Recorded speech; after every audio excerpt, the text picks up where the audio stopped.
Hey, everybody. Happy Friday. Yeah, yep. For a retired person, Fridays can be any day of the week, you know. But I figure, what the heck, if I ain't got nothing to do on a Friday night, there might be some other folks out there just want somewhere to go hang out. Just, yeah, something to get through the night. So, talking to Phil, and Phil says, "Nah, go ahead. You go ahead and stream. What the heck, Sty? I'll just kick back tonight." He kicked back a little last night, and he's going to just enjoy himself tonight, I think.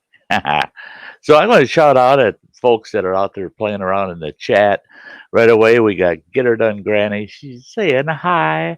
And we got Harry, Metal Music Maniac. Great to see you. And no, it's not a redo for a full hour afterburn, because I'm not going to eat another one of them ugly chips. No, no, no, no, no, no, no, no. I know I could have done the full hour if it wasn't for my coffee habit. It's a shame grabbing that dang cup of coffee. And Eric Pollock's in the house. Great to see you, Eric. Saucy Shane, my brother. Here's the man, the founder of the feast for last night. Yep. Great to see you there, Shane. Neighbor girl, awesome. Yeah, James, hello, hello. And Texas Hotspot. So we got some folks rolling in the house here, and everybody's saying hello. And I got a couple of fellas down in the basement I'm going to pull up. There's the first one that showed up. Howdy, y'all. Howdy, y'all. He must be south of the Mason-Dixon today. Actually, I'm in Toledo. Toledo, Ohio. Well, good for you. You stay there, we'll stay here. Yeah, somebody's got to be in Toledo, right? Yeah. Guten Morgen. Yeah. Oh, shut up. And then, of course, we got this fella. There he is. Oh, shut up. Oh, shut up. Hey, how you doing? He's time-stamping stuff. He wanted that, oh, shut up. Oh. Oh, God. Oh, yeah, heck. I popped on here not too long ago. I actually fell asleep sitting on my couch, nodded off, woke up, and I looked, and Crazy Ann had called me and asked if everything was all right, if she's just hoping I was nowhere around that shooting in Wisconsin. Holy Christ, that's 250 miles from me. I have about a 6-hour drive just to get to where that shooting was. And so I didn't have time to show up and straighten shit out. I'll let them boys deal with their own problems down in the south end of the state. Yeah, you show up after the fact with that. They think, oh, there's another shooter. That's it. They'd say, look at that old fart there. I bet you he's packing. Shoot him, knock him down, take him. Hey, look at here. Get her done, Granny. Hey, Granny. Good to see you, girl. Hey. Yeah, sorry, running water. You been okay, Granny? I'm okay. All right. You're okay? In a while. Yeah. Yeah. Been kind of wondering, haven't heard a lot from you lately. And I just needed some time. Shirley passed away. My dog I heard barking all the time. Oh. And I just couldn't bring myself to come out here and not hear her barking. Yeah. It's that, we have those habits of life, the sounds we're used to. And yep. Yeah. Hi, Suzax. Aiden here. Yeah. Oh, yeah, it's tough when you lose a fur baby. I can't remember if we had her 15 or 18 years, but she'd been with us a long time. Oh, yeah. Well, like one of the family, especially when you have them that long. Our first dog that passed away, man. He was 17 years old, chocolate lab, and my boy, when he was 18, when we had to put the dog down, my boy doesn't remember a day without him. Yeah. Right. Grew up with They the grew up dog. together. That's it. And they do, they do become members of your family. They're not, we call them pets, but nah. No, she's more than a pet. Yeah, much more. Hey, Melissa. Speaking of, what's funny is running Goofball water. would Bean. Yeah, running water does his keep it spicy. And I don't know if he noticed or not, but his dog was right behind him and kind of went. Yeah, that was like the third take, and oh, was it? I made sure that you could see him back there, like what? Oh, crazy bean. Hey, he's chatting. You can go dig in his snacks. Hey, JCT. Great to see you. Hey, JCT. Yeah, Bean's a goofy dog. Yeah, I've been handing out a lot of his decals. Have you? Yeah, because I had gotten those big square ones. Big stickers of Beaner. Yeah, window flings. Damn dog with his own Facebook page. Yeah. Got more friends than I do. That's it. That dog's got more followers than the owner of the dog. But, yeah, Crazy Ann, where are you? I thought I saw her in here at the very beginning, but maybe not. No, I didn't see her. Yeah, maybe not. Maybe she's fixing her face or something. She actually called me. Hi, B Whistle. She actually called me, and when I woke up from my about 20-minute nap, sat down here at the studio, and I looked at my phone, and I had muted the phone.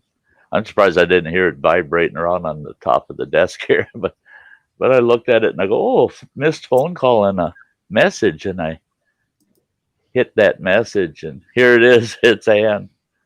I'm just checking in, hoping you're nowhere near that shooting. And Mom, jeez, you're right. It's always Mom, isn't it? Teresa, girl, great to see you. Big hugs, girl. All my love. Good to see you, Teresa. That blasted chip I ate last night. What a dumb experience. But the thing tastes nasty, and it has a really good burn to it. And I screwed it all up. Another one? You shove that. You shove that right up your I buy like one a week, because I add it to the Wendy's chili so it has some flavor. Yeah. That chip tastes gross. All you're adding is heat, because that ain't adding no flavor. That thing tastes like shit. It's nasty. But okay, so I ate that chip, and I had 1.5 peanut butter, nice thick peanut butter sandwiches before I ate it, and everything went cool. No stomach issues at all. Didn't even feel it in there, nothing. Get done with that stream, and I'm chatting with Joe and E-Waste Mike after the stream for a while. Now this is a good 4.5 hours after I ate it. I'm sitting on the couch and I'm watching some Smithsonian documentary. I got myself a couple of nice ham sandwiches and a big glass of milk. I'm going to eat that and then crash for the night. Before I took the first bite of my sandwich, boom! Instant stomach cramp. It felt like my stomach was collapsing on itself. And I thought, where in the hell is that coming from? That frickin' chip was just sitting there on top of that sandwich and a half, waiting until it eased itself down to the small intestine before it decided to say goodbye as it got out of my stomach. 4 hours after the fact, wham! And it lasted almost exactly 5 minutes. So it was a real short, bad cramp, but it was only a 5 minute cramp, but caught me totally off guard. I'm just like, holy, that glass of milk disappeared. I drank that whole glass of milk right away. Sorry, man, I never ate ham sandwiches so fast in my life. That I bet you it only took me about 8 minutes to drink that milk and eat those sandwiches. And 5 minutes of that was those cramps. Once the cramp stopped, it was literally gone. And then nothing after the fact. It was just that one nasty ass cramp that waited until the last minute and said, oh, by the way, I'm heading to your lower intestines. So here, goodbye. Exactly what it was doing. Damn that thing. You had a busy, hectic day today, huh? 3 hours of blowing leaves. Yeah. I woke up at 3 o'clock in the morning and couldn't go back to sleep. I got up because there were things going through my head I needed to get done. Sure. Over the next few days. And of course, it being nice out today, I figured, there's got to get those things done today. Might as well do it today, right? So I spent 2 hours doing a brake job that should have taken an hour to just, rust and Michigan weather and all that good stuff. I do have to say, though, everything's spicy. It's very nice that you are not dyslexic, because I could see you typing that out saying 3 hours of a blow job and breaking leaves. Yeah. Something like that. Yeah, 3 hours of a blow job breaking leaves. Yeah, that would have been pretty interesting. I actually had a good day today. I had to run to get my meds today, and they had screwed it up. They had filled my meds 3 times in a row, all within less than a week. Boom, boom, boom, boom. And I told them, I said, I'm not buying 3 months worth of god dang meds at one time. And they said, well, just come pick them up and we'll bill you. You could just pay each month until you need an actual refill. And I said, oh, well, okay, I guess. So I get there today. The gal's bagging it all up. And then here comes Joe, our pharmacist. He comes running up and he goes, Sty, that's going to come to such and such. And I said, yeah, you told me I can pay each month instead of one on top of one visit. He goes, no. You only have 1 month's worth in the bag. And I go, but you filled it 3 times. So why didn't you throw all 3 of them in there? And he goes, well, I didn't want to give you 15 bottles of meds, he said. And he says, and I'm too damn lazy to put them all in the separate new bottles. So he says, no. He says, I've got those bagged up for you. They're ready. We don't have to fill them for the next 2 months. You just show up and ask for them again. Fucking people. Why confuse shit, you guys? An operation they run in. Yeah, so, okay, I guess. And he says, yeah, you won't even have to call in. Just show up and ask for your meds on your usual day, which is usually around the 20th of the month. And he says, what are you doing for Thanksgiving? I said, nothing. I ain't going nowhere. I ain't seeing nobody. I haven't got a hold of the youngest boy yet. Find out what he's doing. He's probably playing PlayStation all day. But and he goes, oh, I got I said, are you going to have turkey on Thursday? He goes, I sure the hell hope so. And I said, why should it be maybe not, but at this point? And he goes, I ain't going to be at home. I'm going turkey hunting. He says, so maybe I'll get a turkey. on Thursday. He says, "You're not supposed to be around people, so I'm going out in the woods, going to shoot myself a wild turkey." I said, okay. Okay. So I went and ran out to Walmart, and I bought way too much food and other crap. I get back and I'm thinking, I am so tired of my parking spot, the parking lot here. And I've argued with the management. There's a spot open. I could look right out my window. I'd be able to see my truck sitting right there. And that spot's open. But they kept telling me, no, you got your spot. You can't have a new spot. You got to have the spot you got. Well, I ran into the building manager today, and it was so damn funny. Freaked her right out. They lock up our garbage bins for the weekend. They're not supposed to lock them until after 3 o'clock on Friday. I'm down there at 1 o'clock, got to throw garbage out, and the bins are locked. All of a sudden, this gal walks out of the office.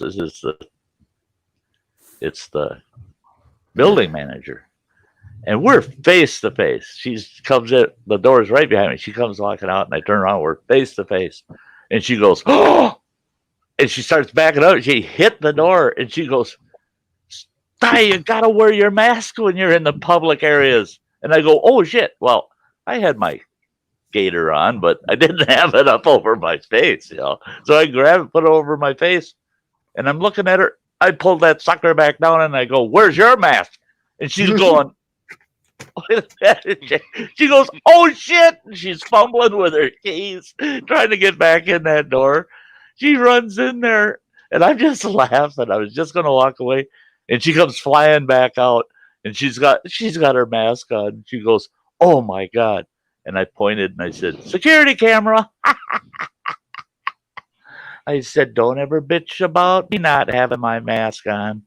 Gotcha. We got you on film. And I told her, I said, "You know what? I've asked you guys so many times." I said, "And I'm going to give it one more shot. That parking spot doesn't have anybody in it. Nobody uses it." I said, "And it's perfect. It's at the end of the parking lot." I said, "When they plow, that's where they push all the snow off into this second piece of property over here." And I said, "It's great for me. Man, I can get up in the morning. I can look out there. And if the guys are out with the plows, hell, I go jump in my truck. I go park across the street from our place. And they can clean that all out. But I know when they're plowing, I just look out the damn window. And I can move my truck." She goes, "Well, I still can't believe that you even listen to us and you haven't been parking there." I go, "What?" She goes, "You never listen to anything we tell you what you have to do anyway." She said, "You could have been parking there for almost 3 months now." And I go, "So I can park there?" "You got your own parking spot. You should use that. But if you got to use that one, what the hell? What are we going to do about it?" She says, "We're sure as hell not paying for the tow truck come move you." She says, "Park wherever the hell you want." So I got my parking spot today. I'm happier than shit. Hey, Blake Hurst and Bradley Whitworth, great to see ya. Is it closer? Yeah. It's probably about 120 feet closer. And where it's really nice is there's a back door on this building that's an emergency exit. And only people that park in this this parking area that I'm in only has 8 parking spots in it. So there's only 8 vehicles in that part of the whole parking complex. That emergency door is only about 35 feet from where I park my truck now.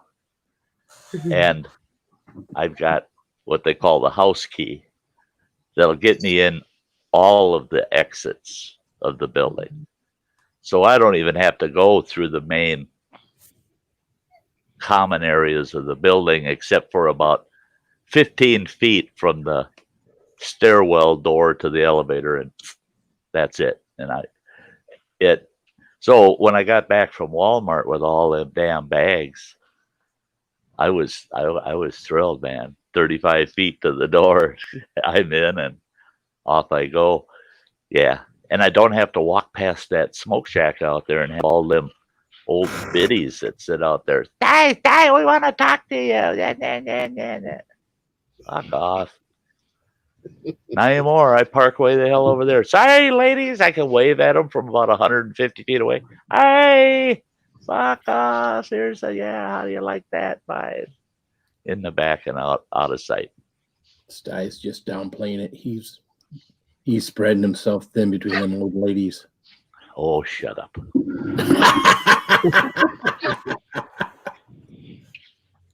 Why do you think he got into that place there? No, I told you. blue hair. I don't like any of them. There ain't none of them that got Parkinson's. Chill out. Hey, cut it out. You might be surprised how fast some of them get Parkinson's if you show them enough attention. See, every now and then she chimes in, and she's got a good one. That's it. And they're always They're always golden when she does. I mean, that's yeah, right. The neighbor girl. What's the was part of that? Yeah, and she's laughing. Sty North is a sex machine. What's the was part of that? Well, it's hard to be Come a on, sex girl. machine You when don't you're know me that well. Oh, hi, Mr. Fulton.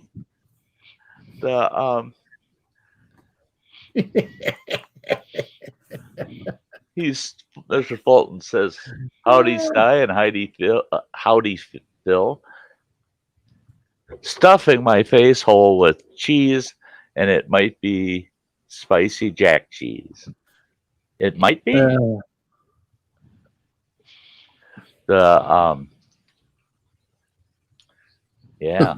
many got fake teeth? Nothing like a good old gum job. How many got fake teeth?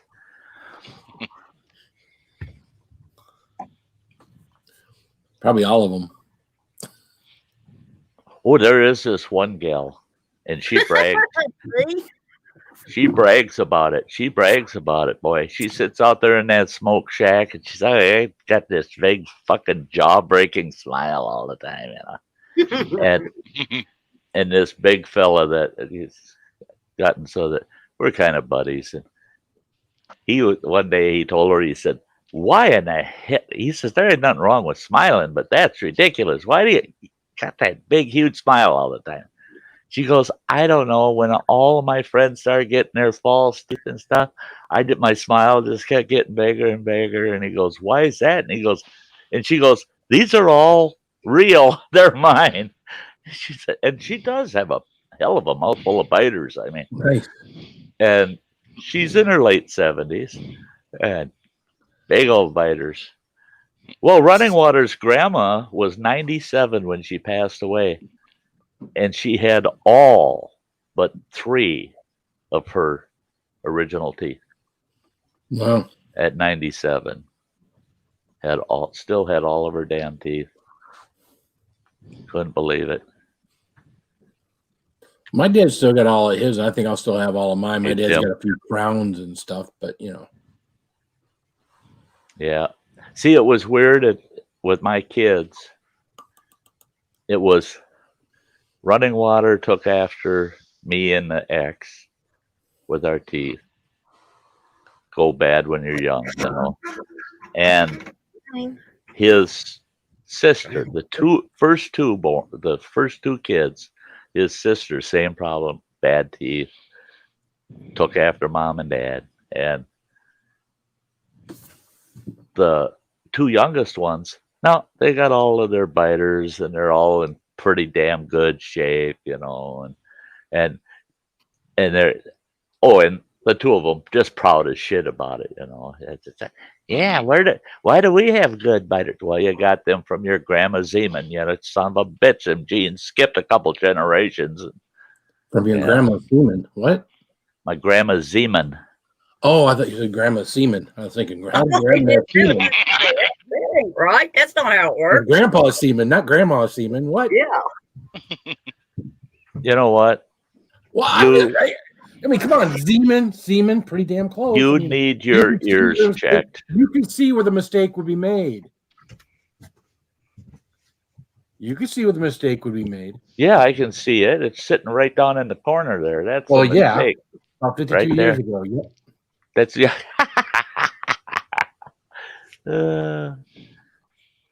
Yeah, heck. Hunting season. Jesus. It opens tomorrow here. Yeah. 9 days. 9 days. Starts tomorrow and it goes all the way through Sunday of next week.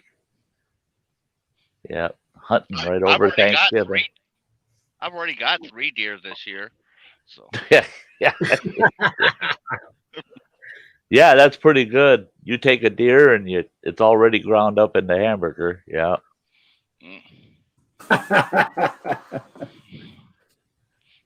You got bones in it here, shards of bone here and there too, you know. Yeah, that's what I don't like about the burger from Running Water's place.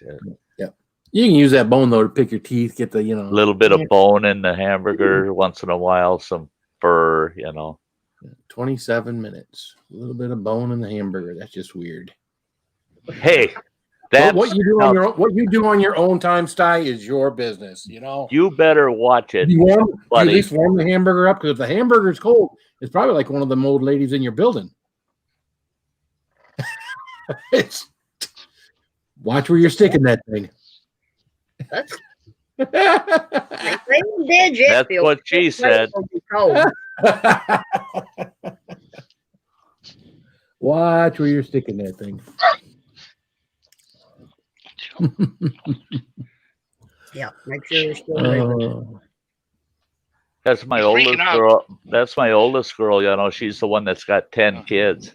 And after she had her 5th one, I told her, I said, "That's enough of that shit. You got to quit having all these kids."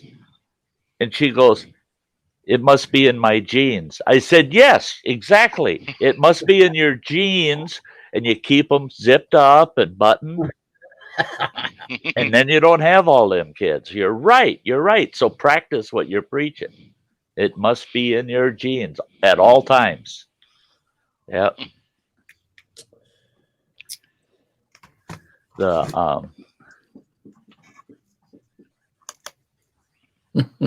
Yeah, you got a nice long hunting season there, Bradley. Yeah, they give us 9 day, but we get 9 day. It's 9 days is the general gun season, but Christ, we get almost 3 months of bow season.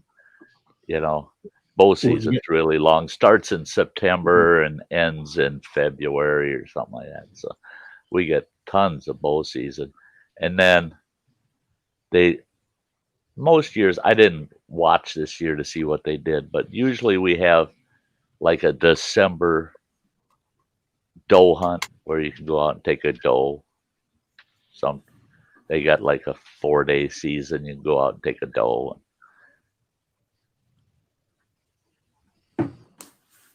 I guess if you need the Number meat. 2 left at 65. Tim. Yeah. Oh yeah, I lost my 2 front teeth. See, the thing is it wasn't as much that my teeth were bad rotting out. A couple of them really got bad, but I kept getting hit in the mouth with shit, and I'd get my teeth busted all the time, and so they were just no good anymore. They're just, and they get sharp, and you can't chew without ripping your cheeks up with them. But I had lost my 2 front teeth, and it pissed me off. And mind you, I was in an executive position, so I talked like this all the time. Just no big smiles and and Governor Tommy Thompson, the Republican governor for the state of Wisconsin back in the day, him and I got along pretty good. We got along pretty good. Well, we were in a meeting, and him and I were kind of spatting about something, and all of a sudden he said something just funnier than hell, and I burst out smiling and laughing, at which I always held back. At that time, no, wide smile. And the fucking governor, he goes, God, man, you could eat corn through a picket fence with a mouth like that. What the hell kind of diplomacy is that? I mean, Jesus, you could eat corn through a picket fence with a mouth like that. Son of a bitch. I didn't care that he was governor. Right? Especially if he makes a comment like that, then it's, the gloves are off. Yeah. I promise. Go ahead. I was going to say, yeah, the front ones on mine on top, the 4 front ones got broken on job site when I was doing construction. It's a Laurel and Hardy type deal. Other guys there got a 2x6, and he turns around and caught me right in the mouth while we're up on the roof. I'm there spitting teeth, and he's like, well, what should I do? I'm like, run. I had, the sheeting gun, the nail gun. It's like, run. I never saw anyone go down a ladder that fast, and I'm there holding the stopper back. It's like far enough away, it's not going to hurt them, but yeah. The guy that owned the company, though, when that happened, he closed the doors like 2 days later. Because when he was taking off our workman's comp, he wasn't actually using it towards a workman's comp deal. It was just going into his funds. So instead of paying out on it and being able to do anything about it, he just decided to close the doors. So. Oh yeah. Yeah. Yeah, I did that once with the nail gun, hold the thing back and shoot a nail when we were roofing our pole barn. My wife's looking at me, she's like, would you knock it off? You're going to wind up putting a nail through your finger or something. But I just had to, I'm a guy, right? I just had to do it at least the one time, see how far it would go. The best ones are those little soffit staplers. Those, you get some good distance and they fly nice and true. Yeah. I watched the guy on the work site. He poor dumb bastard. There were 2 truck tires on, they were on rims, inflated, leaning up against this pole there at the work site. And I noticed them, and I'm going, holy shit, those are expensive. They're for the big truck, and they were Michelin radials. I'm going, those are good tires. I used to run those on my tractor when I was driving over the road. And yeah, they're a good tire, tough tire. And this moron's got one of them nailers, and he turns and he goes, stop or I'll shoot. And he fires, and that freaking nail hit him right in the chest. At least it hit him flat. It didn't hit him end for end. Hit him flat. But boy, he was crying like a baby. He said, I think I broke my breastbone. I said, yeah, you should have hit yourself in the head. You wouldn't hurt yourself. But yeah, he shot right at the tread of that big ass tractor trailer tire with that nailer, and all it did was bounce that nail right back at him. It didn't pierce that tire at all. Just threw the nail right back at him, like, fuck you! Boom! Yeah, it's real fun when those tires blow, when they're not mounted on the truck. Have a good night, Blake. Had that happen last week out at our shop, that we're not allowed in the shop anymore because they had it in the inflation cage, but this new guy that they had hired in as mechanic was training him. He had taken and set a wrench on top of it while I was airing it up, and when that thing blew, that wrench went right through the sheeting of the roof. Sure. Yeah. So now they got this nice big hole in the roof, and they're like, yeah. If you would have been standing in front of that, it would have gone right through you. Yep. The very first outfit that I went to drive for, basically the guy was a farmer, and he had a half a dozen over the road trucks and had guys hauling grain for him, is what he had going on. And I said, yeah, I'll go work for this guy for a while just to get some road time. Then I'll move on to a better outfit. I got there.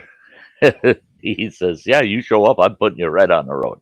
Okay. So I showed up there at their big shop, and I go walking in looking for them. And as I'm walking through, I'm looking, and there's their tire cage for airing up tractor trailer tires, and that tire cage is all bent to shit. It's all bulgy all over the place. And I'm going, oh my God. And that guy comes walking up and he goes, oh, hey, hi, I'm so and so. I go, I'm looking at your cage over there. I said, you got to put somebody new on working on your tires, man. I said, that makes me nervous. Am I going to be driving out down the road blowing split rings off of my rims? God Almighty! That he goes, oh no, no, oh no, no, no! That tire cage has been around for about 20 years. I said, I've seen tire cages that are 40 years old that aren't beat up like that in big shops, not in small ones like this. I said, that's bad. I said, you want to hide that thing from your drivers. Yeah, none of them will feel safe going out there knocking their tires. They're going to think that the split rim's going to blow off the rim and kill them. Yeah, it looked bad. Yeah. Luckily, these guys finally listened to us drivers and got rid of the super singles on these trucks. Oh yeah. Yeah, they're fine when you're hauling ag stuff, when you're going out into a field or whatever. But winter driving, it's like a plow. Is it? That you're just pushing the snow. Yeah, I couldn't understand those super singles because they're, well, and the they're thing a pain is, to chain up. well, and that's it. That there's so many downfalls to them, and if you have a blowout, that axle's shot, man. You're done. You're sitting. Yeah, You gotta wait. You gotta change her out. Many you times. need a new rim. Yeah, and then with a standard setup, all kinds. If I blew an outer tire, fuck, I could limp to a truck stop, get that tire changed. Just limp yourself in there so you don't tear up the inner tire. And you can't do that with super singles, man. You get a flat, that whole side of the axle's dead. I mean, doesn't matter if you're running empty or not. Yeah. Hey, Tampa Boys Customs. You can get it onto a ramp at least. Yeah. But yeah, those super singles, they go, you're parked right there. Right no matter there. Where you're at. Dead in the road. You have to hope you have signal or call for help. Yep. Yeah, I could never understand those. And like you said, I can see if you're using a rig and you're doing short haul and it's all ag, you're running out in fields and shit. Yeah.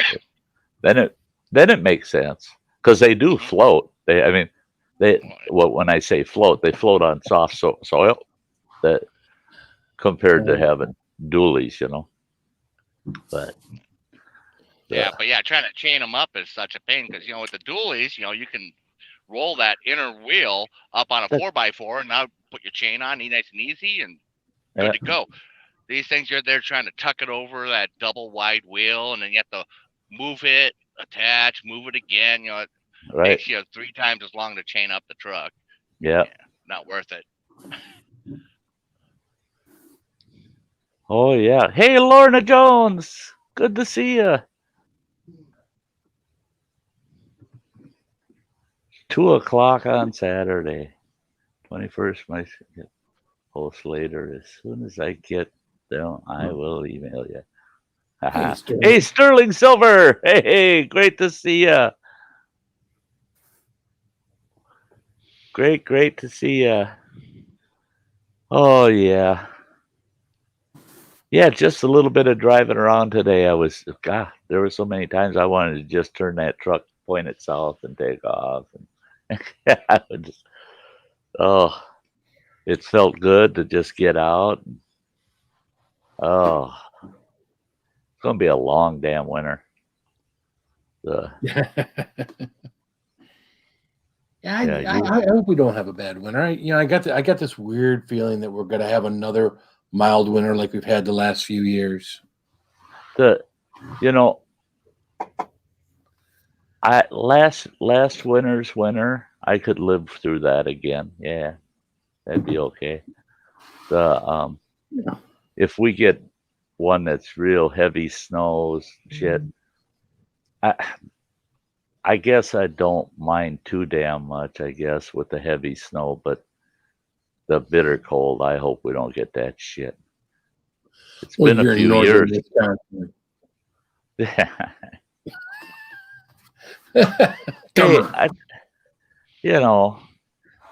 God, the with this COVID thing, they should have mail order snowbirding, or I can say, yeah, can you send me a little bit of Fort Myers, Florida up this way so I can spend the winter in Florida here because I can't go there because of COVID, so send it to me. Wouldn't that be nice? Yeah, right. Amazon. I'd be broke. It's called a green screen and turning the temperature up in your apartment. Oh, shit. Fuck off. This goddamn apartment is 78 degrees with the heat off. Oh, wow. And then they You get a fine little you. They fine you if they catch you with your window open. The third time they catch you with the window open, you get a 30-day notice of eviction. I still told them, I said, because of the conditions within the apartment, I'd sure like to go to court on that one if you tried to evict me for having my windows open. If I'm at home and I open my windows to cool it down in here and you evict me for that, I'd love to go to court on that one.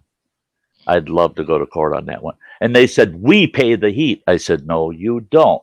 Technically, you don't. I pay the heat because all of the utilities in my apartment are all lumped into my rental payment.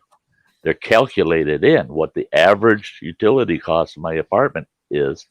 And I said, hell, I'll give you an extra $50 for the winter for any excess electricity or heating cost you have for me to open my windows once a day for 45 minutes or an hour to cool it down in there. No, you can't do it. No. I said, God, I said, maybe someday we'll see each other in court on that one. I'd love to go in there and I'll show the judge pictures of my thermometer, big thermometer on the wall there, saying it's 81 fucking degrees in here in January. It's 20 below outside. And then show him a picture of my thermostat. Just videotape it and move right over to the thermostat. Do your windows slide sideways or up? They crank out. They crank. Well, shit. There ain't much you can do about that. Right. If they slid, you can take a frame of a window and set it in there like the window's still there and have it open. Right. Put a fake window in there. Ain't got no glass. Yeah. No, they can see when they're cranked out, And what I do is, I know damn well these people that work for this outfit. There ain't none of them around here this time of night. So right now, my bedroom window's cracked open about 6 inches with a fan by it, blowing that cool air into the bedroom. If they ever say, we caught you with the window open, I'd say, what the fuck are you doing out here at 11 o'clock at night looking at windows? Right. Yeah. You're looking in my windows at 11 o'clock at night? Bunch of perverts. Yeah, no kidding. Hey, Foxy Lady Outdoors, great to see ya. Yeah. Yeah, don't they have something better to do than be peeking in this old man's windows? I know I'm hot, but jeez. Yeah. Hey, Rattle Trap Fishing, great to see you. It's been a while. Yep. Yeah, I see all these folks and I sneak over to their channels and I try to watch several of their videos, or if they're doing lives, catch parts of their lives, give them some watch time and a thumbs up and stuff. And then when they pop in over here and I see them in the chat, it's like, whoa, heck. Yeah, I always tell myself it pays off to go visit people's channels, even if you're not saying much. What goes around comes around, That's the way YouTube works. Yeah, it works great that way. Really. There's just so many. You get so many people that you just feel are good YouTube friends, and their channels that you love their content. But there's so many of them that, oh my God, there ain't enough time in a day. It's like been watching Star Wars or something every single day to try to keep up with everybody. Yeah. I don't think they would get away with that here. Suzek says, yeah. Yeah, I know. See, yeah, some of their rules here, the management of this building, some of their rules, they're getting away with it simply because nobody's testing them on it. Yeah. And that's why she said, I'm surprised you aren't parking in that parking space without permission, because you never do anything we tell you to anyway. You always say, I'll see you in court. And she said, so what the hell are we supposed to do? And I tried to tell her that, yeah, if you had tenants in this building that had enough backbone to say, no, go ahead, I want you to take legal action against me so I can go in before the judge and show them that it's a frivolous prosecution, because there is absolutely no way you can put those types of stipulations on individuals' liberties. I mean, it's ridiculous. Hey, Ariel, good to see you, girl.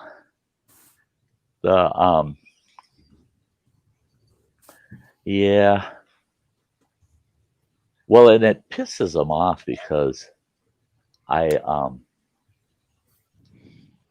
they know that I'm a certified public and Indian housing authority executive director up to 5,000 units of housing.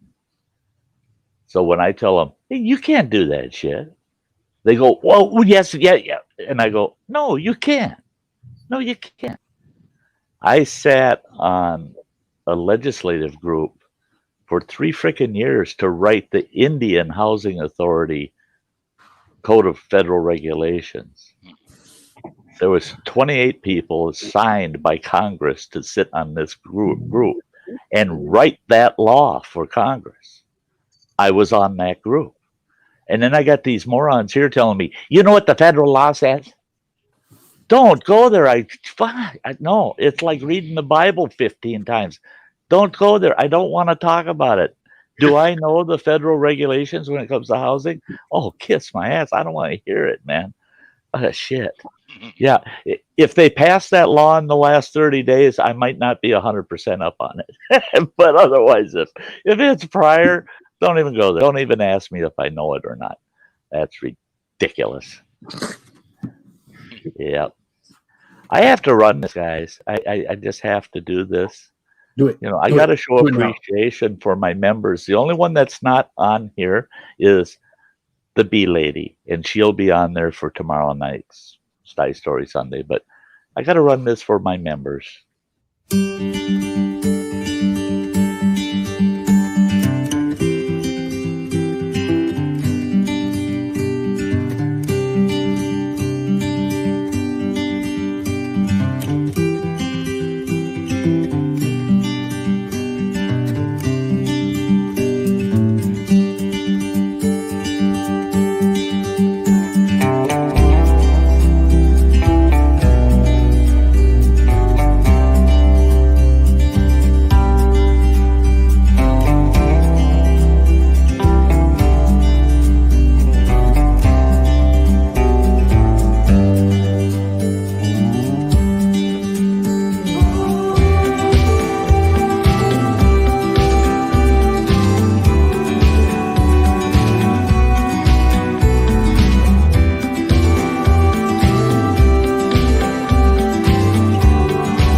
Plug it in my other headset.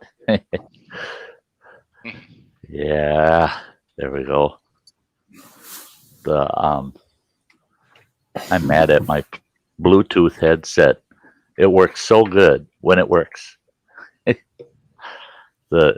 If I walk away from my studio, it'll cut in and out because I'm getting too far away from the transmitter. But if I go into the kitchen, then it says Bluetooth is disconnected.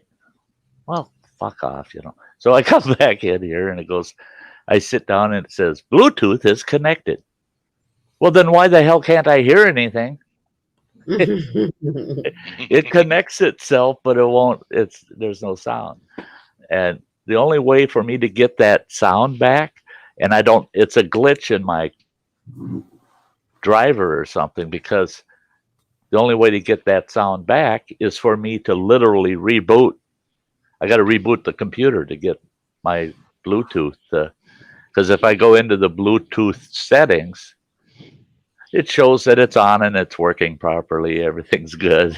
It's just like, no, it ain't. It ain't. Try to troubleshoot it, and it says they can't find anything wrong with it. Well, here, try them on you, frickin' machine. Shit. I hate that when a machine's telling me there's nothing wrong with that. Wait a minute. On this end, it's really screwed up. It's really wrong. My keyboard's showing connected, but it's not working. Oh, yeah.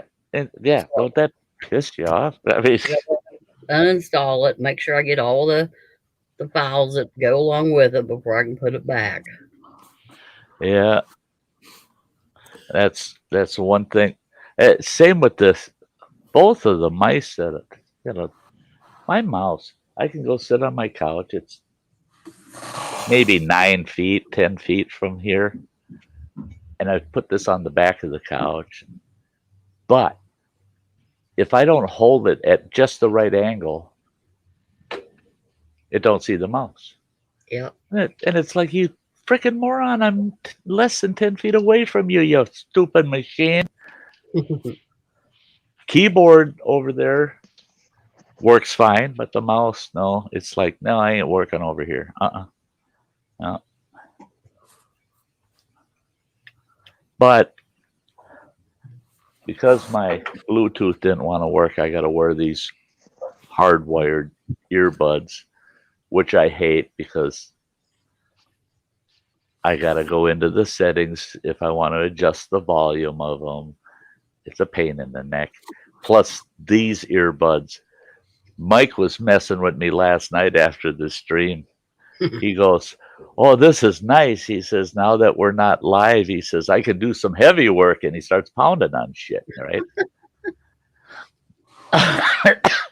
And I told him, you're lucky I got those new Bluetooth earbuds. And he goes, oh, yeah, those earbuds. Oh, that must hurt. And he takes his hammer and he's got this steel thing center. Bang, bang, bang, bang on it. And I'm just smiling at him. I go, these ones I'm wearing now, yeah, would have blown my brains out. That set I bought, that Bluetooth set, they've got those audio cap. It's got that audio cap in it where it doesn't matter if it's too low, it'll bring it up. If it's too high, it brings it down. So there's like a bandwidth of sound there. It'll never exceed a certain point. So he's on there, Mike. So he's on there just pounding, trying to be as loud as he can. No, it didn't. He wasn't able to aggravate me that way. And Mike never gives up trying to aggravate me that way. Talking of outside, I can go outside my door house, but if I go into the bathroom, it shuts down totally. Internet a lot, so that's a safe area. No tinfoil. Yeah.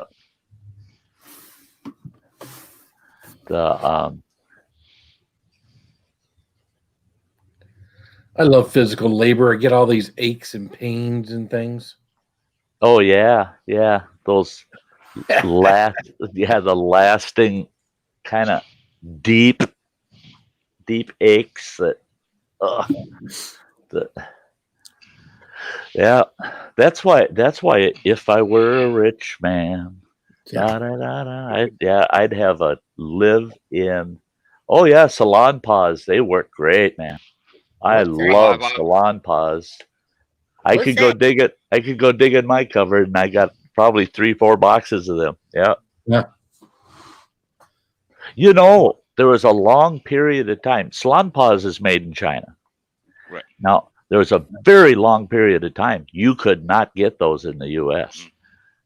I mean, nobody shipped them into the U.S. It just wasn't happening.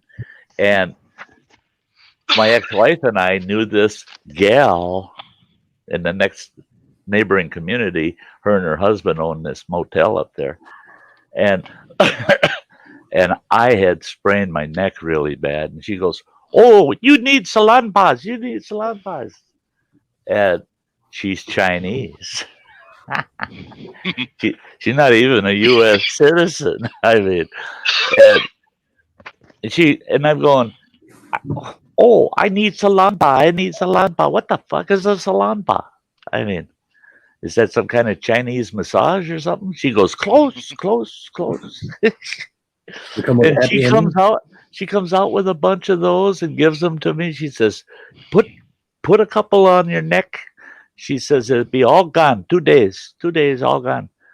She wasn't kidding, man. Those things took that pain right out of my neck. I was amazed with them. So I started looking all over. I looked at Walmart. I looked at Walgreens. So I asked my pharmacist, I said, "Do you have salon paws?" And he goes, "No." He says, "Can't get them either." And I go, "What?" And he goes, "No, it's a Chinese product that's not approved in the U.S. We can't get it here. It's just not going to happen." So I looked online. No, you couldn't find them online. Nowhere. No out. So I told her and her husband, we had dinner with them one night. I said, I can't get them damn salon paws anywhere. She goes, "Yes, yes. Our house. Our house. You come to our house. I get you salon paws." No, bitch. In their dining room, they got a big china cabinet kind of affair with drawers down below, and she opened up one of those big drawers, and that's some bitch is full to the top with boxes of those salon paws. "How many you need?" 6 or 8. Come on. Yeah, come on. And then finally, they started selling them on the open market in the U.S. And now you find them at all the Walmarts and Walgreens, and Yeah, they but are are they great. different They strength? are great. Are they a different strength though? No, they're pretty much all the Yeah. same. It's just different sizes. Right. They all have the same amount of whatever their Yeah. active ingredients are. They just come in different sizes. You can get small patches all the way up to these nice big buggers for your back, and they stick good. Yeah. Finally something like that's why the patch for smoking don't work for me. I put a patch on, and within an hour that some bitch is falling off. They never stay on. But boy, those salon paws, I put them suckers on all Forget day about out there them, and they're working. there like a week later. Yeah, all of a sudden you realize, oh shit, I forgot that salon paw and that son of a bitch. I've taken 2 showers with that son of a bitch on my back. Yeah, the I like them. I like them. Not to promote China stuff, but salon paws, yeah, I'm good with it. Yeah. Yeah. Between salon paws and the hot hands packs, that's And kind that of box of hot necessary. hands, that box of Oh, running water, give me a whole big ass box full of them hot hands. Oh man, those things are good. I took that box, running water. I took a fourth of those hot hands, and they're in the glove box of my truck. I got hot hands everywhere now. Yeah, I love them damn things. Never know when you're gonna need it. Never know when you're gonna need a hot hand. He got them hot hands everywhere, Spicy. It's That's always right. ready there in that building. Hot Nothing hand. worse than having cold hands and hot hands are back home.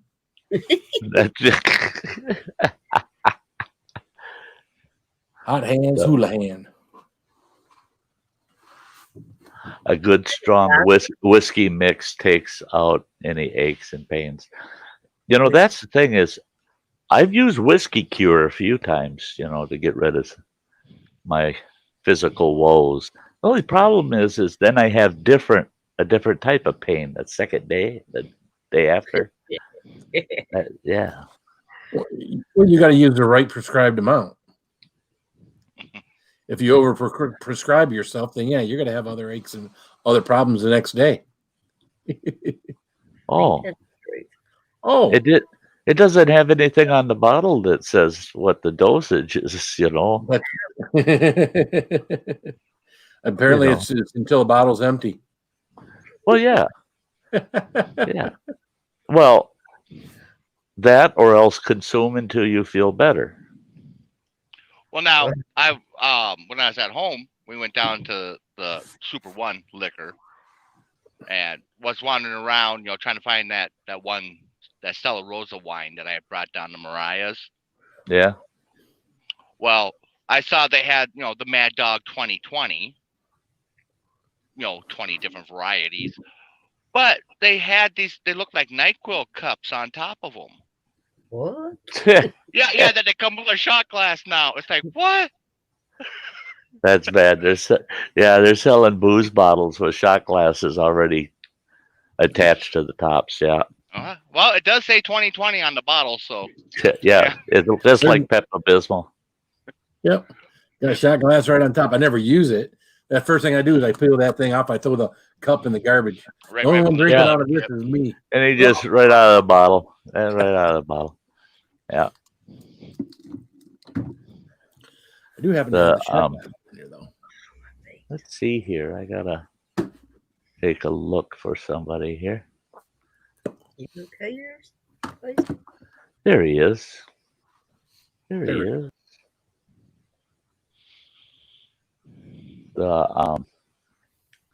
I sent you the link if you want to jump on, Joe. I sent it to him just now, too. I sent it to him and Mike again. Oh yeah. That means Mike got it at least twice. That's good. Okay, Nice Joe. to off. Okay, I got a question. You guys, I'm sure, which one of y'all have wore steel toe boots? I don't. He probably has to. I still have a pair, but I haven't worn them in probably about 5 years. Look at Bean You know back there. The toe don't bend like normal boots. How long does it take you to get used to that shit? You never do.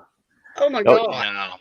Eventually, you don't think about it so much. But that's one problem I had is now the pair I have now, they aggravate me because I can feel that solid ridge hitting the top of my foot if I really bend my toes over, then I can feel that steel toe, actually the end of it hitting the top of my foot a little bit. And so they're just too stiff, you know. They're weird. Me and the girls all bought a pair today because we're always working with them boards and stuff and dropping them on our feet. So we got us all a pair, and only one girl says they don't feel weird. The rest of us are like, oh, that's strange. Yeah, if they you're out there with your do feel flip-flops, different. You're out there with Well, your yeah. flip-flops, your tennis shoes on, you know. Yeah. Well, and a major thing I've noticed with them is the fitting. You know how they fit versus regular boots. You can't just go with, hey, this is my size. You know, you No, gotta, I got No. one. Yeah, you got to try them. you know, like I get mine through. I go to a Red Wing dealer. Uh-huh. You know, Yeah. and you know they measure your feet, you know, thickness, Yeah. width, and length, and get you. You know, I get two different sizes because I have two different size feet, but.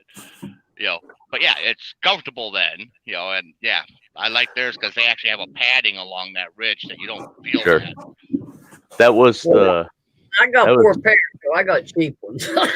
that was the pair of caulks. We call them caulks, not cocks, Phil. Caulks? Caulks. I didn't hear that. What?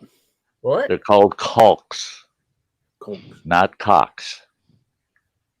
But I bought a pair of logging boots out in Idaho back in the 80s.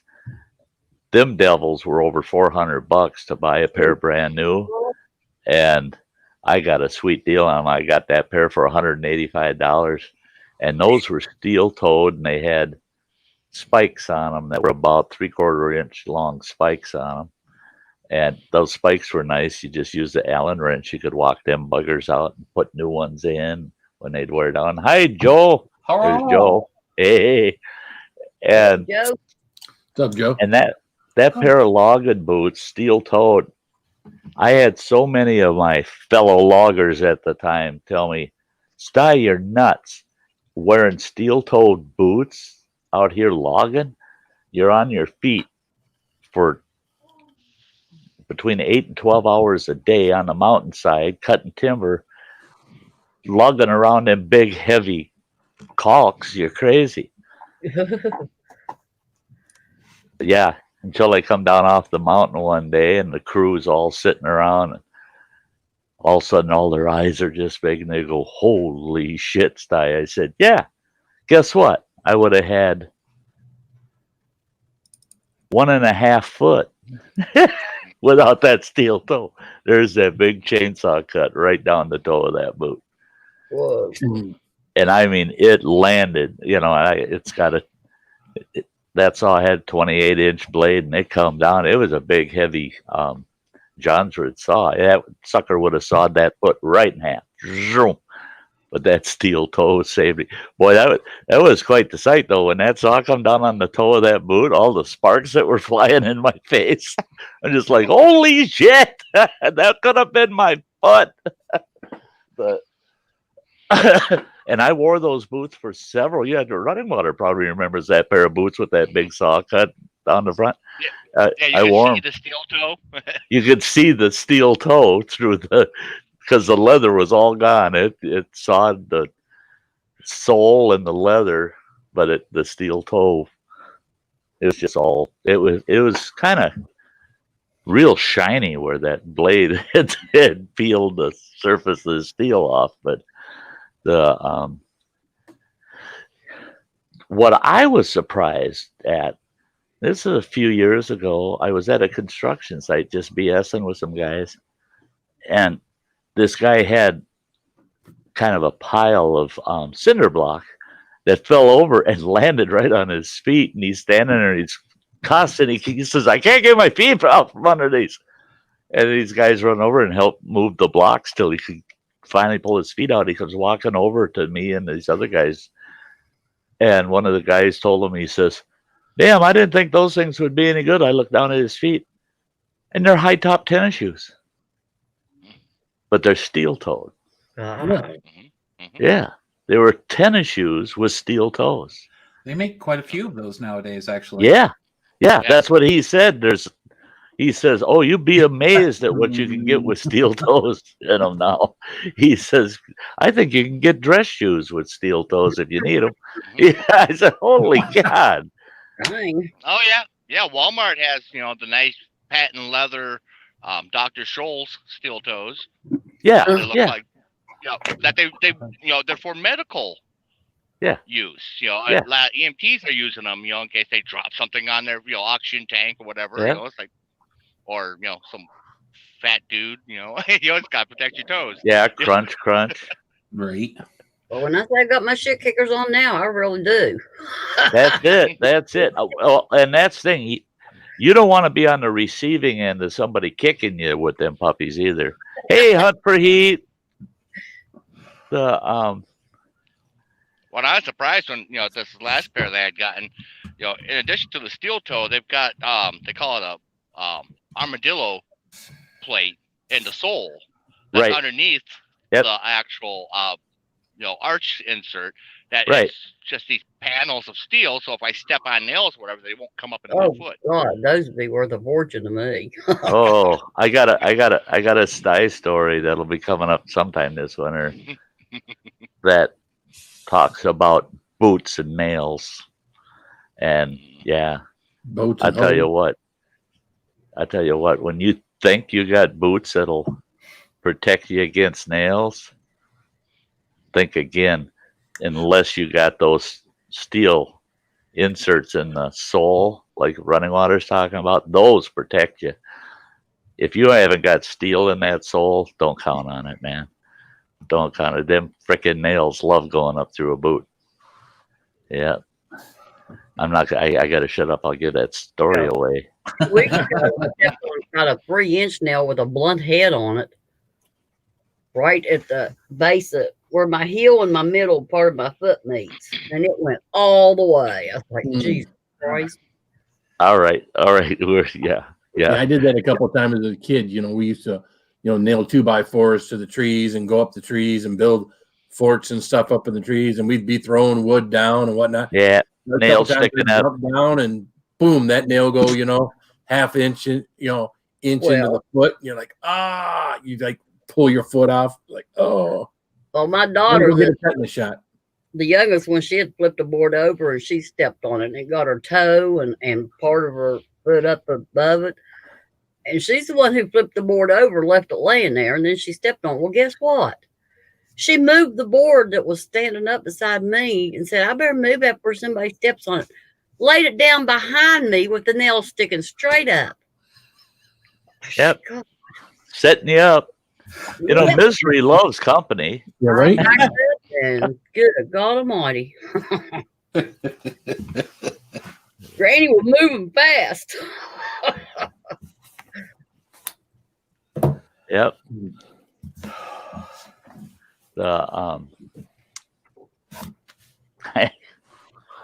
Oh yeah, the things that'll get you and bite you and cut you out there. That was, when I was growing up, my mother had this drawer in this kitchen cabinet. You pull that son of a bitch out, and it's about 2 feet long, that drawer, and probably about 5 inches deep. And that drawer was full, all the way. The whole drawer was just full of Band-Aids. Yeah. Band-Aids, okay. It was the Band-Aid drawer. There was nothing in there but Band-Aids and the old white surgical tape and gauze and shit like that. And then my dad, being the chief of police, when he got his first aid kits, he'd get 2.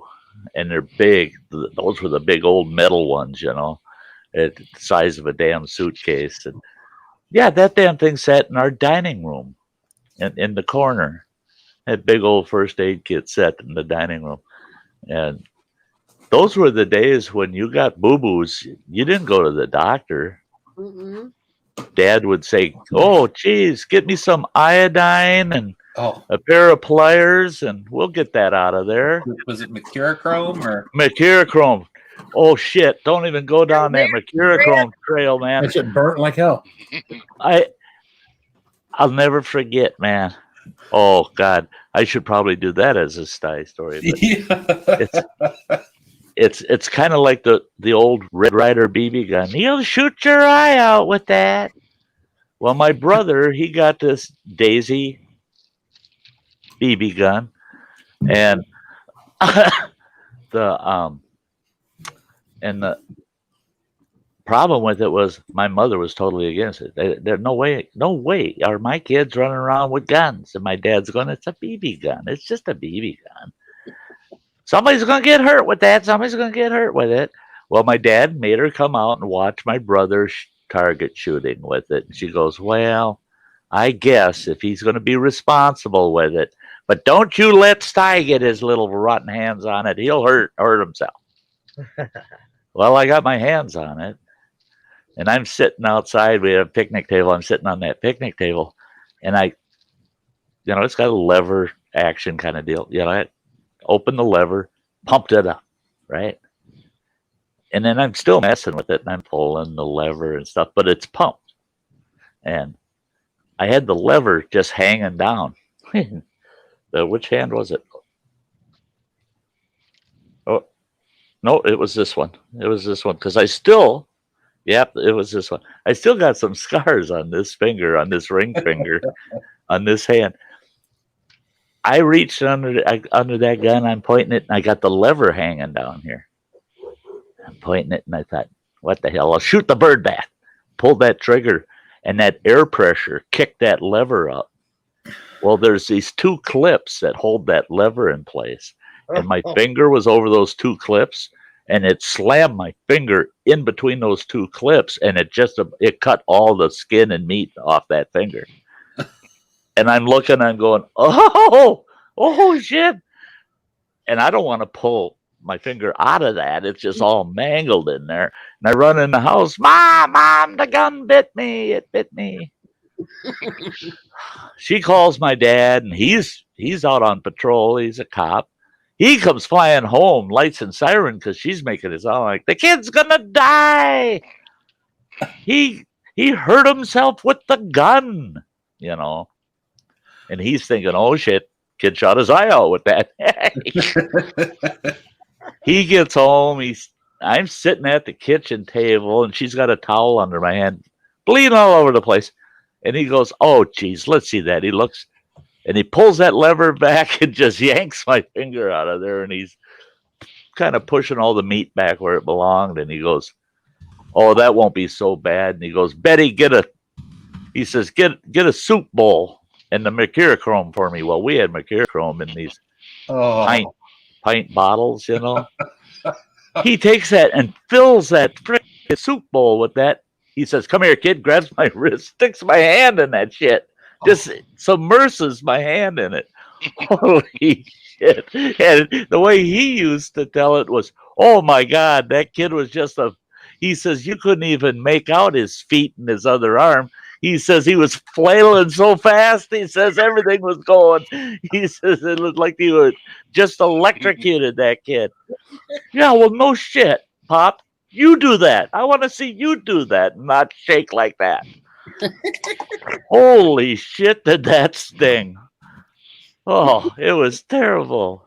Hey, Lizzie Ann. Yeah, oh God, mercurochrome. Whenever I'd get a cut or anything, I'd see my mom heading at me with that mercurochrome. Boom, I was out of there. No, gone. Let it bleed. I'll go wrap something around it. Don't let Ma touch it. Yep, that and the iodine. Oh, yeah. The only thing I didn't like with the iodine was it not only burned, but it stained you for days. Yep. You look like you just got shot 500 times, you know. Yeah.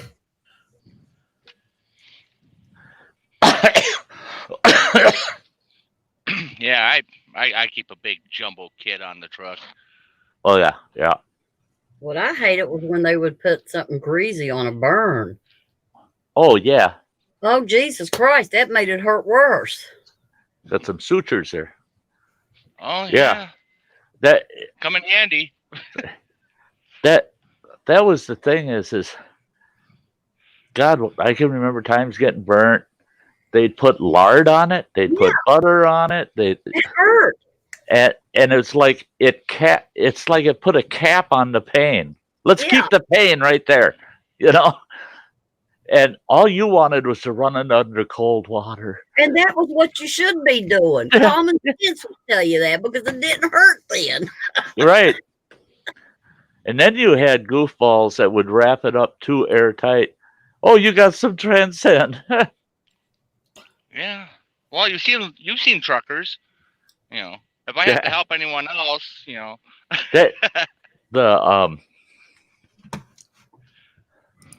Yeah, that's like me. I got an ass chewing. I worked on an ambulance crew. I worked for the fire department for 15 years. I come on, you know, I'm used to this first. I went through first responder. I'm used to how do you deal with certain situations. We had this old gal just outside my office at work one day collapse. And everybody's in a panic and freaking out and on and on. And I get out there, I go, what's going on? And this other gal's got this gal kind of propped up in that gal's head in her lap. And she goes, she just fainted out here and this and that. And she started coming to a little bit. And I started asking her a few key questions. Well, it didn't take but a couple of questions. And I told her, I said, how many times has this happened to you before? She said, 4 or 5 times, and I said, "Where's your nitro? Is it in your purse?" And she goes, "I'm not carrying it with me." And I said, "I'll be right back." I run to my office, come back with my bottle of nitro. And I told her, I said, "Open up. You know the routine. One under your tongue. Let it dissolve under." When the EMTs got there and they asked, "Has she taken any aspirin or anything?" I said, Yeah. I said, "I got 3 baby aspirin down her." I said, "And she's time's up. Her 5 minutes on her second nitro's up." And I said, "And she's feeling real well." So that nitro's having a great effect on her. So I said, definitely heart. And they were all appreciative of it. All after the fact. One of her family members, she tells them, "Oh, Sty got me nitro and gave me baby aspirin. The doctor said, man, if he wouldn't have helped you out, you probably would have died right there at his office." That family member was so pissed off, they showed up at my fucking office with a baseball bat. What? He's got a baseball bat in his hand. He says, "You ever touch my grandmother again?" And on and blah, blah, blah. I said, "Man, I was just trying to help her out. You give her a medication like that, we're going to sue your ass. You got no right giving somebody else your prescribed medications." And this. I told him, I said, "You're absolutely right. And at the same time, you're absolutely wrong." I said, "It's a horse apiece, buddy. If I would have done exactly what you are saying I should have done, and that's nothing, you'd be at your grandmother's funeral today instead of in here giving me shit." Mm-hmm. And he goes, "You don't know that." Mm-hmm. And I said, "I hate to tell you this, but you don't know who you're coming in here with a baseball bat to." I said, "Your baseball bat don't scare me." And I said, "And especially you don't scare me." I said, "We saved your grandma from either dying or spending a long time in the hospital." I said, "But I can't say we'll be able to do that for you if you don't get the hell out of here with your baseball bat." Oh, that pissed me off. I couldn't believe it. And that's the thing, it's really hard. It's really hard in this day and age when you come across an incident like that, because there's times if you don't react, that person, it could go really bad for them if you don't do something. But if you do, it could go really bad for you. It could go really bad for you if you do anything. Yeah. The days of old were the days of gold, I tell you. Well, and you really have to cover your own ass a lot. But like we had a guy at a shipper that he was crashing sugar, and and he had said that his sugar was crashing, got a problem, and it's like, well, I would like to help you, and I had my first aid kit. I pulled it out and opened it up. I was like, I would like to help you and give you one of these glucose Transcends, yeah. pouches. Yeah. But I can't offer that to you.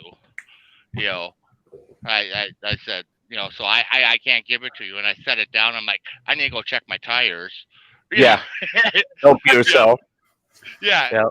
And if it goes missing, it's not my fault. It's like, I've done that in a couple of incidents where I've said, "Hey, I'm not going to do this for you, but there's what you need.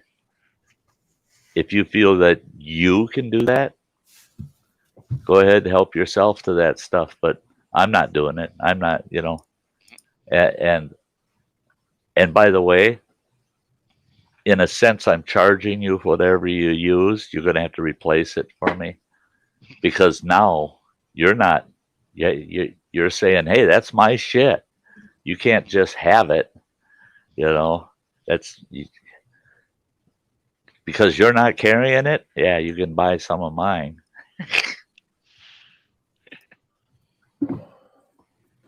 Well, that was like me patching up your brother's eye that time. He damn near lost his eye out there in Montana.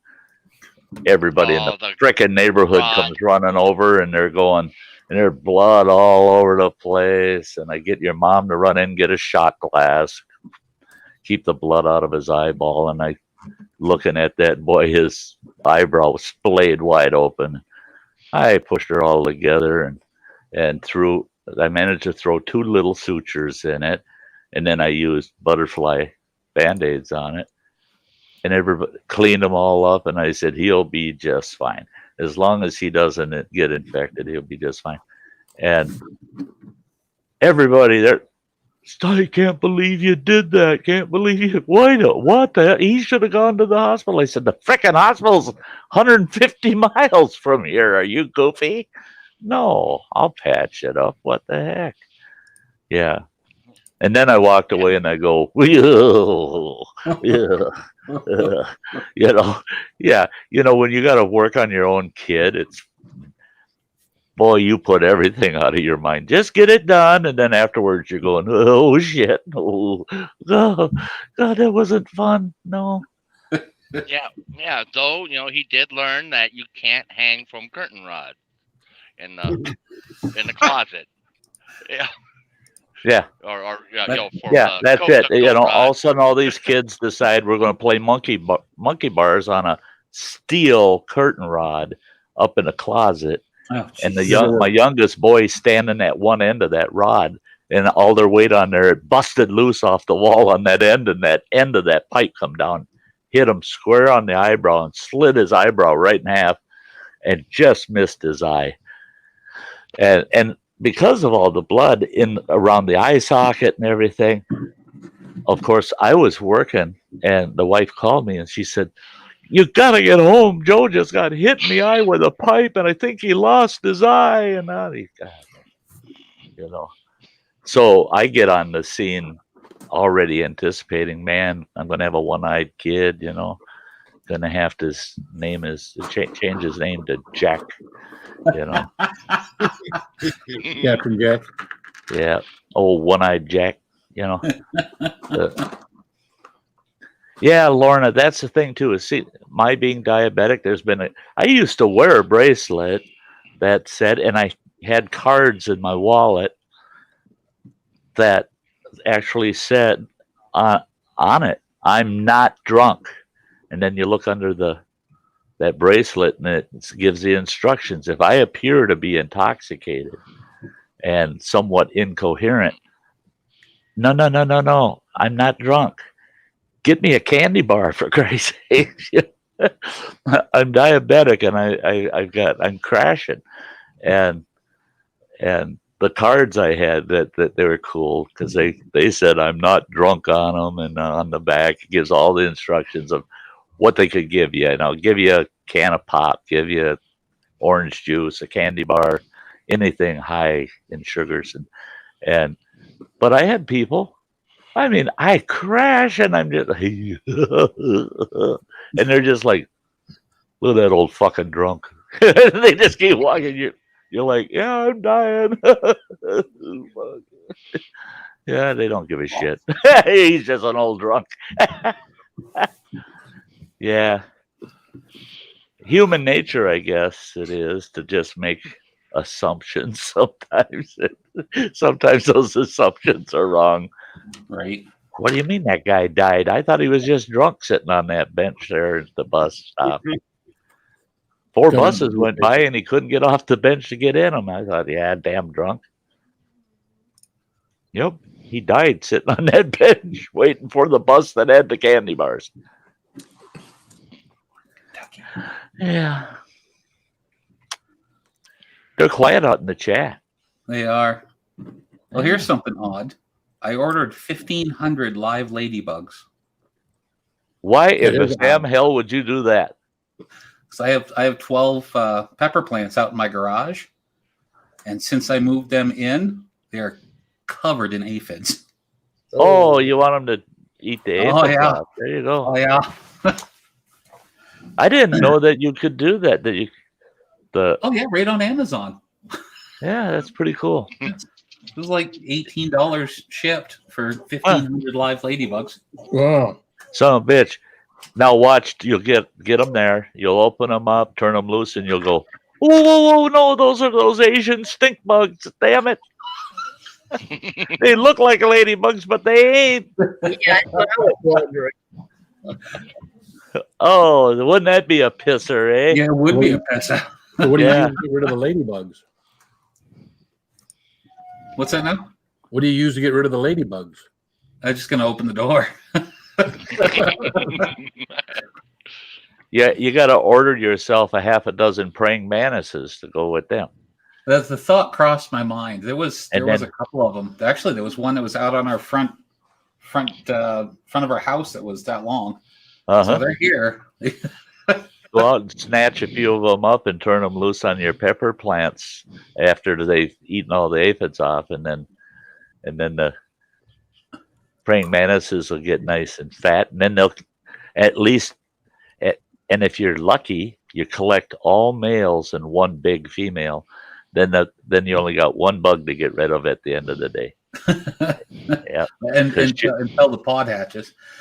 yeah, right. Yeah, make sure that she's not leaving her babies behind. Right. Well, I don't mind the praying mantises here. We got enough bugs that they'll be fine. But I mean, it was like 65 degrees here today. God, It's not what it was here today. But we're supposed to get snow Sunday and Monday. Well, that's our forecast is changing too. Yeah, it's today- supposed to be down to 36 degrees tonight. Yeah, Sunday and Tuesday. it was our 35 was our high today. At 1 o'clock this afternoon, it was 34. It's Yeah. 54 out right now. Oh, shut up. It's 48 right now here. Yeah, I you- wonder you- if Joe's. You wouldn't enjoy living out here during the summer, though, Sty. Hey, I've been there during the summer. What part of Colorado are you in? I'm on the western slope. Oh, you are. Yeah, so I'm in You High are? Plains Desert. You're slopehead. Yeah. So yeah, that's like high mountain desert in there. Yeah, we had almost 2.5, almost 3 solid months of 100-degree weather. Uh-huh. Nope. Yeah. See, That that's means- the weird thing with Colorado. Well, anywhere along the Rockies, that western slope, it's like a whole different world from the western slope to the eastern slope. Yep. As that weather comes up, those mountains push that weather up high, and on the eastern side, they'll get dumped on, they'll get rain, they'll get all kinds of weird weather, and it's cooled off because it's pushing all into high pressure. But those guys on the west side are cooking their asses off, He's gonna get knocked. going, "Fuck, I think we need to go east for a weekend here." Yeah. Yeah, back when I hauled freight, I hauled into Denver and Loveland all the time. I was in Loveland all the time. Fort Collins. Yeah. Yeah. Yeah. Yeah, I'm in Fruta, which is right over Oh, by yeah. Grand Junction. Yeah. Over by Grand. That's right. Yeah. Yeah, I used to run through there quite a bit too. But that was one thing, and Running Water knows he does it. That's what he does for a living. But when I was running on the road, that's one thing I actually liked about it was the variety of weather that you would see in these different regions, and especially when you're in regions where you can drive 2 hours and it's like a complete different ecology. I mean, everything's different in just 2 hours. Boom. It's like you're in a different world all of a sudden. Yeah, that's why we have 8 or 9 months of growing season here. Yeah. Yeah. Well, and where Roman's at, I've seen him one day be outside and no shirt on and 70 degrees, and next day he's got 6 inches of snow on the patio table. Oh yeah, Yeah. He's down in Aurora. He's probably having fun right now. His In-N-Out Burger opened up, the very first one in Colorado. Uh-huh. It was a 14-hour wait. Ah, 14 hours. What the heck? It was like a 1.5 to 2 mile long drive-through line. It's not worth it. Nope. People No. are freaking morons. See this? You know what? Okay. They were all Biden voters, but It was messing up the interstate. I bet. It just goes to show how stupid people are. Running water, you remember Peter Holmgren, don't you? That was Bill Byers' brother-in-law from Denmark. Yeah. Okay. This guy, he's got his hands in money-making deals all the time, right? And in fact, he invested, he was a lower partner, a smaller partner in the very first McDonald's they put in Poland. That's how bitch. He made about 15 times his investment in the first 6 months of that stupid McDonald's. Everybody went apeshit because there's one McDonald's in Poland.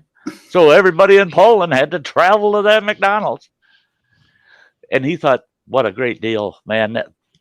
You build a McDonald's in a country that doesn't have one, you're going to make big money. So he jumped in and made a bigger investment in the first McDonald's ever put in Russia, and it was put in Moscow. He showed me videotape of the opener for that McDonald's.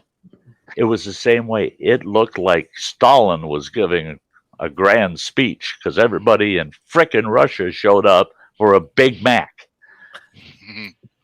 A Big Mac in Russia at the opener of their McDonald's. It was insane. It equaled 3 months of the average Russian income to buy one Big Mac. They sold out all the stock in their McDonald's within 12 hours. It was insane. He was so proud. Oh my God, we made so much money. Because they couldn't meet the demand, some Russian rebels got pissed off. Guess what they did? They burnt down the McDonald's. The second day.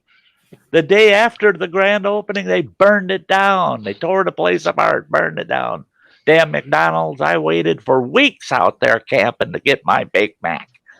And I had my whole life savings here. I was going to feed the whole family. I was going to get a Big Mac and 5 orders of fries. You know, that people are morons. They're nuts. Yep. I can remember back in the 70s or 80s, if you were in Russia and you had a pair of blue jeans, that was a big deal because you could not. There are certain things like high top tennis shoes and things like that that you just couldn't get in that country. No. You could buy an old army surplus tank and drive it back and forth to work if you wanted in Russia, but you couldn't buy a pair of fucking tennis shoes. I mean, yeah, there's a lot of weird shit goes on in Russia. This buddy of mine, Peter, what he does is he lives in Delaware. He lives here in the U.S. He's a Danish citizen, and it was funny because he married my old sweetie, and I told him, I said, yeah, she's really eye candy, Peter. You're lucky that you got her. And he goes, you don't know how lucky you were that you didn't keep her. I said, why do you think I didn't argue about it? I just, I had my time. You married her, you poor dumb moron. Yeah, she ain't cheap. I mean, she ain't cheap. She's a high maintenance gal, But this guy, he's got a hazardous waste business here in the U.S. He hauls hazardous waste, right? Big money in that. Big money in that. Well, there has to be because there's a lot of expense in just paying these handling sites to take the waste. There's big expense in that. But that wasn't making him quite the big income he wanted. So he decided, I got to get into something a little different, something fun. Well, now he travels all over the country and he buys any old Indian motorcycles or Harley Davidsons he can get his hands on. He'll buy it up. Boy, he goes to towns all over the country and he looks in the papers, calls every single Harley available in there. I'll take it. I'll take it. He don't even argue about the price. I'll take it. Whatever you're selling it for, US dollar, I'll take it. He brings them back to Delaware to his shop. They retrofit the European gauge clusters on them. So it's all kilometers and it's all retrofitted to Europe. He crates them bastards, sends them over to Poland. And then he ships them around Europe. And he sells Harleys over there. He sells Harley. He'll find somebody that okay, this is weird. He ordered 6 Harley Davidsons, brand new ones, 6 of them, ordered them. He got his Harleys, I think it took him 3 months to get them. He got all 6 of them, crated them up, sent them over to Poland. Now, if you live in Poland and you order a Harley Davidson, it'll take you 18 months before you'll get that Harley. But if you live in the U.S., you'll get it between 3 and 6 months. But Poland, no, year and a half before you'll see your bike. So he was buying them brand new here, writing them up 30% and selling them in Poland, and you can have it today. He was selling Harleys quicker than he could ship them over there. I mean, I told him, I said, that's got to be weird. Is Poland full of Harley Davidsons and old Indians, you know? He goes, it's getting there. But yeah, and he never tells anybody, oh yeah, this is a sweet Harley. I love this one. Guess where it's going? It's going overseas. It's going to Poland. You don't tell the sellers that, because then right away they're like, no, you take our bikes over there, you know. No, he don't tell nobody. Well, don't the Chinese or the Germans or something now own Harley Davidson? The company? I didn't hear that. Okay. Maybe I misheard something. I wanted to say, I thought I had heard it. I thought there was some kind of collab going on with the Japs for a while. Harley was collabing somehow with the Japs and wanted the Japs to make some Harley components for them. And yeah, I've got a friend over there in Kyoto that was saying, you go to they've got, a couple dealers over there for Harleys. But you go in there and you're looking at them before you buy or anything. They've got like this old 60, he said it's like a 65 hardtail thing. They're big fat boy. He's like, you need to, that they'll lay it down and you need to be able to pick it up, because they're going to make you do that when you go down to register it and for your intent to buy it. If you can't pick that bike up, stand the bike up, they won't let you get a license for it, because they had too many of these little Japanese guys buying these bikes. They tip them over and now they're in the middle of the street with this bike that nobody can pick up. That's all right. Cut it out. We're gonna have to cut that out. So Harley's a publicly traded company, so it's stockholders on it now. But Kawasaki bought it out in 2014 is what I just read. Yeah, that's it. No, that's here, right. but... When they decided to go public, that's when they were losing the total control. That's when Kawasaki. The writing's too small, Granny. You're gonna have to read that. Let me see. Try and make it bigger.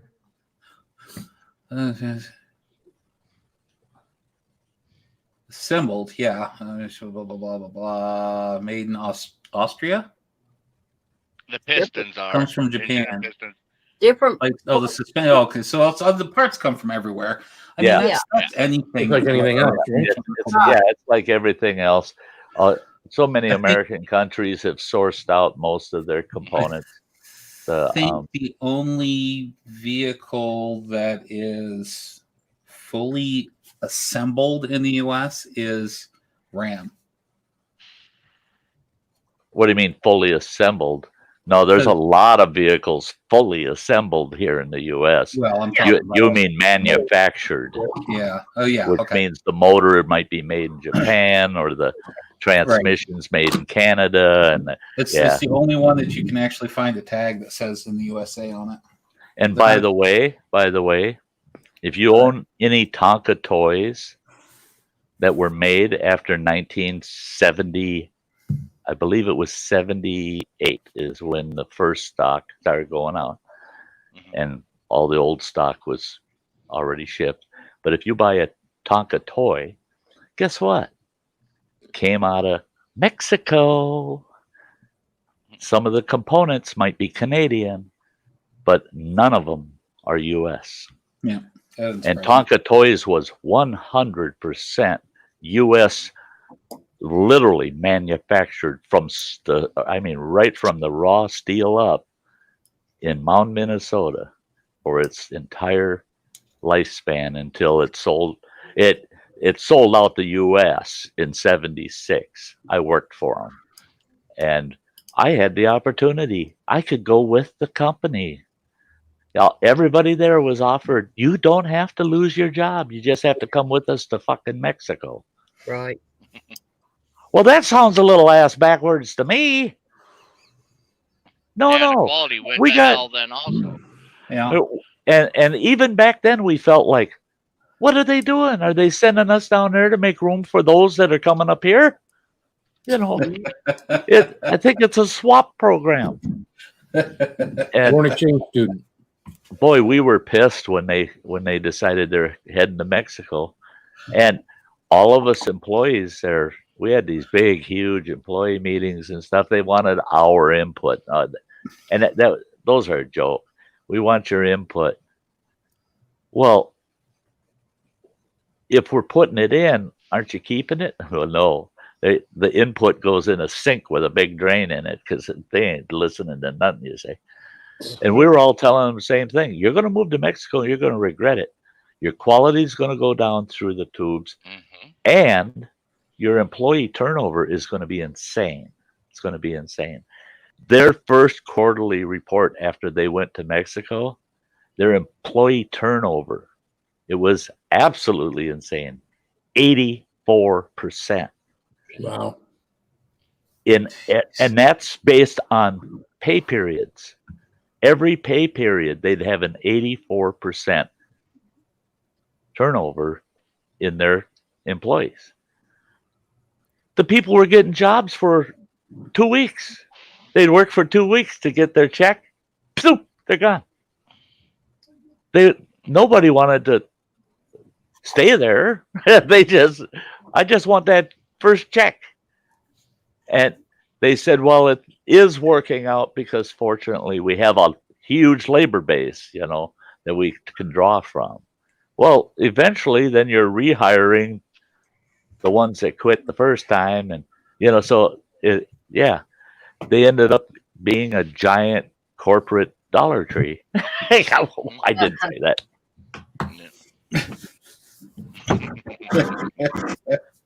Our employee turnover, when you're fully staffed, you got 12, 14 employees at a Dollar Tree, and you'd meet at least 20 new people every year that were on staff.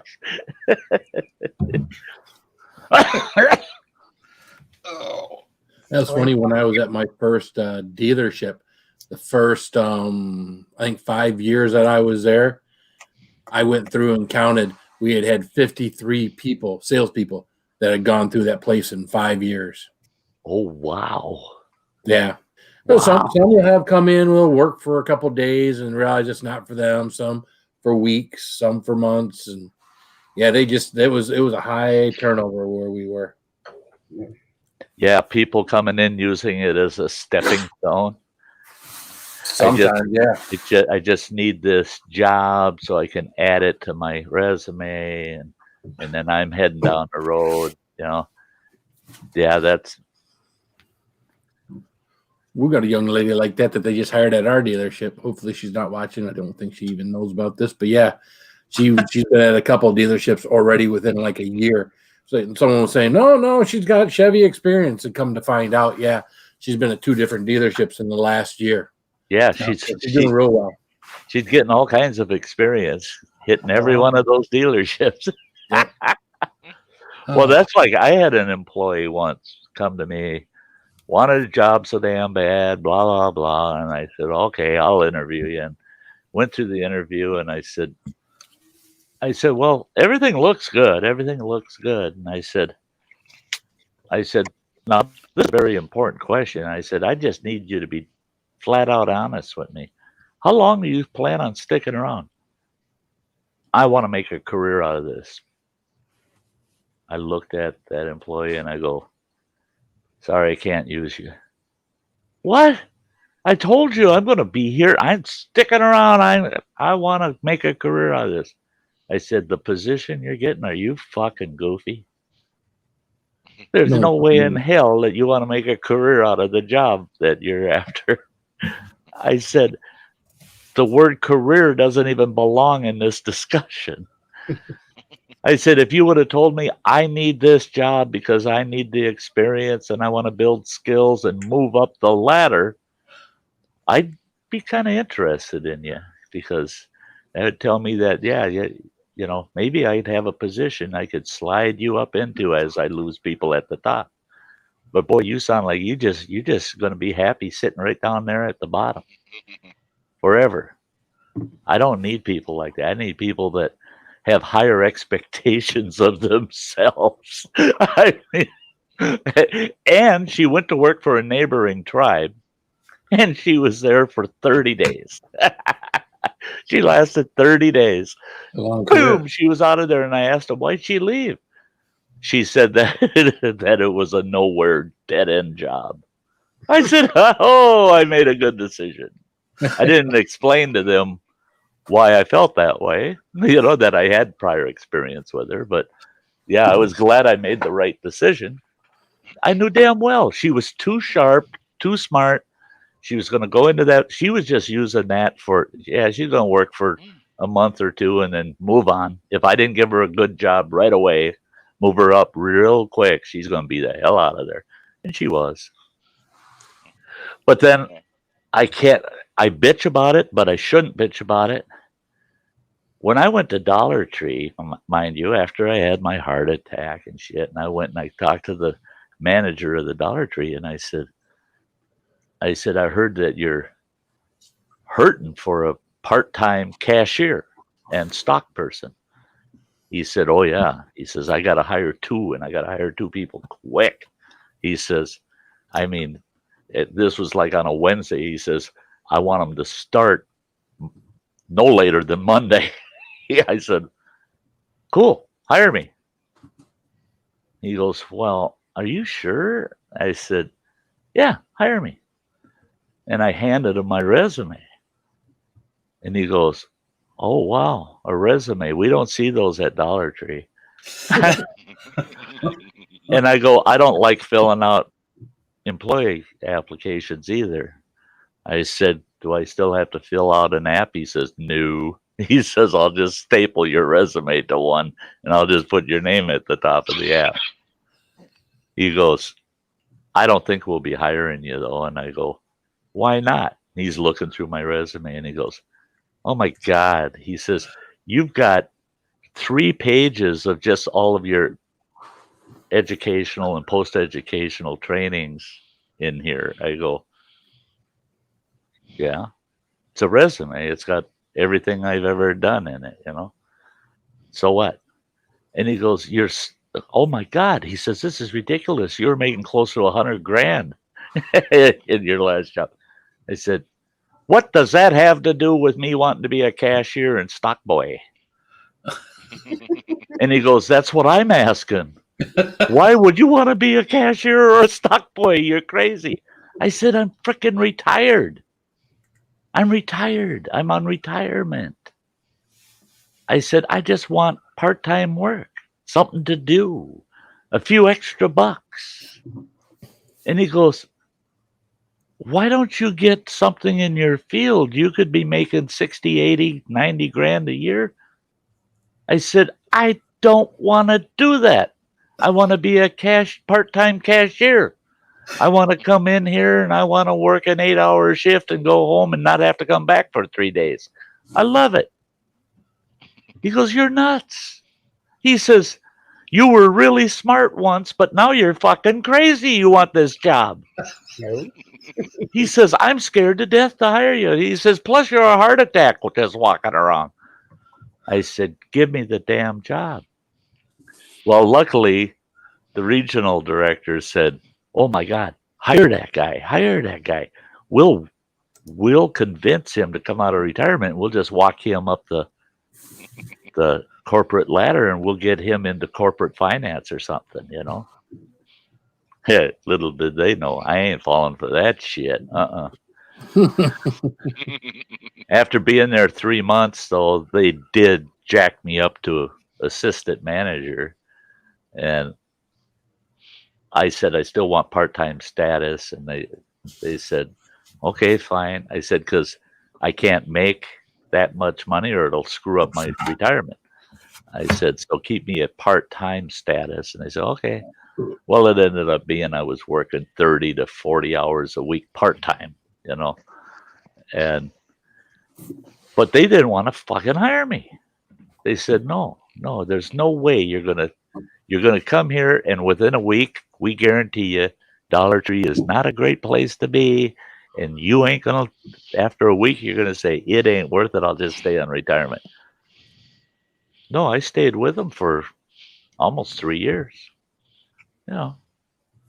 But then when I got my full retirement, I said, and I did my budget, I go, nope.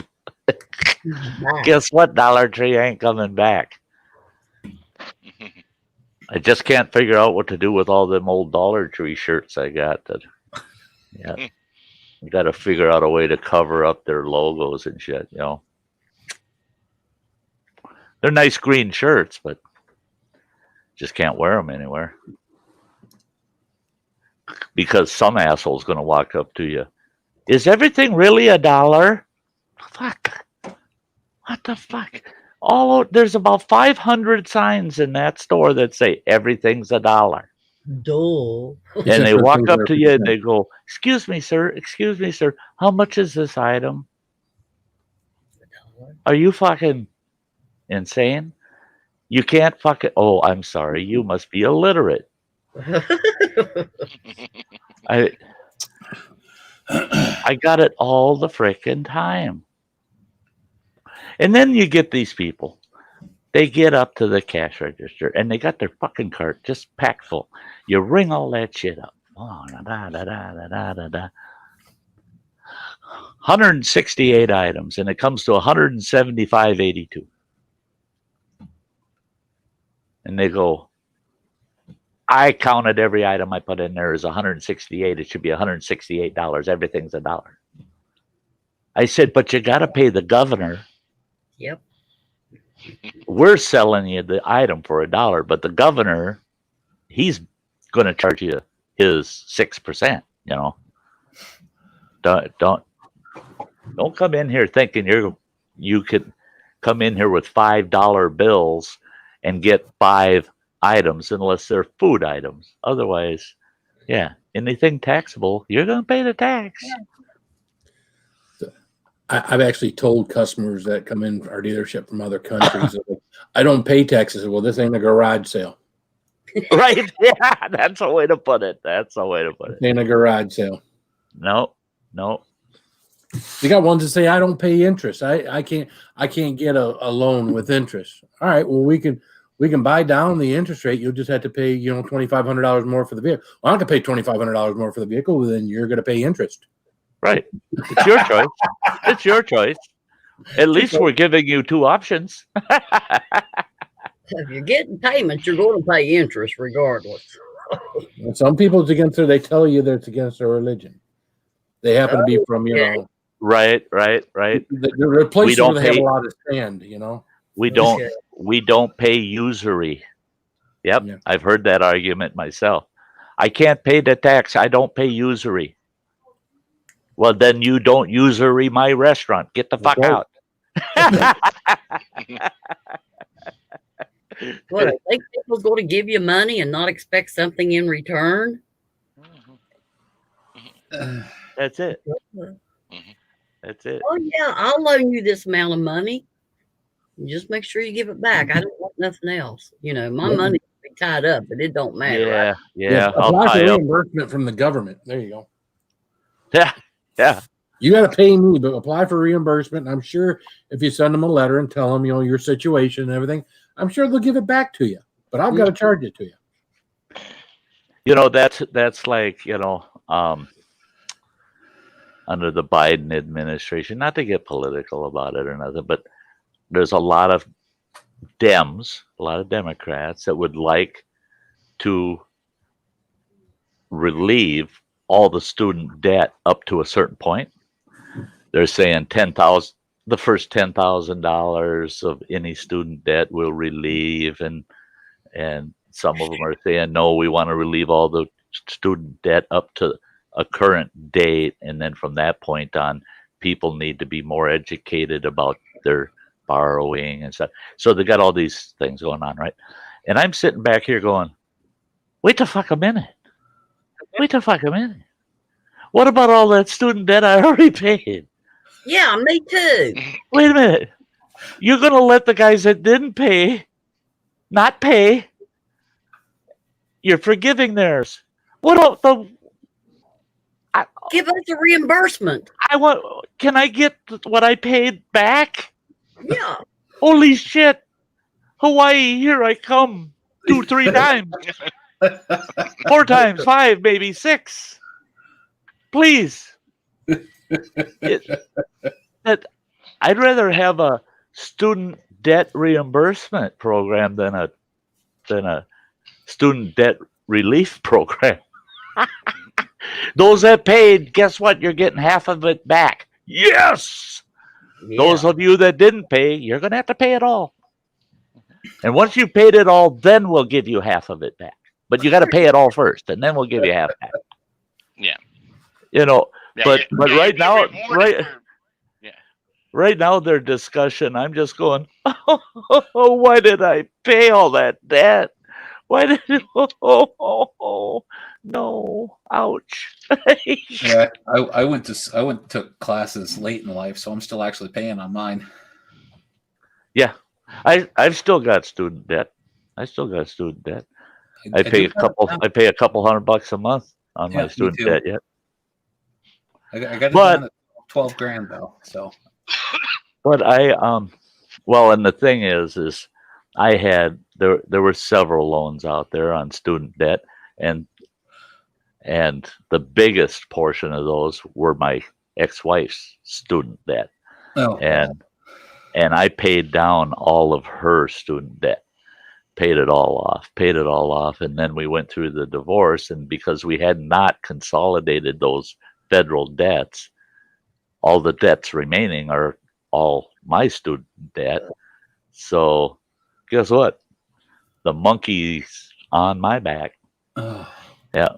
So I got to pay both of our student debts all the way down, and the remainder of my student debt now I just got it worked out, a couple $100 a month, and the only way I'm going to see that debt relief is when I die. Yeah, I think I figured I still got. Well, I'll live beyond my debt because I'll be done with it in just shy of 5 years. I'll be totally done with it. But yeah, I don't know. There you go, Hunt for Heat. Send our bills to Nancy Pelosi for payment. There you go. Awful. Nancy, can I have ice cream?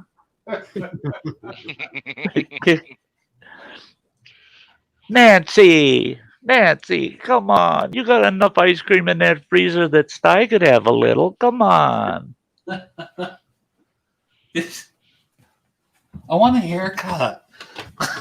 Oh yeah, Nancy, can I go with to the barber? I need my head shaved. You really get your money's worth because they buzz it right down his scalp. To take a straight razor to it. yeah. No straight razor for my head. No, I got to use Mr. Gold. Huh. I've actually seen commercials for that. I just get a kick at looking at the screen and seeing how red my hair looks. Yeah. Yeah, everybody's adjusting the hue on their screens. You know, Joe's blinding them with that red hair. Well, it's blonde. Yeah. I've got. I think, and tonight it's standing out more red than it usually does, and I think it's because of that damn shirt. Yeah. Well, I've only got the room fan light on. I don't have my LED on. Yeah. Well, that's it. That's what I got. Damn, I'll do that tomorrow. I got to order a set of new bulbs for these studio lights because that one's burnt out, and I just got to. Basically, it's a yard light, spotlight in it. Just something in there and it's not color diffusing like the regular studio lights. The studio lights are daylight quality, so the colors are better. I like that daylight quality light because it's like sitting in here with the bright sun. Yeah, these are 6,000 lumen. Or 6,000 Kelvin. Well, what idiot come up with the idea of making a fan light, the ceiling fans, the light socket different than the sockets for the rest of the house? Right. Yeah, different size. What freaking idiot come up with that idea? Oh, somebody that just wanted to piss you off. They used clear. Or almost like the Christmas tree bulbs, the big Christmas tree bulbs. Yeah. Light socket in it. What the hell? Yeah, some of them have the tiny little sockets, or they got that medium size. That's what mine has. Like an appliance. The tiny ones. The little night light. Little night light. Oh, it's got the big ball on it. Yeah, it's got the big. I bought. We had the Running Water. Never saw that house, but. We had this big, beautiful Victorian home for about 1.5 years, 2 years. A beautiful house. And I bought this huge fucking ceiling fan for the living room. That living room was big. I mean, that living room was 20 by 20. That's the size of the living room. It was massive. Beautiful living room. All polished oak pillars and shit. It was beautiful. But hotter than hell in there, even with and that house had true 10-foot ceilings in it. And I found this ceiling fan online and I'm going, that's the one for that room. And it was real ornate, old, antique-y looking, nothing shiny on it. It was all like patinaed brass or bronze, and beautiful with big wooden paddles. It was awesome. And it had these 5 beautiful tulip style kind of lights on it. Well, they shipped the thing to me and this thing's massive. Holy God. I had to have a guy help me. We had 2 ladders, step ladders, side by side. And it took 2 of us to get that son of a bitch up there so I could just wire it in and then bolt that bitch to the ceiling. Get it all put together. I'm digging through the box, everything.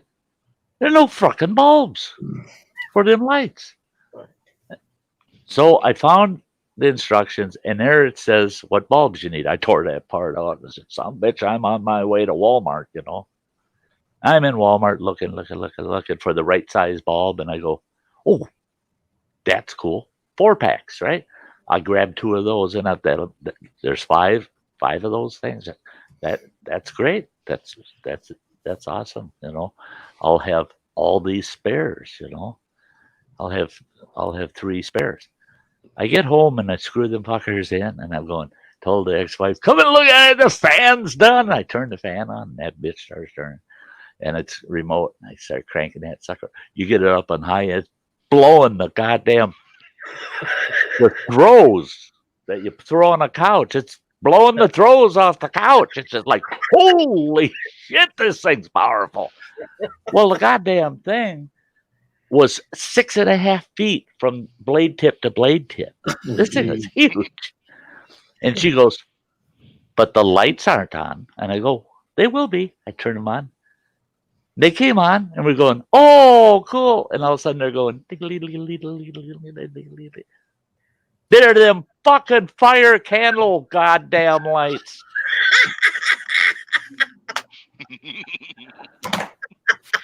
God, that pissed me off. I'm sitting there, look at that shit and twinkling crap going on up there. That first night, and I'm using the dimmer, you dim it, and it's just like real small flames up there. It looked like the ceiling fan was on goddamn fire. Oh, it pissed me off. And total waste, total waste. I'm the kind of guy, I don't return shit to like Walmart. If it's under $25, I ain't returning it. Yeah. So I had to go back to Walmart. I was real. And then sure as shit, the regular ones, the right wattage, everything. Oh no, they only come in single packs.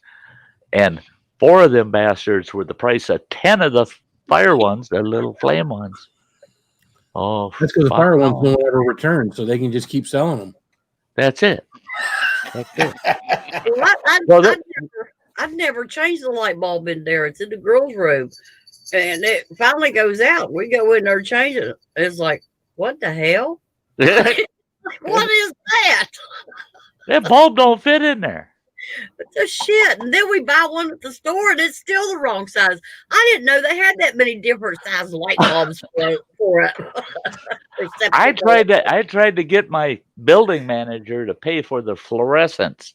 I bought 2 new fluorescent bulbs for that bathroom fixture. Okay, now those 2 bulbs, I looked at I couldn't believe it. I read it 4 or 5 times to make sure I was right. The life expectancy of those bulbs averaging 3 to 4 hours use per day. Okay, that's not a lot of hours, but that's for a bathroom, that'd be about right. Oh, I got to bring Samantha up while I'm talking about this. There's Sam. Hi, Samantha. Ew. Yeah, cool. It is so good to see you, girl. But yeah, I got these 2 bathrooms. They're 24-inch long fluorescent tubes, right? So I go to the store, look at them, and it says the life expectancy on those tubes at 3 to 4 hours use per day. I should go dig one out and show it to you so you know I'm not lying. It says right on the package, 44 years. Oh my God. So I told the housing manager, I said, you owe me for those fluorescent bulbs. I replaced your fluorescent bulbs in that damn bathroom. And those bulbs, and I got proof, are supposed to last 44 years. And I figured out they built this place in 1975. So guess what? Them bulbs are the originals when they built the place. Why do I have to pay to replace them? That's bullshit. I just bought bulbs for people for the next 44 years. Shit, if I live 10 more years, that means for 34 years, some stranger's going to be in here using my fluorescent bulbs. You should live rent-free, Sty. Rent-free? You should live rent-free, absolutely. That's I think I should. Bulb usage. I think I should.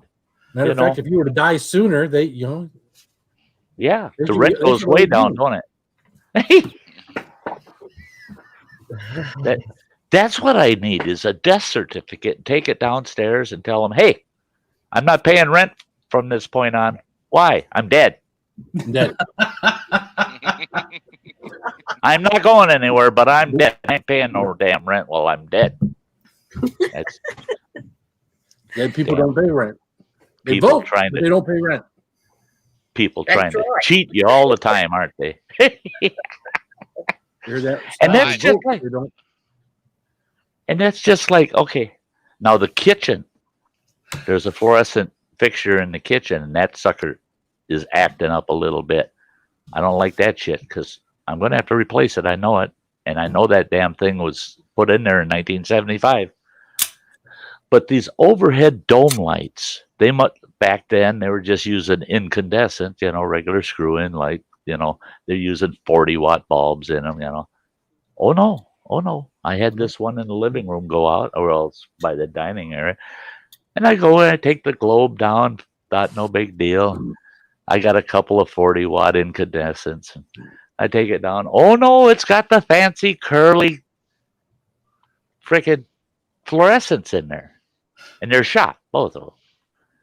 Well, I grabbed my lease and looked, and it said that nope, that's the tenant's responsibility to replace those bulbs. But by the lease, it says you're required by the lease to get the bulbs from maintenance of the building. And then they bill you on your rent. They add it to your rent for those bulbs.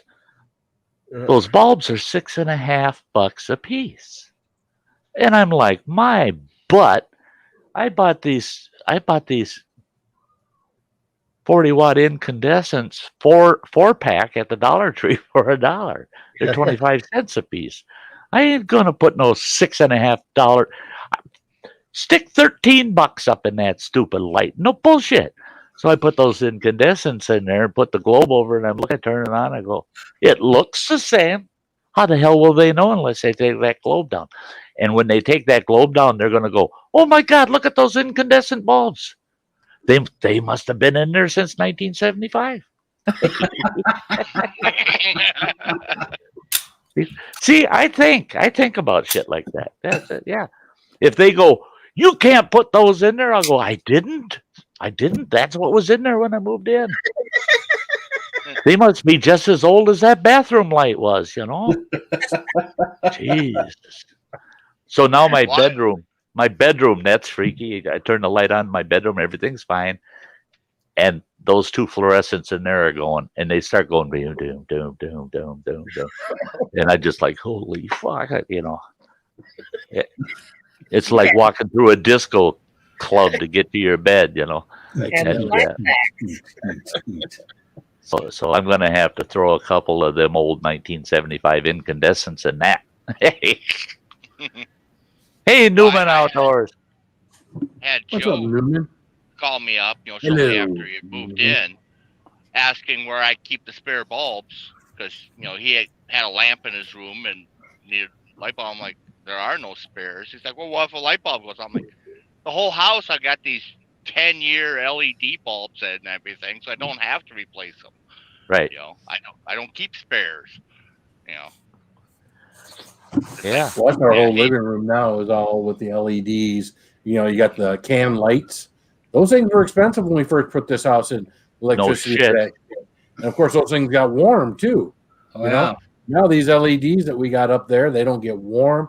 It takes them about a minute or two to get to full brightness. Who gives a shit? And they're burning about 1/10 of the juice. Oh yeah, absolutely. Yeah. And those light cans, we built a beautiful clinic for the Bad River tribe when I was their finance officer there. Built this beautiful clinic and pharmacy. Awesome place. Awesome. Fucker burnt to the ground 3 years after it was built. And you know what burnt it? An overheated light can. They determined it. They did a full investigation on it. They said, oh yeah, it's real obvious. It was a overheated light can. Somebody had put a too high wattage bulb in it, and it overheated it, shorted it out, and caught the place on fire. So when we built the new clinic, guess what? It's got all this beautiful rail lighting with all LEDs. No more. No, nothing that runs hot. No. Well, we had that happen down in Iowa when I was doing construction. We had to rebuild this lady's. It was a garage, and she converted it over to like an art studio, and then it caught fire. And when we were out there cleaning that up to rebuild it for her, she had those recessed cans. But to have better lighting in the house, she had those big like chicken coop spotlight bulbs in there. Oh yeah, heat lamps. Oh shit! Yeah, heat lamps. Oh, Throw some heat yeah. lamps in those. Let's see how hot we can get them. Those get hot. Yeah. Yeah, yeah. Oh, Well, I how got does many the a burn place burn sound? off of the brooding lamps, man. They get so hot that they burn out the socket all the time. Yeah, Mhm. yeah. Yeah, I used to buy those metal shielded socks Mhm. with the socket, and those brooder lamps would burn the socket, melt the socket right out. It would just burn the socket out. You know, the wire Hmm. burns out. I always have to take them Yeah. apart and cut it back and put it back together. Yeah, yep, No matter what you do, it does that. yep. Yeah, and if you got the good ones, they got that. The socket is the one where you take the screws out and it splits in half, and you just cut the wire back about 5 inches and rewire it. Eventually, your cord's only about a foot long. You're running an extension cord because you're right; it burns them up. It just, yeah. I got to put LEDs out in my garage. I wish I had a garage to put I LEDs. hate those damn bulbs. Well, you don't want to pay what we paid to get the garage. Oh heck! I cut a deal with a guy that I was managing from properties for his dad. He decided to get into property ownership and rental properties, investment properties, and I told him I'll manage them for you. No, I don't want a manager. I don't want a manager. He says, but I could really use your wife's accounting skills in my office. And I said, I'll tell you what, I'll let you hire my wife. You give me a 2-bedroom apartment and a garage. And I told him which building I wanted. And he goes, that sounds like blackmail. I said, hey. You don't even have to give her a fucking paycheck. You just give me that apartment and that garage. You think my wife was happy when I told her I got you a job?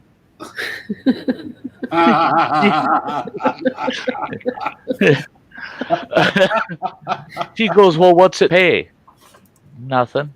But we do get an apartment and a garage out of the deal. Room and board. Yeah, we get room and board for that. Ain't that cool? And she goes, no, that isn't so cool. I said, I'll give you an allowance or something, you know. But yeah, why the hell? God, that was the only time in our whole marriage I didn't have to pay any lease or rent or nothing. I was able to do it with some of my other resources.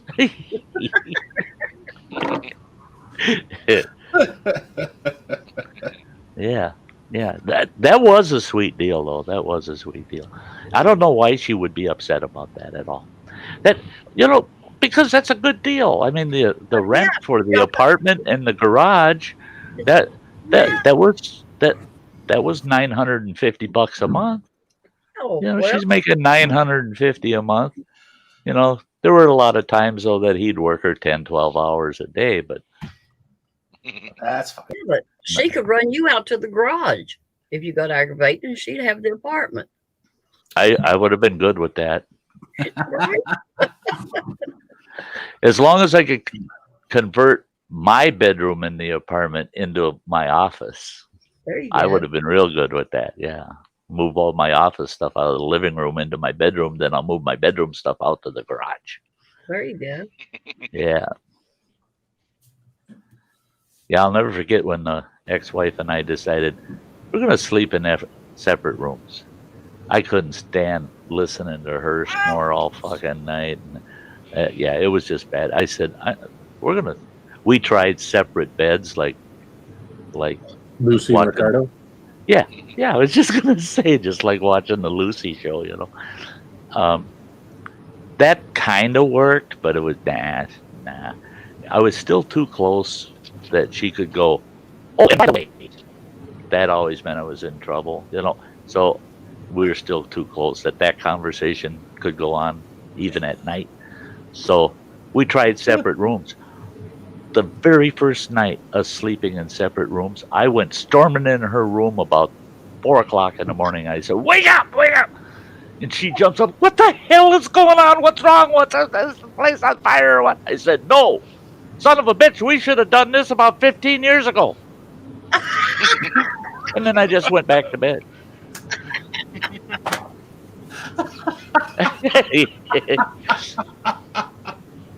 And she thought I was mean. I don't know why. Yeah, I just wanted to let her know how happy I was that we made that decision. And then after that, everybody says, "Oh, well, that really ruins the love life, don't it?" And I said, I had 3 love lives every week for about a half an hour each time. But I'll tell you what, if you've been married 20 years and then you start sleeping in separate bedrooms, then it becomes date night, It brings a little interest back into the mix, It's like, oh, it's date night. Ooh, yeah. Hey, you want to come over to my place? Kind of deal. It's pretty cool. Yeah. Yep.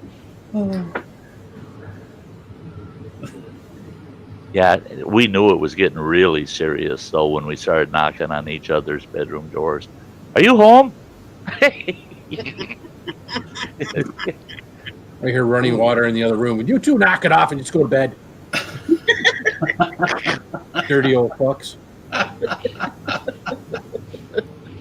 Hey, I had separate rooms with my ex, but that was since I was driving truck and I got used to, having the narrow bunk and being able to roll over, airborne. You like flip yourself in the air, flip over, and then you land back down because you don't have room to roll over in the truck. Yeah, well, that doesn't work on a waterbed. You have someone else with you. Yep. And waterbeds are their own story in themselves, aren't they? Oh yeah. Here's an experience for you. Middle of the night, we had this big California King waterbed, and it was the old chamberless ones, just a big water bag. Yep. And that thing was so nice to sleep in, but the wave action, I'd roll over and I'd hear, hey! oh shit, she fell out of bed again. Well, one night, I had a habit, I'd roll over and I'd stick my hand down between that waterbed mattress and the rail, the padded rail. It just felt good to have my hand compressed in there. And I stuck my hand down in there one night and I'm going, oh, fuck, that ain't good. Pulled my hand out. Yeah, water. That ain't good. Fucking bed's leaking. So I jump up out of bed, right? And I'm running all over the frickin' house. I'm out there. I close the bedroom door. Don't want to disturb the wife. Just let her sleep. I'm searching all over that frickin' house. Finally, I found the pump kit for that damn thing. Because we're going to have to drain that something. But it's leaking bad. I'm feeling water at the head of the bed there. It's leaking. Finally, found the pump. Went and got the garden hose. Had it all laying in the living room ready to hook up to that bed. And I go in and I go, now the bad part. I got to wake her up. Tell her to go sleep on the couch because I had to drain that fucking bed. I went in there and I could tell the comforter was soaking wet and plastered down around her. And I could see water on her chest. There's hardly any water left in the bladder at all. It's all inside that lined box that it sits in. She's sleeping in a fucking swimming pool. And I went over and I grabbed the tip of her nose and I go. She opens her eyes and she goes, you fucking moron, what are you doing now? And I go, I'm trying to plug your nose. And she goes, why would you do that? And I go, you're going to drown. That's when she then felt the sensation of being surrounded by water. Oh, it was so funny watching her fight and trying to get out of that fucking bed, splashing and trying to get that big old heavy wet comforter off of herself. She crawls out of there. Holy Christ, she just soaked. Her pajamas are just dripping all over the bedroom floor. And I go, that's a big fucking mess. I said, God, that's a lot of cleanup. And she looks at me and she goes, why are you all dry? I said, well, I got up and I was hurrying trying to get the pump and the hoses before I got wet. All right. Sleep through that. Oh, Yeah, I she didn't slept think through it. That's running water. She could sleep through anything. God. Mhm. Yeah. She was one of those where sleep was her hobby. Don't interrupt her hobby. There's only two hobbies that she had, and that's sleep and read romance novels. Yeah, yeah. She, you could have riots going on outside. Blow up the car. She'd sleep right through it. But you touch her candy bar in the fridge. Oh, yeah. Oh, yeah. She'll come out, rip you a new one. Oh, yeah. She'd hear that wrapper, Yep. and Some son of a bitch is into my candy bar. Yep. It's like my dog. You open up a Ziploc bag that's in the fridge and it comes running. Uh-huh. But That's it. I never actually saw her eat a candy bar though. She just stored them on top of the fridge and wait for someone to open them. Yeah. Yep. Well, they were bait. She was getting candy bars for bait because she just loved to torture. She loved to go after running water, boy. Oh, Yeah. that one time that she chewed into all four of us, and we were all sitting in the living room. We're grounded. We're getting all chewed out about it. Come to find out, you took the candy bar to work because it's like, hey, I'll just get another one. You brought candy bar home. I always looked at it as anything in that damn house, I paid for it. I'm going to use it. Yeah, she's trying to turn us on each other and bribe us to narc out which kid ate the candy bar. And we're like, we don't know. We don't know what happened to the candy bar. Are you sure you didn't eat the candy bar? No, I know you kids took my candy bar. Yeah. No, it was the old man. Was mom like 400 pounds or something? No. She needed a candy bar. Yeah. Life in Sty's home was usually pretty interesting. There was always something. There's always something going on. Mhm. But I'll tell you what, and I'm not afraid to say what running water sitting right here. He can deny it all day long. He did when he was a teenager, and he never gave up. But he's so full of shit because it's like somebody standing right in front of you, and you watch them. They bend over, pick up a rock, and they go, bonk, knock you on the head with it. And you go, what the hell? You just hit me in the head with a rock. No, I didn't. No, I didn't. Prove it. Look at the lump on my head. Well, how'd you get that? You lying son of a bitch, you just hit me in the head with a rock. Nope, not me. That's running water when it comes to this topic. That's on a bit. Each one of our kids, every night we'd rotate. You go do the dishes. Okay, they go in and they bitch, and every kid, bitch, I got to do the fucking dishes. Put running water in there. An hour later, you'd go in there and he's leaning up against the counter with his arms crossed. And I'd go, running water, what the hell are you doing? He goes, I'm letting the dishes soak. Yeah. It's been a fucking hour. And he touches the water and he goes, oh, shit. Yeah, well, get them done. Okay, Dad. Hour later, I go in there. He's leaning against the counter. I go, what are you doing? He says, well, I drain that water and put fresh hot water in there. I'm letting them soak. And all right, they don't need to be soaked twice, kid. Get the fucking dishes done.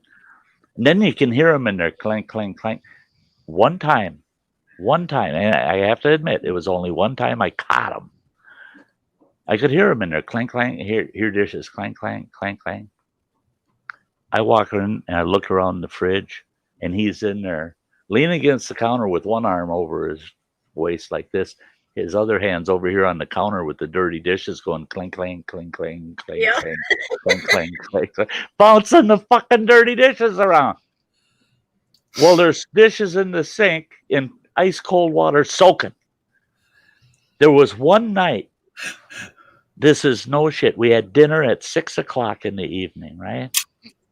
At midnight, I went in there. I said, "You son of a bitch, you get your ass to bed. I'll do the fucking dishes." He hadn't done a single fucking dish. You do it bad enough times, they won't Six. make you do it anymore. 6 freaking hours. And when I ask him, "Why the hell are you doing that?" He goes, "I hate it when mom makes me do the dishes." He never blamed me. He always blamed his mom. So, you know, yeah, he pissed me off, but I always got a chuckle out of it, you know. But Well, that's where like his me practicing the trombone. mother, she took it personally. I didn't. I just what the fuck. Well, that's like me practicing the trombone. Pulling your bone down in your room.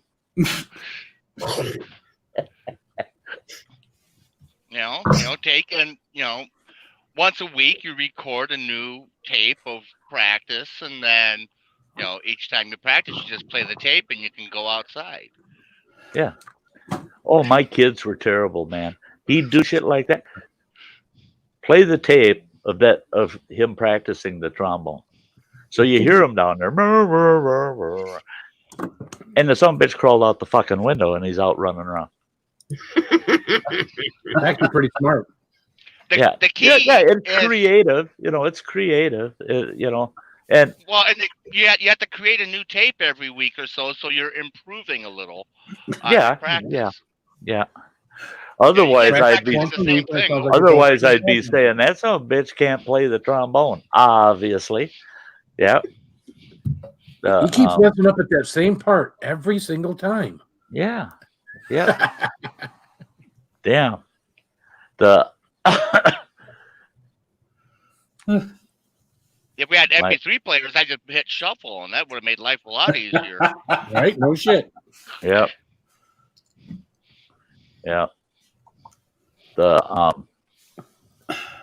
Our household was it was definitely different. It was really weird. It was really weird because, and Running Water knows, it didn't matter what my income was. My income could be very low or it could be very high. It didn't matter. I wanted my family to have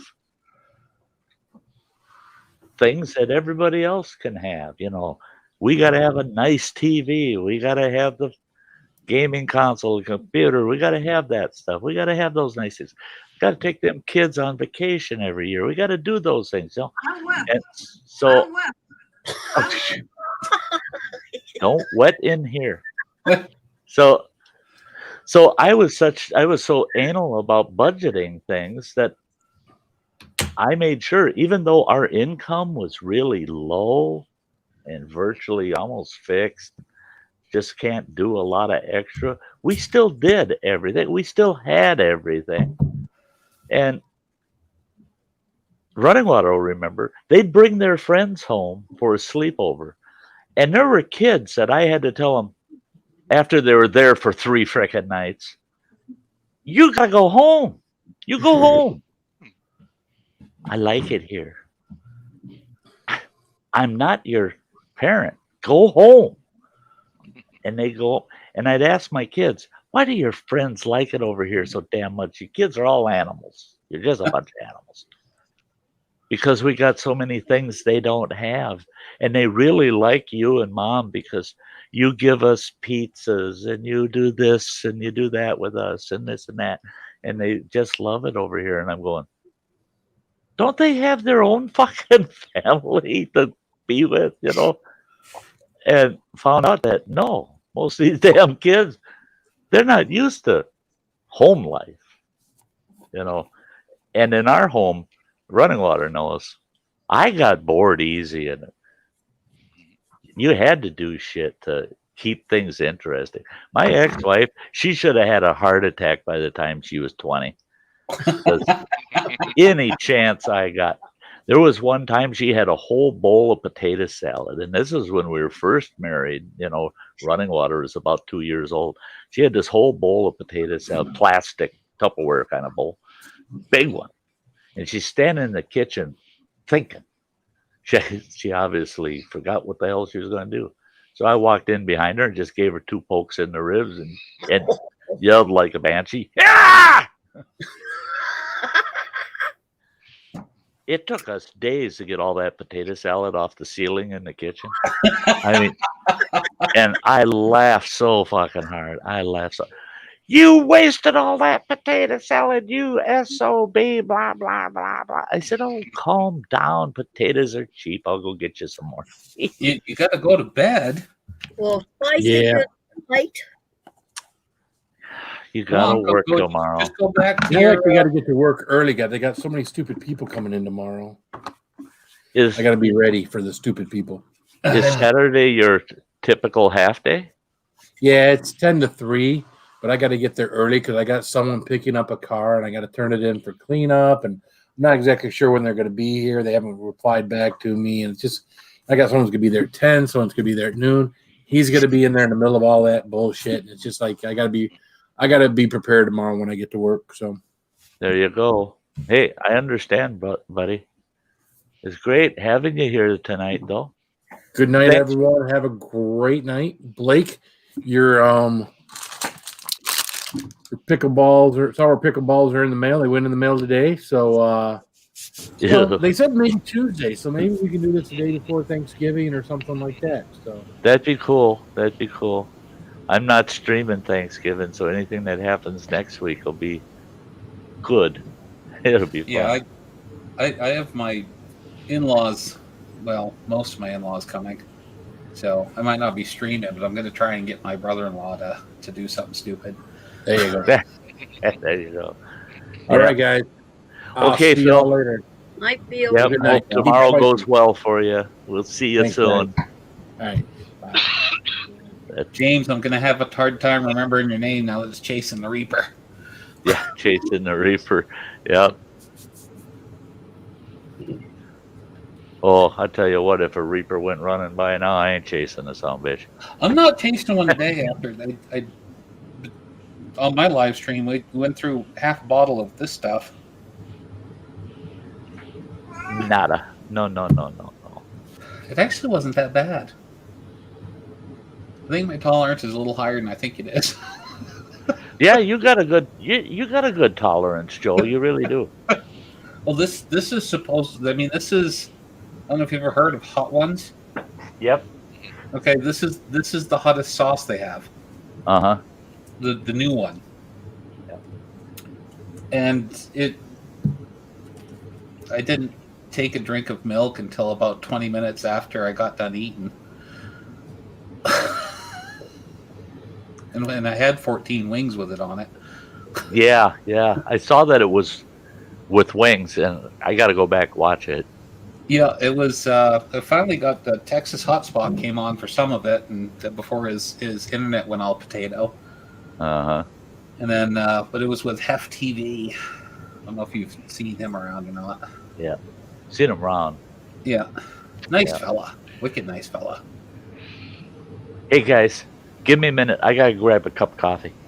Okay. All right, you're being Okay. timed. Yeah. You guys can entertain yourselves. Yeah, Now don't say anything too terribly nasty because I'm wearing earbuds tonight, so I won't hear it. You're down to 45 seconds. Hey, Sam, how you been? How you been, Sam? Good. Good. Yeah. Busy. So that's not convincing. That's not very convincing. I'm burnt out today. Lots going on. You getting ready for Thanksgiving? Yeah, we're gonna be doing that at my sister's. I actually have 2 to go to. I have to go to my sister's and then another person's house. It's a family member, so yeah, I'm bringing the side dishes, so must. Yeah, Luckily, I don't have to go nowhere. I don't either. that is Nope. lucky. Nobody's showing up, so that's fine with me. Everyone's coming to my house. So I'm gonna have 3 dogs here. No, 4 dogs. Jeez. Everybody's bringing a pet. Well, yeah, they don't know. It's well, my brother-in-law and sister-in-law. They don't have kids. They just have 2 dogs. And then my father-in-law's coming down from the mountains with his dog, deer-legged freaking dog. I was gonna say, I bet he's got a big dog if he's coming down from the mountains. No, it's just she's skinny. She's skinny, but she's long-legged. She runs like an elk up in those mountains. And my poor 10-year-old pit bull tries to keep up with her. He gets to running so hard in the mountains that he frosts at the mouth.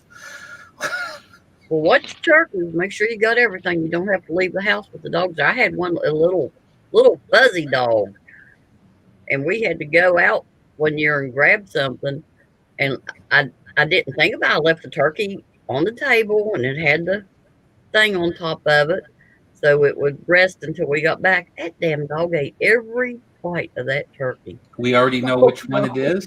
And the turkey was bigger than the dog. I'm like, I don't know how she did that. There was nothing left. Well, my dog hasn't counter surfed in probably 8 years, 7 or 8 years. That's the last time he did it. He ate an entire. He ate half a pound of butter. Oh my God. The stick butter too, but he didn't eat the paper. He licked it clean. Yeah. Well, how that little dog ate that turkey that fast, as little as she was. I mean, we didn't have a turkey that year.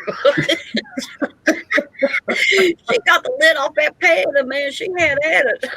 Oh, jeez. That reminds me, I've got a 2-bone prime rib. I ought to thaw out for that. Throw it on the smoker, and I do a reverse sear on it. Slow cook it till it's about 110, and then you sear it on all sides, just right over the heat. Perfect. And now I'm hungry again. Oh. Uh-oh.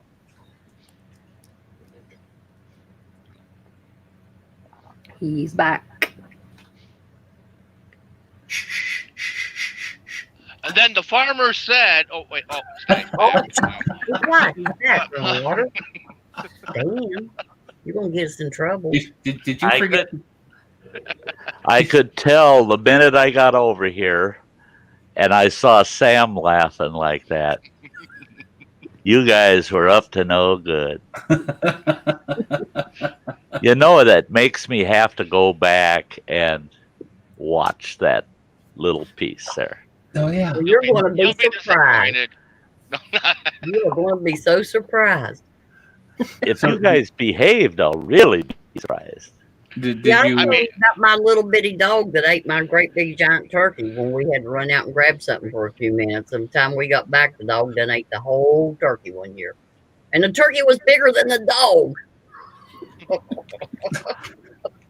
You know, that's funny because I just watched, believe it or not, after I had a stomach cramp last night that surprised me. I couldn't sleep. And so I thought, what the hell do I want to do? So I started watching The Christmas Story. And when them dogs got in the house and got their damn turkey off the kitchen table. Yep, there you go. Dog got the turkey. I don't know how it ate. You have a good night too there, James, chasing the Reaper. Yeah, if you're wondering what I'm doing, I got my meds today. Oh, Thank you. You reminded me. I can take mine too. Hey, Sty, don't forget to take your meds. That's it. And the worst part is I got That's for you, Ann. shit. Now I'm taking the wrong ones. I got to watch what the hell I'm doing. It's nighttime. Don't take the daytime ones. The Okay, quit talking. Concentrate on your medicine. all of a sudden Sty's all fucked up, goofy. He's been taking the wrong pills. So nothing different then. That's right. I'm doing good. I'm just as goofy as I was earlier. Yeah. What's the taking the right pill? Yeah. There we go. That'll get me through the night. I'll fill my pill tray tomorrow. I'm doing that shit at night.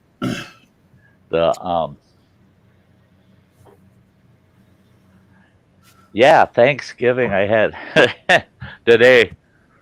I had this gal. She is a nice gal. I feel bad for her. She's about my age, and she hates being retired, and she's one of them, that ages so damn gracefully. What are you pointing at me for? I don't think that girl's ever gonna get old.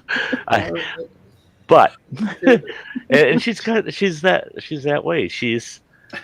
This gal's she just turned 63, and she looks like she might be in her late 40s. She reminds me a lot of Samantha's mom.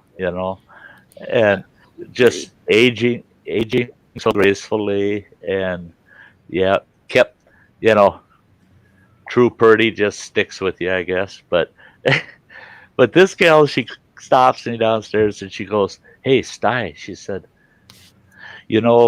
such and such a church. And I said, "Oh yeah, that's the one that does the big Thanksgiving dinner thing every year." And she goes, yeah. She says, "You've helped them out on a couple of fundraiser things." I said, yeah. And she goes, "Do you go over there for a meal on Thanksgiving each year?" I go, "Oh, hell no, I don't go over there."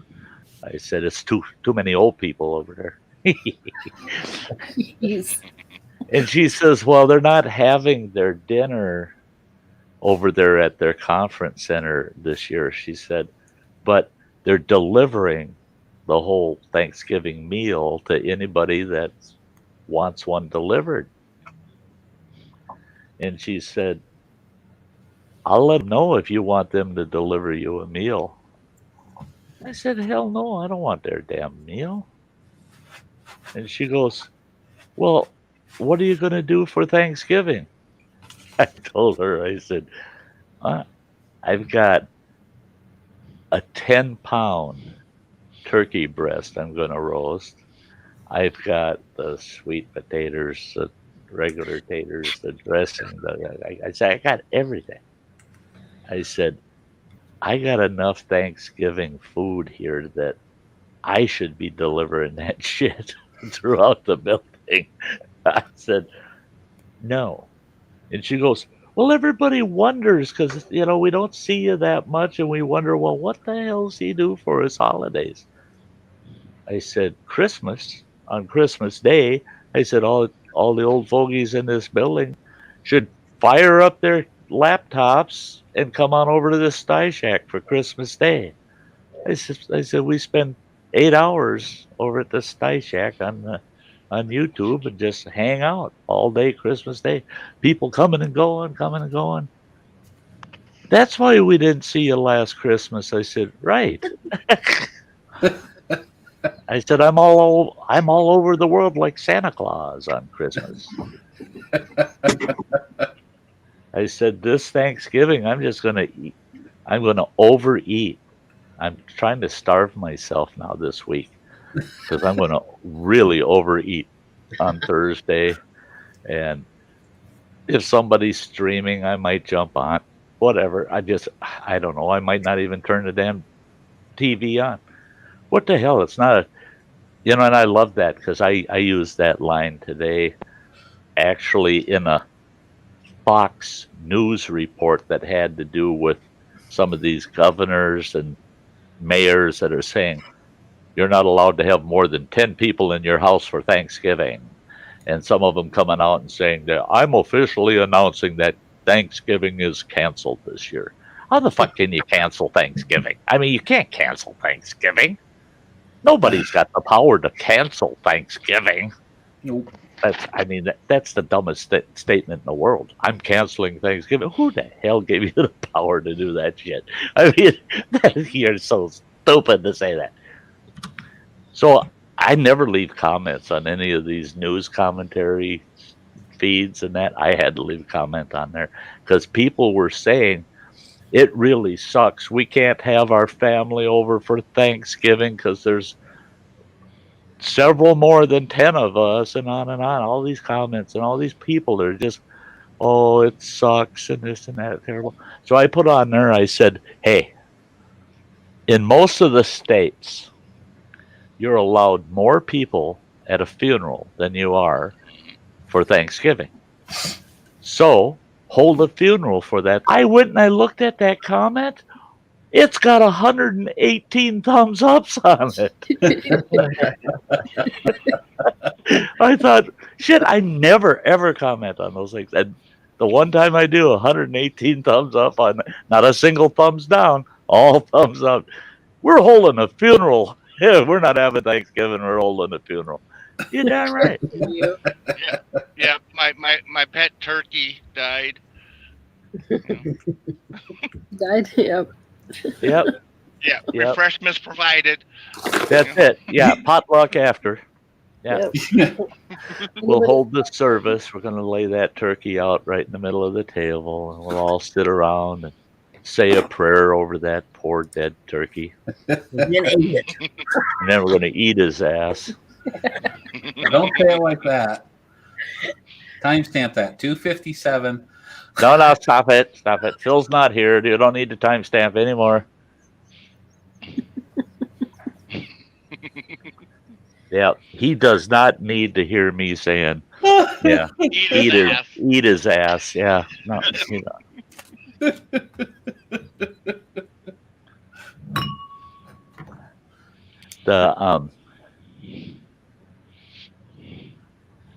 What's that?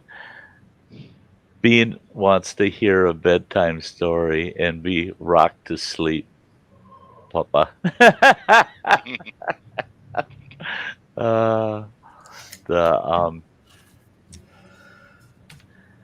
Yeah, I got tomorrow's Sty story it's not like a super sad story or nothing. It's got that's not nice kind of ending to it, that where you go, oh, but it's a good story. It's a good story. Right. It's not a heartbreaker kind of story, so was a you don't need Wait. Kleenex. Sty, you bastard. Yeah, That was Sty, you awful. bastard. I was watching. Yeah, it was surprising. There were fewer viewers for the Fate of a Fiddle Player than there was for the first half of the story. And I think people were like, I don't want to hear the end of the story. Yes. Yeah.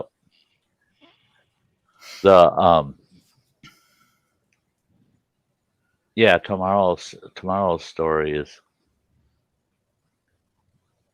not a spoiler.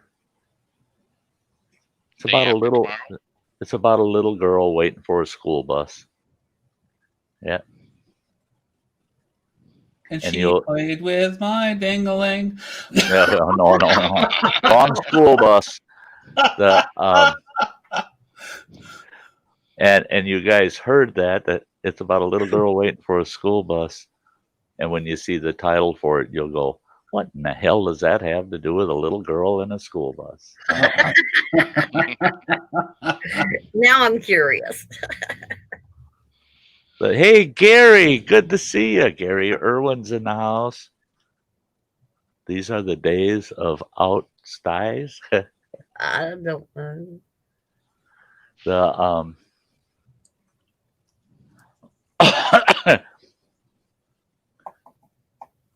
yeah, for my kids, bedtime stories. Yeah, I'd always have to tell them something with a tragic end. It's always nice to put your kids to bed, cry. If they cry hard enough, they sleep really They good. sleep way better. Yeah, they sleep really good after they cried their tears out. That's yeah. Oh, Well, I was talking with a group that they're talking about movies and such. When it comes to like horror movies, and showing it to their kids. What age can I show this movie to the kids? So I'm just sitting there keeping quiet. I'm like, yeah, I saw Exorcist when I was like 5. It's like, and he did with not, my kids. and he didn't watch it with me. He watched it with his Uncle Dan. Oh, Uncle Danny was bad back in the day. My brother would call us up and say, "Hey, I want to take the kid to a movie." Well, Running Water was only about a year old. And it's like, oh, isn't that nice of his uncle wants to take the movie? And he'd always ask, how long can that kid last in a diaper? Will he make it through a movie? Because he wasn't about to change no diapers. But when Running Water was about 2-3 years old, my brother comes and, yeah, I can take a Running Water with me for a movie. Okay, yeah, cool. Takes him to the movie, come back and ask him, well, what you guys go and see? That's the first time I ever inquired. And he goes, oh, it was good. It was good. And I said, well, what was it? He says, it was the follow-up, Texas Chainsaw Massacre 2. Oh, God. I go, the fucking kid's 3 years old, man. He goes, well, that's what's cool. He don't know what the hell's going on. He was laughing through the whole thing. I mean, Jesus. My brother was terrible. He was terrible. His wife caught him sitting in a living room with 3 of his kids watching The 1,000 Faces of Death. Oh, God. Oh, and Mom. she goes, what are you doing? Our kids can't be watching that. She goes, that's enough. You just shut that off. And he goes, hey, they've only seen about 800 of those faces of death, he says. He says, they made it through the first 800. They can make it through the last 200. I remember those movies. I actually had one of those on VHS.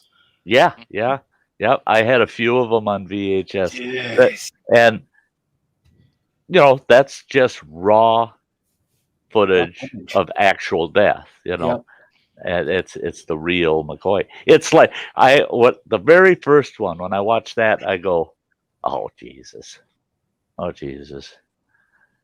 It's just like being back in high school for me, watching the Driver's Ed movies. Oh, They discontinued those in the right about 1979. They actually the Highway of Blood, yeah. They discontinued those because they said it was damaging students, to see. I can't remember the name of the one, but yeah, you get to see the busted open heads, and it's just terrible, That's the man. one where they showed the head get cut off when somebody ran into the back of a tractor trailer. Yep. They Sty, rear-ended a tractor trailer and decapitated. Yeah. Sty, they had those movies when I was in high school. I graduated in 95. Mm-hmm. Yeah, Well, then they're actually violating the educational standard if they were. Yeah, that doesn't mean they weren't. They were just not following the standard, because the standard is, and I just read that article about 4 or 5 months ago about when they made that transition. It was about 1979, where they said you can't be showing this shit to people anymore. And they took it off of what they considered allowable educational tools. So if your school was still showing them, and I'm sure here in Wisconsin, I guarantee you some of those schools are still showing them. Oh, this was northern That- Maine. They're so redneck here that it was like, oh, that's Sunday at the matinee, you know. Yeah. Well, yeah. When I was in school, we had what's his name, Froyland. He drove that Volkswagen with the wind-up key on the back of it. Yeah. He was the one that taught our driver's ed, and he brought his own materials because it wasn't the school that was actually teaching us driver's ed. They brought this guy in that wasn't even part of the school. Yeah. But your school was run by a bunch of morons. Yes, well, it still is. Well, I don't know because I got no kids in it, so I don't give a shit anymore what that school does. No, I've seen the kids that former classmates have now that go there, and it looks like they've gone downhill. So, how the hell could that school go downhill? In other words, they're digging a hole. Because they were at the bottom of the hill when you were going there. Mm-hmm. Teachers at my kids' school sit around taking selfies and texting all the time. I can't believe that shit. I cannot believe that shit. That schools even allow students to have cell phones in the school. Whoa! That's what the teachers are doing, not the kids. The teachers. Yeah. Oh yeah. It's everybody. I mean, it's ridiculous. It's just like, okay, it's become the norm. Everybody should, and I love it when people say, I want my kid to have a cell phone in that school in case something happens. Oh, fuck you. When I was growing up, we had rotary dial phones. We didn't even have push button phones yet. They were all rotary dial phones. And guess what? Everybody I grew up with, we made it. We made it. We made it through school. The world never came to an end because we didn't have a fucking cell phone. There were rifles and shotguns. There is absolutely not one. Nobody in this world can convince Sty that there's one good reason, legitimate reason for kids to have cell phones in a school. There's 1,001 excuses for them to have them, but there's not one single good, true, solid reason for them to have it. And I've had people say, my kid has a health condition. They need it in case something goes wrong. Bullshit. There's a nurse in that school. Yep. There's teachers in that school. You do not need that cell phone. The nurse does, but not that kid. My way of thinking, though, if something's going on, like, a big disaster, and there's some crazy person in the school, I don't want my kid having a phone where somebody might call them or text them and it goes off or vibrates, because guess what? Then those people know they're right there hiding. Or your kid's distracted texting. Yeah, we got a guy shooting up the place and blah, blah, blah, blah, blah. Yeah. And then they look up and they go, oh, there he is. There, the last text. There he is. Yep. Bullshit. Throw them fucking cell phones away while you're at school. I mean, they don't have to be there. So, Sty, how do you really feel? Pretty good. Yeah, but now, see, you're in school during the times when, you had gun safety class at the school, and we took our guns to school on the school bus. We weren't allowed. We weren't allowed to have the guns loaded. You had to have the ammo in your pocket. You could have your when I went to school, you could have your gun in if it was your own vehicle, but you couldn't take it on the bus with you. Yeah, when I was in school for firearm safety. Well, you do have a year or two on you, Sty. We more than a year or two. But during our firearm safety week, we had 3 days of our firearm safety week where we went out at the range, which was at the school. The range was right there out by the football field. And you were allowed to bring, you could bring a .410 shotgun, you could bring a .22 rifle or a .22 revolver. You couldn't bring Screw the 410. I hate the fucking you couldn't 410. bring a semi-automatic. No kicking. Your 22 rifle could be a semi-automatic, but your handgun had to be a revolver. And so they were all 22s and 410 shotguns. And and you had to have it cased. And on range day, you get on the bus and every bus stop's got a kid or two standing out there with a cased gun, and you're going into school and the school bus is full of kids with rifles. I mean, and once you get to the school, you had to put your gun in your locker, and it had to stay in your locker until the firearm safety class, and then you go get it, take it to the class, put it back in your locker, and the instructor made sure every firearm was unloaded and the ammo was secured before you left the classroom. Doesn't mean nobody couldn't have loaded their gun outside the classroom walking down the halls. But we didn't do shit like that back then. It didn't matter how pissed off you were at people or anything, at the world or anything. You didn't just start shooting people. You just didn't do that. It just wasn't. You went out and met them at the edge of the property, and you went fisticuff. Yeah. I mean, come on, buddy. you Just a minute, we got to put the guns away. Those two are going to kick each other's asses out here. Yeah, that's the way it was. That's the way it was. Back in the day when they'd have their gun racks in the back of their truck and have their guns in the gun rack. Granny, that was in the mid '90s. That wasn't that far back. well, 20, 30 years 20 now, years but... ago, yeah. Well, in the mid '90s, I was kind of out of. I wasn't out and about. I was living back in the woods. I didn't see Granny, my graduating class from high school with 5 towns was 32 people. Yeah, we were talking about that the other night. Yeah, my class was 26 people. Yeah. And my graduating class was 465 people. So I was. That was just the seniors. 465 of us. I was more in the boonies than Sty was. Well, yeah, and ours. Got to keep in mind, I grew up in a very small community. Total population of our town, the total population at that time was right around 1,500 people. Oh shit, that's a big city. This is tiny when it's only 20 minutes from Minneapolis. Well, okay, that's yeah. We were originally a resort community, just little small town USA kind of approach, and my dad was the last chief of police in that community, and he never had more than 2 additional officers on the police force. The largest police force ever was 3 people, and 3 people for 1,500. Yeah.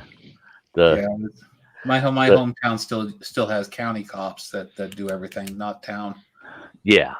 We have there is no town cop for my hometown. Our communities here, they're all, like Ashland. We're considered the big city here in the north. We're just shy of 10,000 people for the whole city of Ashland, but the neighboring communities, Washburn, I think, has 1,800. Bayfield has about 1,500 in the winter and close to 8,000 in the summer. Yeah. Because of the tourist industry. Yeah. So we're real small in the winter and we get really big in the summer kind of deal. So you're telling me you've got a bunch of snowbirds? No, the locals stay put. Oh, really? They stay put. Yeah. Yes. That's why a population of 1,500 in Bayfield is the actual year-rounders. And it grows to 6,000 to 8,000 people in the summer, because all of these people come up. They have summer homes all over, and they got yachts in the marina and shit. Um, and it's funny because the local yokels, they disappear in the summer. And kind of just let their town go to the tourists. All the locals are heading out in the boonies. These tourists, they come up here. There's not a lot of them that go out there in the barrens and out in the boonies. They don't like it. Now, like where my camp was, just about 7 miles from my camp, was the little town of Cornucopia. That's got a population of 96. That town has 96 people, Sounds and like it's got 2 bars, a little mom and pop grocery, and a one of those convenience store gas station kind of place. Yeah. At 4 pumps, and they're actually the only gas station. Oh shit. You got to go 30 miles south of there to get to the next gas station. Otherwise, you're driving almost 40 miles north of there to get to the next gas station. So to have 4 pumps there is really important. But then the next community, Herbster, that's got a population of about 52, I think. They got 52 people there, and it's only 3 families. Yeah. That's where my ex-wife is from, Herbster, Wisconsin. She was from one of the 2 prominent of the 3 families. He was a Beeksma. Yeah. 9 bald-headed brothers that raised families in that town. That's the thing is, when I got to see her hometown, I told her, I said, I am so glad that people here leave town to find husbands and wives. Otherwise, this ain't going to be good. You can only mix Beeksmas and Isaacsons so often, and yeah.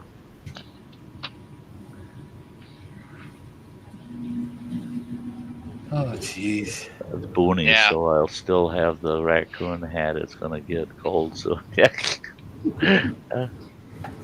A lot of Herbster, they're about as close to Amish as you can get without actually being Amish.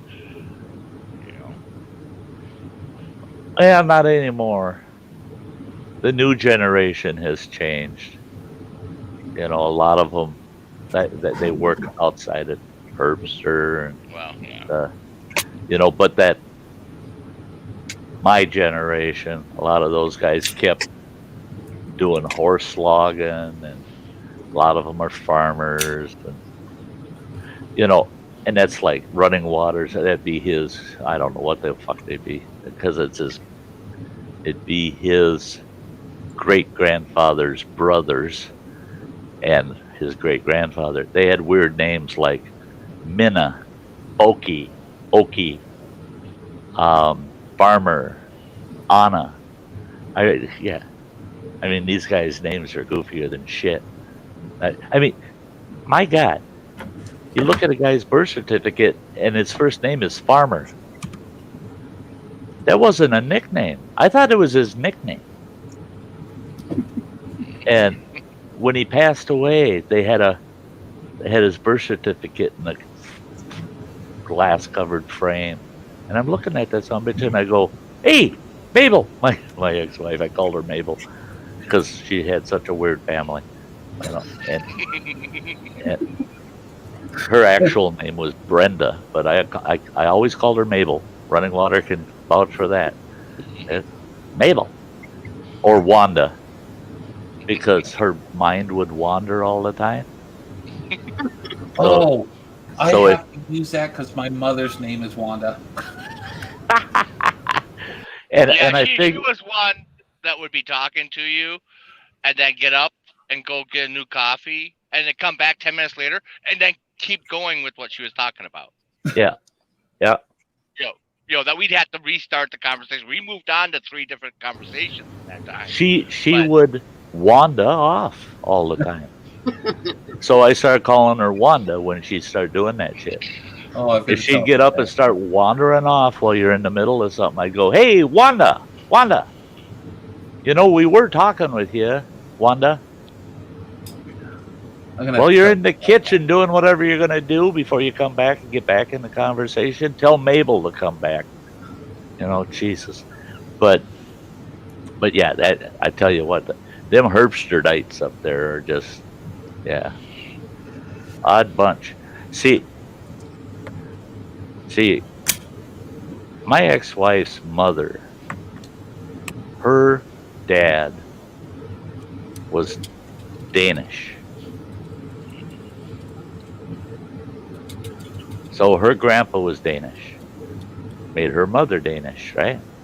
Well, her mother hitched up with a guy that was pure Finnish, right? And my ex-wife was so fucking goofy. And I kept telling her that it's got to have something to do with it. The mixing of the genes or something had to make you this way. And she goes, "What's wrong with the mixing of my 2 families?" And I said, You're what you get when you finish your Danish. So I never finish a Danish. A couple bites, leave it. All of a sudden, Wanda's going to pop up. I know it. Yeah.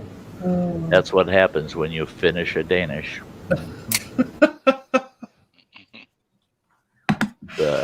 Hey, McCoy's Oak Hill Farm. It is great to see you. It's been a while. Hi. Yeah, get her done. Granny's saying, "It's been a while, hasn't it, Granny? It's been a while since we saw her. It's been a while. How are you doing?" Night, kid. Yeah. It's only 7:50 here. Yeah, it's still early there. Yeah. I wish it was bedtime. It's a piece of quiet. It's great to see you, McCoys. Oh, jeez. How's the farm doing? Good, I hope. Crazy year. Been a crazy year. Yeah, shaking your head. That's about all we can do about the year is shake our head. Just, oh, jeez. Yeah, shake our heads, cuss at it some. Usually the headlines will say, 2020, a year to remember. This year, it's 2020, a year to forget. Yeah. True story. Yeah. Damn it. You only get so many years in a lifetime, and to lose one's a bummer. I mean, jeez. 2020.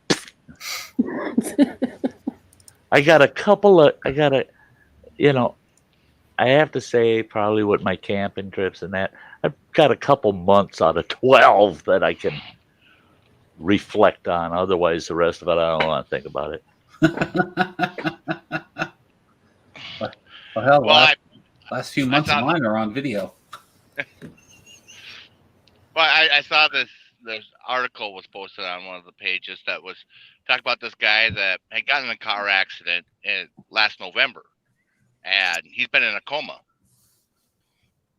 this whole year, and just come out of a coma. All the comments on him is like, "Yeah, screw that guy. No, he not fair. Put him back in a coma." Yeah, he butted out. He butted out for it. Yeah, that's it. That ain't right. That guy got to skip all of 2020. That ain't right. Yeah. I tell you what, if you're going to be in a coma for a year, 2020 was the year to do it. Yep. That's the truth. Yeah. Wake up and you go, "Oh, are you people kidding?" Glad I wasn't here for that shit. Agreed. Yeah, winter time is here. I'm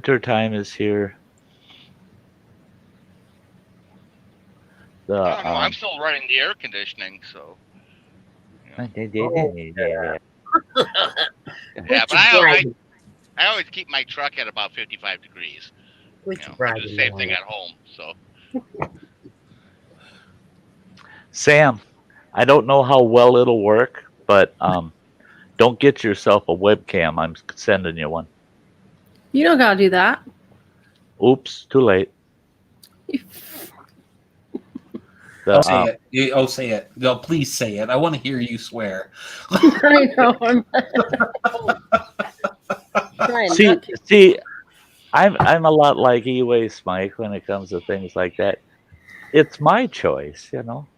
It's my choice. I do what I want. I do whatever the hell I want. It's And my choice that Sty's getting more Pocky chips. that no, it's Sty's choice to never accept another one of them damn things. I couldn't believe it if any of you weren't here. Oh, it was more than 4 hours after the stream. Joe and E-Waste Mike and I were chatting after the stream, right? And Joe, he called it a night. He cut off, and E-Waste, he kept me up a little bit longer. And See, it wasn't my fault this time. yeah, and I figured it out. It was 4.5 hours after I ate that stinking packy chip. I felt like $1,000,000. I made myself a couple of ham sandwiches, had a big glass of milk, sat on my couch. I'm going to watch something on TV, right? And so I started watching the Christmas Story because I did get a kick out of Ralphie. But anyway, so I get that started, and before I could even take a bite out of the sandwich, boom! Instant stomach cramps. Felt like my whole gut collapsed. It just, oh God, it felt like somebody was ripping my guts right out.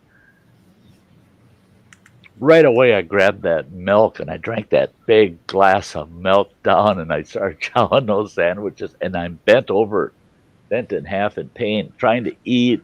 Oh, it was terrible. 5 minutes, almost exactly 5 minutes is what it lasted. And then it was gone. Like it never happened. It was just gone.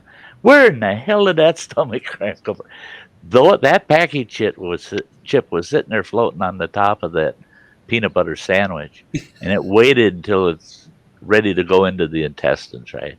And then it said, "Let's say a goodbye," a real strong one, because we're heading south. Bye, Sty. Oh, I've never had a gut bomb like that after any of the challenges, other than the VAT-19 bar. Yeah.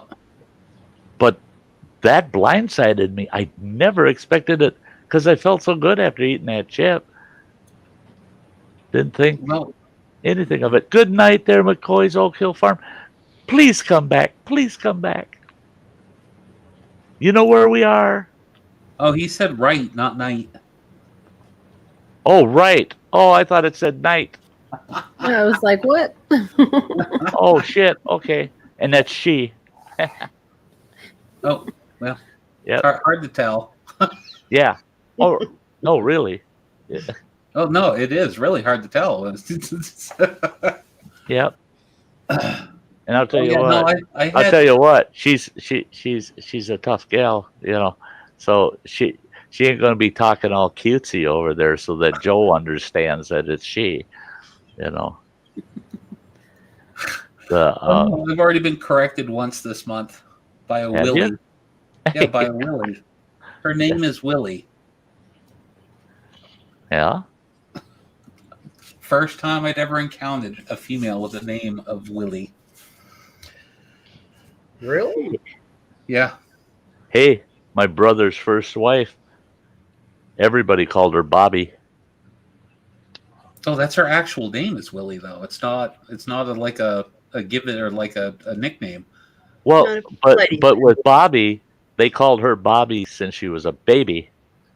Even though her legal name was Roberta, they called her Bobby, and nobody knew her name was Roberta. I didn't know it was Roberta until my brother married her. Mm-hmm. And I go, who the hell is it? He said Roberta, and I go, who the hell are you talking about? He goes, Bobby. And I go, well, why are you calling her that? Roberta. Well, that's her name, or her real name. I said, how can that be her real name when nobody knows it? I mean, That's like, and I'm not even going to say it because most people in the world of Sty North, they know that Sty North is not my birth name. It's not my legal name. It's not the name I sign on No, legal documents. And I just learned it the other day. but it is the name that everybody knows me by. It's like running. he can vouch for this too. I got family now. Grandpa Sty, Uncle Sty. I mean, so yeah, I mean, even the family don't. Very rare do they use my legal name for anything. Yeah. She's saying I am a sheep farmer. After Yep. this year, I am more like a warrior. There you go. There you go. Yep, and I use running water because my name is his name too. Ah, Yeah. He's the third. He's got the 3 at the end of his name. Yeah. no soup for you. That's No. You What? can't get any.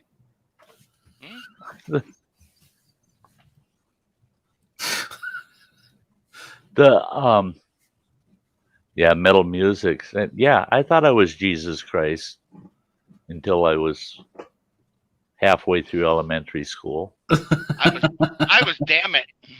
Yeah, you were damn it for the longest time. Yeah. Dingy. We called him Dingy. For years we called him Dingy. Because he did some of the dumbest shit. And I go, you're freaking Dingy. And then one day I'm going, yeah, he is. Dingy. So we started calling him Dingy. For years we called him Dingy. Hey, Dingy. You know, public place. He's way across out in a shopping mall or something. Hey, Dingy. Come here. Yeah. My dad would call us Dingy or Gomer. Gomer. Yeah. That was my one uncle. Never in my whole life, and he only died a few years back. Never once in my whole life did I hear him call me by my name. I was Homer. I was Homer. Every time he'd see me. Well, he'd see my brother and my sisters. He'd go, hey, Danny, Linda, Laura. Hey, Homer, how you doing? Fuck you. And just to piss him off, I'd go, I'm doing just fine, dick. Oh, that would piss him off. He hated he was Richard, and he literally did not allow people to call him Dick. He just, you ain't calling me Dick. And he was another one his whole damn life from when he was a kid in the 1930s, early 30s.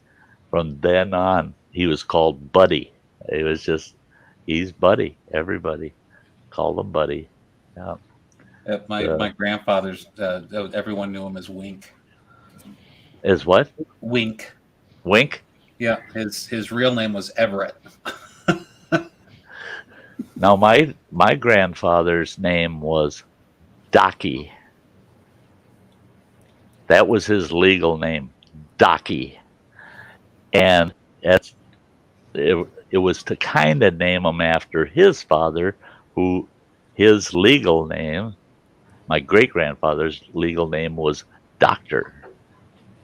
And that was back in an era when you would name your kids where it was it became a fad to name your kids after a field of expertise or something you want them to become in the future.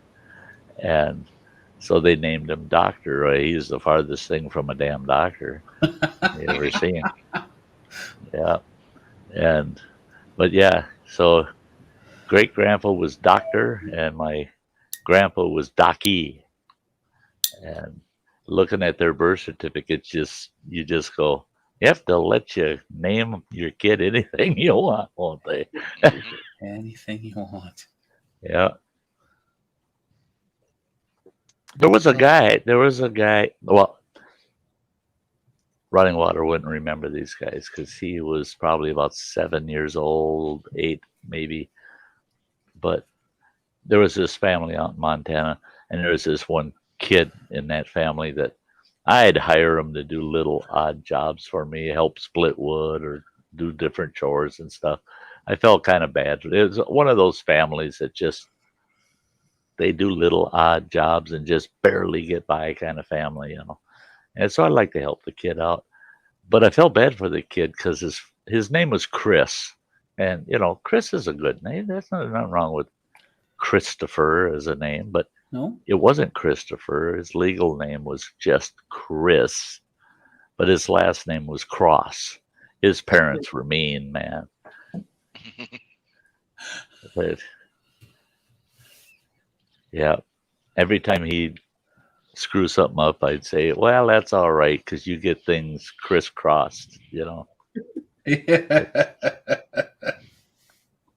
Yeah. Yep, people name their kids anything. It was really weird back in the hippie era. Man, watching all these people. Mariah's not much better. I had a few friends that, yeah. I mean, we had so damn many flowers in high school, it was pitiful. I mean, The Moonchild. oh, yeah, yeah, yeah. Yeah. Well, Mariah's keeping that tradition alive. Why? Well, she's got some interesting names amongst her tribe. None of them are too, none of them are too offish. Jasmine, that kind of throws me back to the 70s. But Echo, yeah, that's a little different. Does she have a patchouli? No.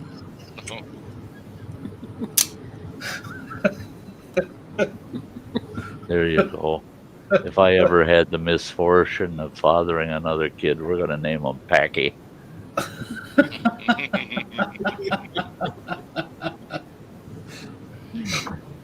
And his middle name, of course, is going to be Chip.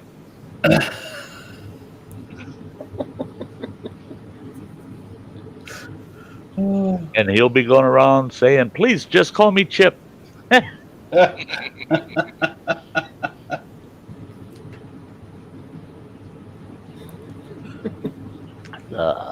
Yeah.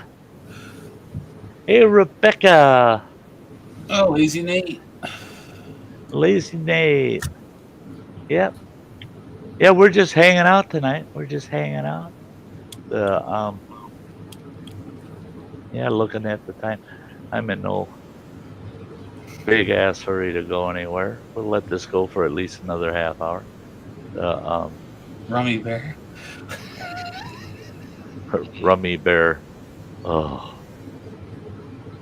I swear to God, those Rummy Bears I stuck in the freezer are thawing my shit out. I got some ice cream sandwiches in there. You can barely get them unwrapped because they're so soft. And I cranked down my freezer. I got that turkey breast in there, froze solid. I got other packs of meat, froze solid, but all my ice cream just soft. And I think so. I moved the Rummy Bears into the door away from the ice cream sandwiches because I think they're thawing them out. Can't stand them Rummy Bears either. Goo. Oh, you're headed out, Granny? Yeah, I'm kind of tired. It's been a long day. Okay, sweetie. Thank you for coming up and hanging out. Glad to be back, and I'll be talking to y'all tomorrow evening. Yeah, from this point on through the winter, I'm going to be doing random streams like this when there's little open slots here and there. I'm going to just do them. Okay, cool. If people want to hang out, we'll be here. Yep. Good night. Love you, girl. Night, Thank Granny. you, Joe, Round Water, Night. everybody in the chat. Y'all have a great day tomorrow. Yeah. The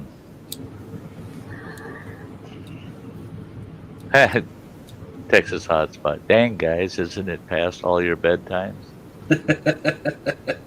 Yeah. It's early for Samantha yet. It's yeah. Yeah. The yeah, I had a good day, so I thought, what the heck? I asked Phil, well, in our messenger group, I typed in there, anybody going live tonight? I'm sitting here just bored as hell, twiddling my thumbs. So I want to do something. And so I asked, anybody going live tonight?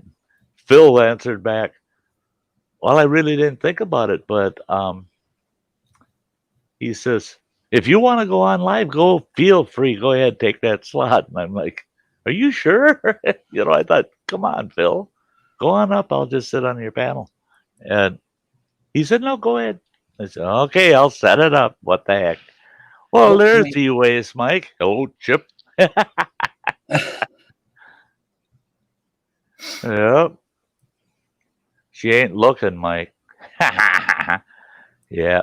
And Grammy, she's calling it a night. Starting to get in the zone for tomorrow's Yeah, so chug he's challenge. doing that brand new chug that just came out. He's actually doing it with the UK Chili Queen tomorrow. Oh, he is. Yeah. Oh, he is. Wow. That ought to be good. That's something to look forward to. Yeah. Yeah.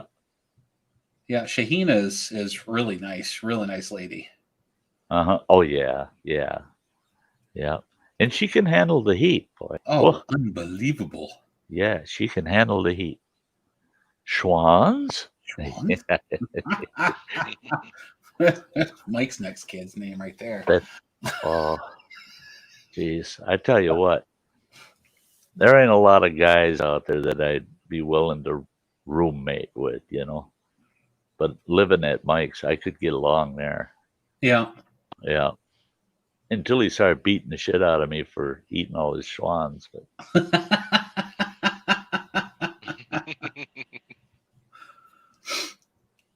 yeah, Texas Hotspot. That is cool that she's willing to host for you.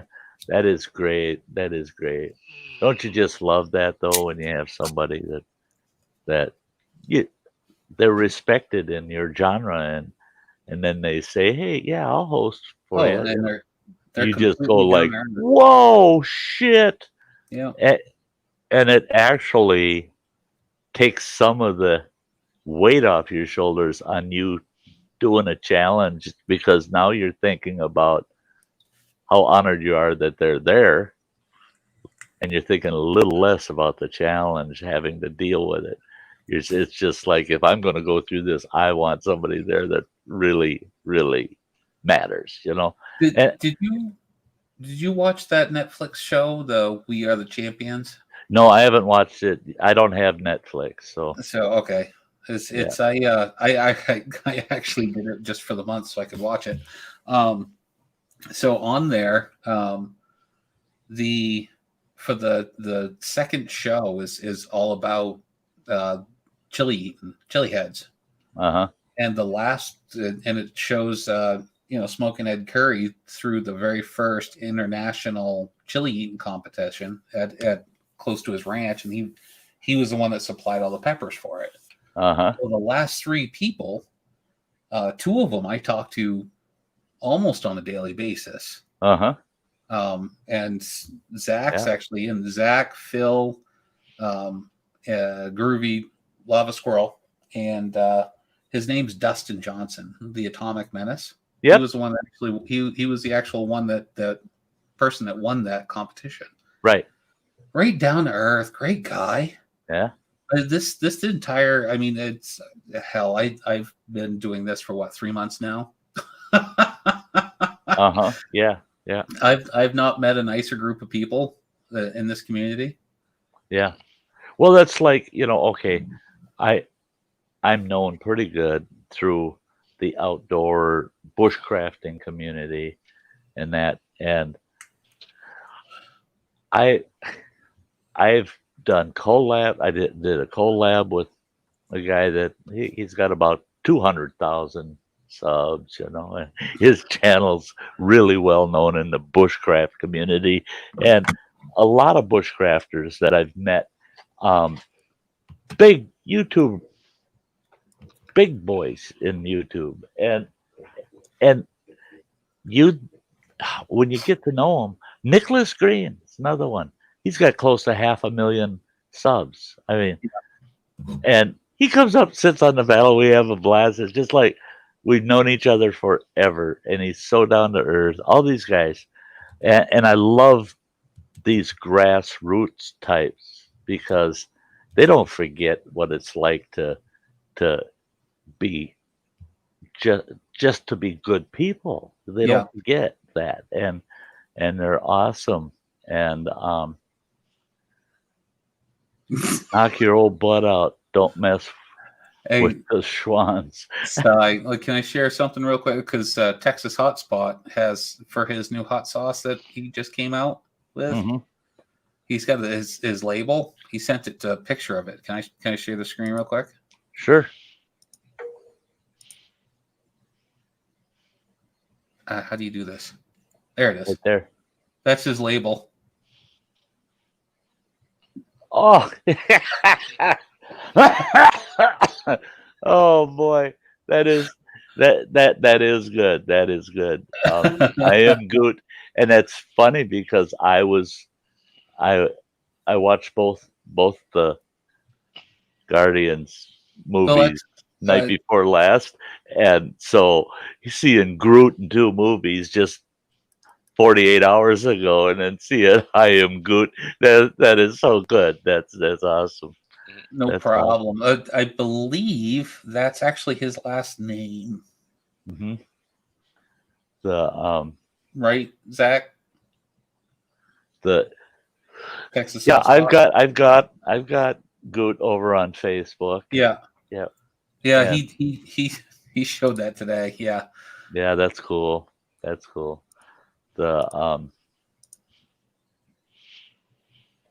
Yeah. Zachary Goot. Night, Rebecca. Oh, you have a good night, Rebecca. It's a kissing booth on Netflix. Yeah.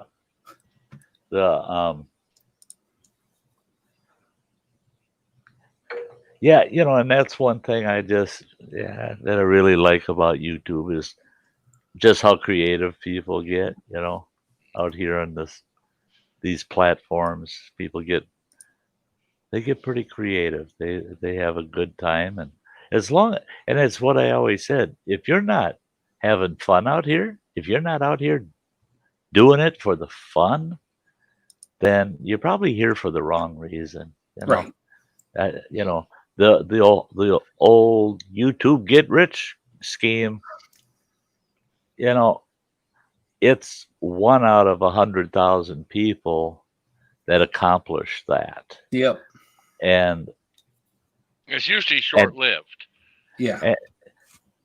Or they had a background and career in production, and they're doing this now as a new way to add to their cash flow stream. And I've met a couple of people. One fella I met, he invested $215,000 into trying to get a money-making YouTube channel going. Guess what? He lost it. He lost all of his investment. It was a total waste. He said, well, it wasn't a total waste because he's got this awesome, beautiful studio, all the top-end equipment, everything. I mean, it is high grade, period. Now he's doing private production work for marketing.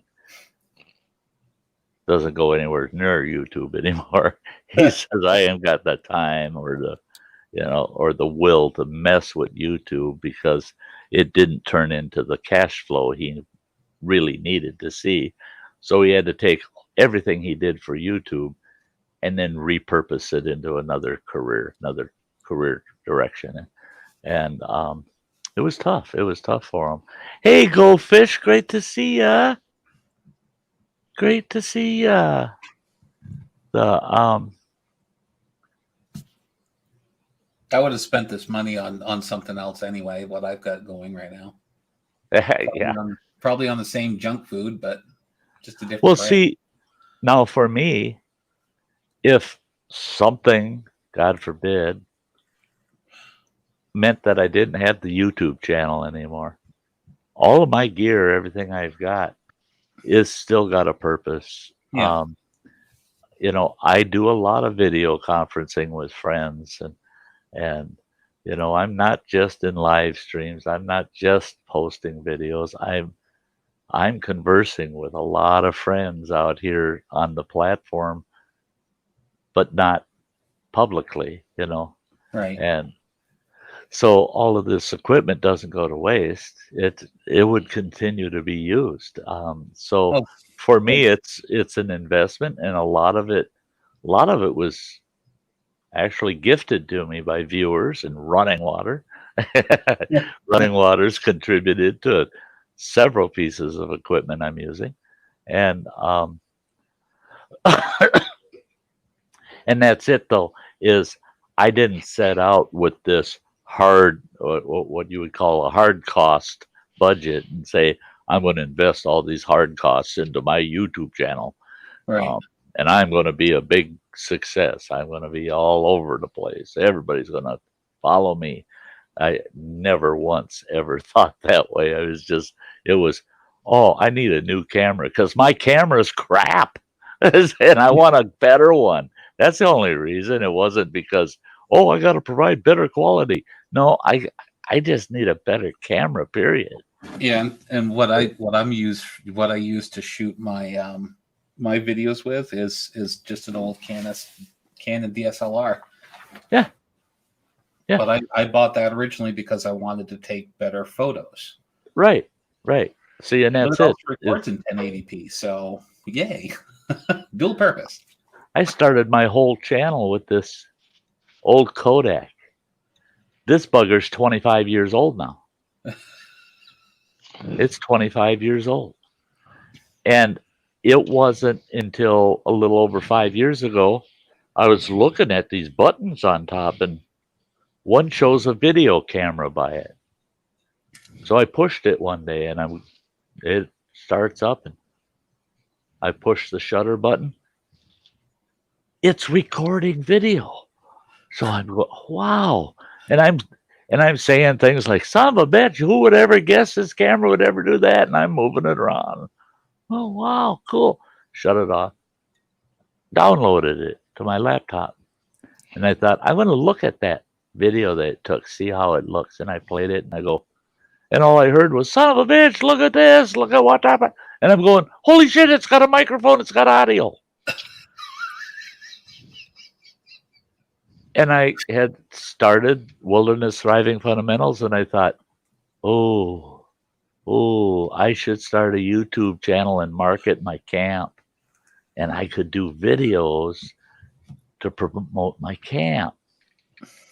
Lo and behold, here you are. Here I am because of this old Kodak camera. That's where my very first 2 uploads to YouTube were slideshows.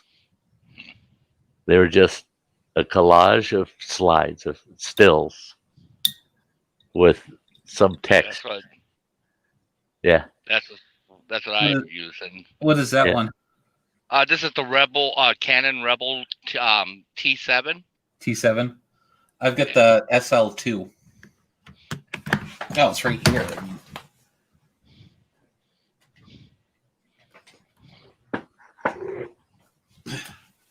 I just have a microphone on mine.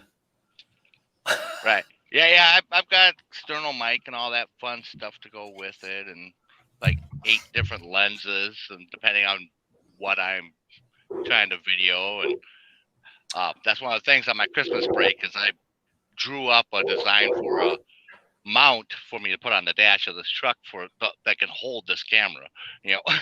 Oh, right. Yeah. Yeah, because that's a good bit of weight there. Yeah, it is. Did you see this, Running Water? Your lenses. My lens kit that I got for the GoPro. Oh yeah.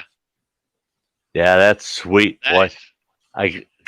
And the lens kit came with the lens mount for the camera.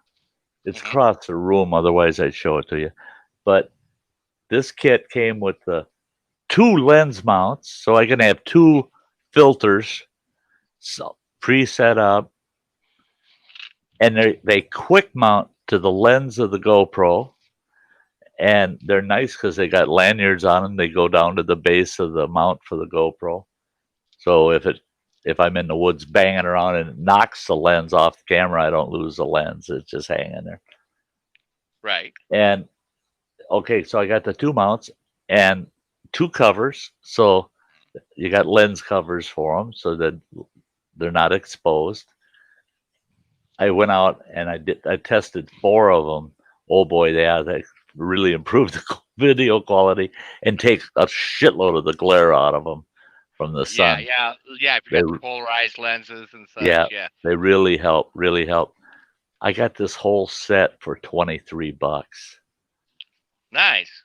and it's awesome. It's just awesome. And what really thrilled me, they screw into the lens base, Right. just like any lens on any camera or filter. So I grabbed my Canon. Well, I don't even remember what model that Canon is. It's a good. It's a fairly good one. It's one of Canon's low ends. Wow, that was weird. How the fuck did that happen? Who knows? But so I'm just digging around, and I grabbed my DSLR, and I had one of those lenses, and I go, I wonder if they even come close to it. And some bit screwed right onto that camera. So I can use those lenses on 2 of my cameras. They won't fit on my Vixie 800 though. Bummer. Well, if they're the 58 mils, I've got probably 50 different lenses and stuff you can go through. Half of them I don't use. Yeah, well, I wouldn't be using them either. I just wanted enough where I can do a little bit of control on the glare issues and things of that nature, and color enhancement, because some of them, that's really what they're for, is if they make the blue sky pop blue, not just blue, it'll pop blue. And those polarized filters will come in real nice when you're out kayaking, and get right Yeah. up there on the water. Yep. You can actually see into That's the water. That's why I went into it, because, and then with some of the high end filters, I can actually, the camera is waterproof, but those filters are not. You'll get water behind them, so it'll distort any picture, right? But from surface filming, if you got clear waters, man, you can film as far as you can see in the water without the glare. The polarization just takes all that glare out, and you can see the lake bottom, So it'll be nice. It'll be nice to use them. I'll have to find that, because I haven't really been using the GoPro that much on the truck because of bounce back glare from the windshield. Oh yeah. My windshield being almost. Do you have a 7? vertical. Do you have a 7? Or you do? Yeah. Okay. I'll let you know what the link was to the set I bought. Because of the fact you get 2 mounts with it, that's what's nice. You get the 2 mounts and the lens caps. Right. And because you can buy the same sets of lenses, and they're $21. For $23, you get 2 mounts and lens caps and all that shit in a nice case. So it was worth the $3 extra kind of thing, But I'll let you know. See, with the GoPro 8, there's not. I haven't found anybody that said that the GoPro 8 lens filter kits are any good. They're all bitching about them. They're saying they just have, because they changed the lens on the 8. Now, on the, damn it, I thought my camera was close. Oh, there's my camera. Now, on the 7, the lens, the little square lens, Right. all you got to do is give that a good twist and it pops and it'll pull right off. $19 on Amazon, brand new lens. You just pop it on there, turn it the opposite way, and it pops right into place. Nice watertight, brand new lens, $19. And free shipping. You know, Yeah. Don't you have to send the 8 in to get it repaired? the 8 you have to send right to GoPro. Now, it's weird because they say, oh, but it'll only cost you $20 for a new lens. Plus you're shipping to and from GoPro because GoPro will not pay the shipping to send it back. So you got to pay 2 shipping charges and the $20, and you're without a camera because they can only guarantee the return within 14 days. Oh, So you're without a camera for 2 weeks, Mhm. potentially. This one, I ordered it on Amazon. I got it in 2 days. I could pop the new lens on it, and I'm off and running again. So a lot of people told me, oh, Sty, you did the wrong thing going with a 7 instead of an 8. You had the chance. You should have taken the 8. Well, I have found so many things with the 7 that I prefer over the 8. And the things that were considered upgrades to the 8, some of them are trouble. They're just a pain in the ass. They don't work well. night, Mike. Hey, you have a good night, Mike. It's early for you, bud. Kinda. Mike. It's only Good dreams, buddy. about 12:15 for Mike. Yeah. It's the hey, Cindy. Northern Ohio Railroad action. Hey, good to see ya. Yeah, this time Cindy's going. Hey, good night, Cindy. And Bean. Is Bean falling asleep after your story? Did you tell her bedtime story? Rock her to sleep. Sorry about the long break. My son made me put up our Christmas tree. Oh, really? Yeah, but Oh, we man. got a cheap small one, so it's pretty easy to. Oh, yeah, we cool. decorated it real quick and yeah, did all that stuff. So Looks good. I gotta. you promised, Mom. Okay. I'm not looking to pull ours out because ours is like 9 feet tall. Yeah, That's I don't right. have. Little one. I don't have to do that big Christmas anymore. Oh no, it's not a big Christmas. It's just the 2 of us and the dog. Well, no. To me, when I say big Gotta have Christmas, it didn't matter. When all of our kids were out of the nest, oh no, Running Water knows our place. It didn't matter if there were kids there or not.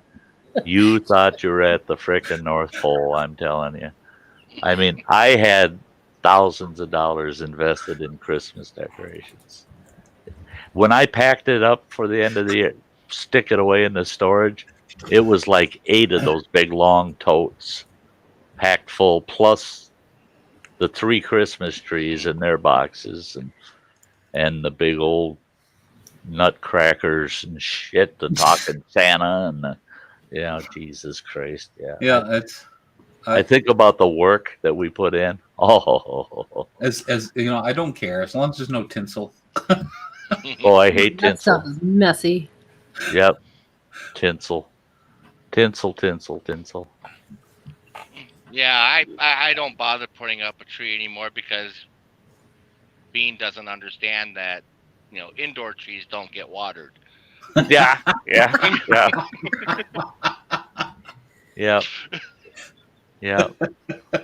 Just like you have to always keep that bathroom door closed because he doesn't understand. Those are not Tootsie Rolls in that cat box. Oh, geez. Yep. Whenever Running Water's home, the minute I walk in the house, it's right away. They say, if you use the bathroom, make sure to close the door. Otherwise, Bean's in there collecting Tootsie Rolls. Yeah, okay. But yeah, my Christmas tree, Sam, is about half the size of yours. It's a tiny little sucker. Comes in a box that's only about that square. I've seen it. I've seen You've it. seen my tree. And it decorates up okay, Cute. Yeah, ours is 2 boxes. if yeah, the trees main we one. had. Mhm. The trees we Yeah, had with that one well, we had two big Victorian homes over the years, and I had two 9-footers for the one home, and we had an 7.5-footer, and then a 6-foot white Christmas tree. And oh yeah, it didn't matter how much house we had. Every tree we owned had to be put up, you know. Yeah, I hated that shit. Oh God, I hate it. Every room's got a damn tree in it, you know. And the tree in the cabin was the best one. that tree was 14 feet tall, and the peak of that cabin was 16 feet. So it was just a foot and a half to below that peak. You know, it had a homemade star up on the top of it, and you should have seen me trying to drag that bitch through the door into that cabin. Oh my God. Yeah. It was just like National Lampoon's Christmas Vacation. Whole damn family. We headed out in the woods. We even brought a toboggan with, you know, to bring the tree back on the toboggan. We got out there, and that toboggan, Jesus Christ. That toboggan, it was, It was bogging. yeah, there's no way you're putting any of that tree on that toboggan. So you I didn't, mean, you didn't wax the bottom? No, the toboggan was so small that there were branches on that tree you couldn't have hauled on that toboggan. I mean, it was just like, well, told the ex-wife, I'll drag the tree, you haul a couple of the kids in the toboggan, you know. Well, the base of that tree, that had to have been what, about 8 foot across the branches? Oh, the branches? Yeah, it was a good 8 foot across at the base. Yeah. It was huge. Freaking thing can't was put huge. that in my parents' house. The My parents are in the same house that they've had since I was 2, so 1979. And it's the house was actually moved. The original first part of the house was moved from the top of the hill by horse and logs down to where it sits now, and it's on a brick foundation. The original brick foundation from 1970s. And out in the second edition, which is the woodshed now, there's actually no, it's been there since the 18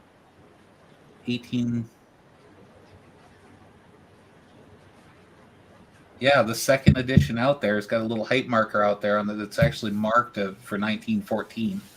Yeah. Yeah, that cabin that we lived in, where that Christmas tree was put up in that cabin was constructed in 1906. And it was all cedar log, and it didn't have a single spike in it holding the logs together. The logs are just notched and dropped. And when we found the cabin, it was leaning at almost a 45-degree angle. The roof was totally intact. It wasn't camelbacked or anything. Roof was totally intact, but the whole cabin leaned 45 degrees.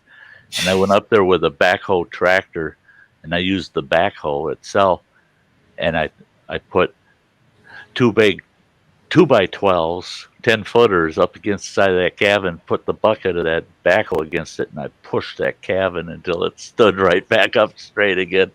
Then I went hog wild and started driving pole barn spikes all over the place in the corners, so that I figured in the middle of the winter, I don't want it deciding it's going to go over again, you know.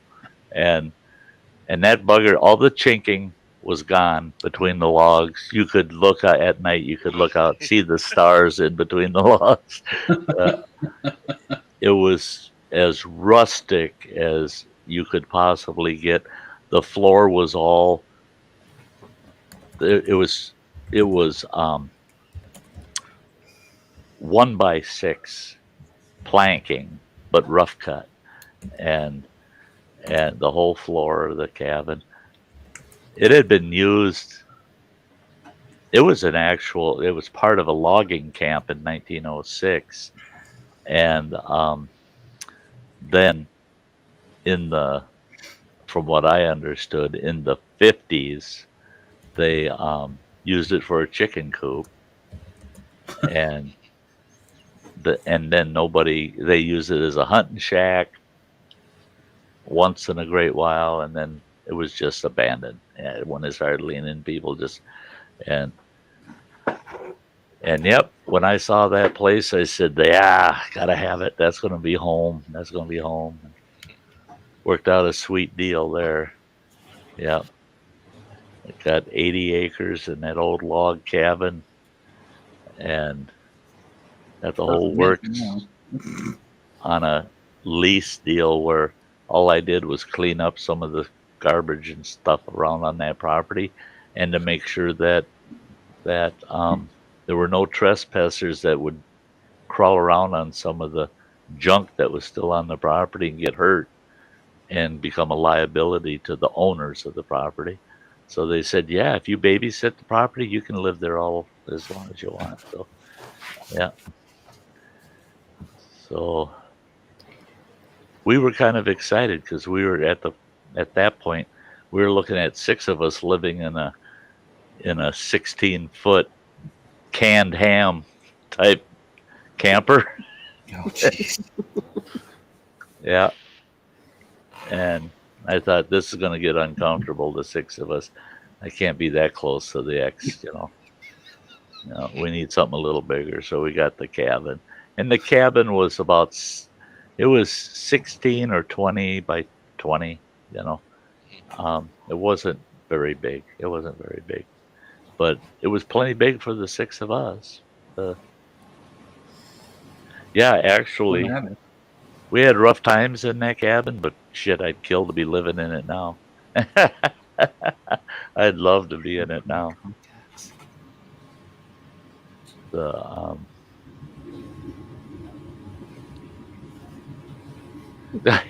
Sam will be wearing red and green contacts next month.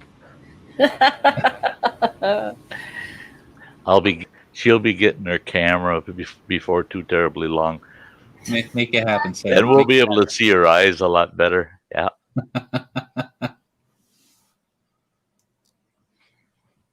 Now, do you have enough USB ports in your laptop or whatever to? There's looks like I've got 2 free ones still. Oh, good enough. All you need is one. Mommy? That's right. All you need is one. Mama. I took a gamble on that. And I thought, okay, if she messaged me and says, I don't have an extra USB port for that. Okay, I'll be sending you a USB dongle, terminal, blank or bank, the splitter, yeah. Give you 4 extra slots there. I've got about 5 of them damn things laying around here. They're probably from Mike. Oh no, these ones I've had for years. Back in my career, every USB port had at least a 4-slot bank plugged into it. There were times that my machine at work had 18 USB slots with flash drives in them. And I'm sitting here, all of a sudden I hear a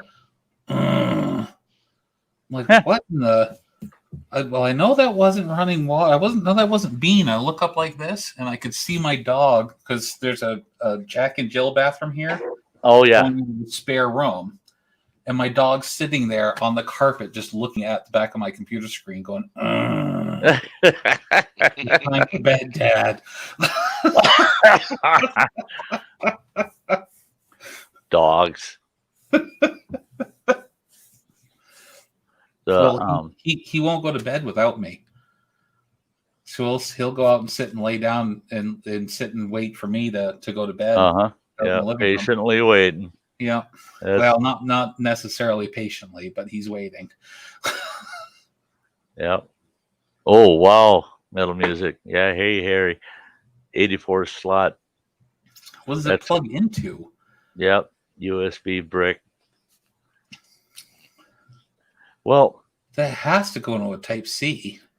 No, even back in the day, Type 2s, we'd have bricks that have 20 slots in them, and you'd have 20 flash drives in those slots, and you're never using all of them at once. Right. You might be drawing off of one or two at a time. Oh well, yeah, flash drive Yeah. wise, yeah. And but you use those because they were pull and run kind of data. You know, you're going to have to use it somewhere else.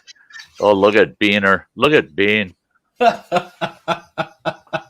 Keep it there. Keep it there, running water. I got to pull that up. Look at that. Isn't that pathetic? I mean, you talk about the life of Riley. I mean, God almighty. Oh, That dog's got it.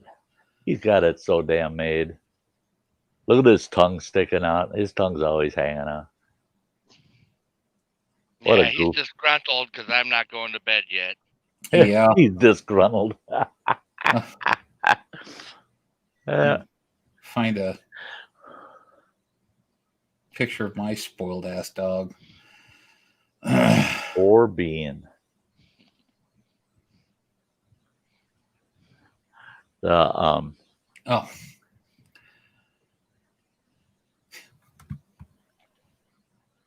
Let's pull that up.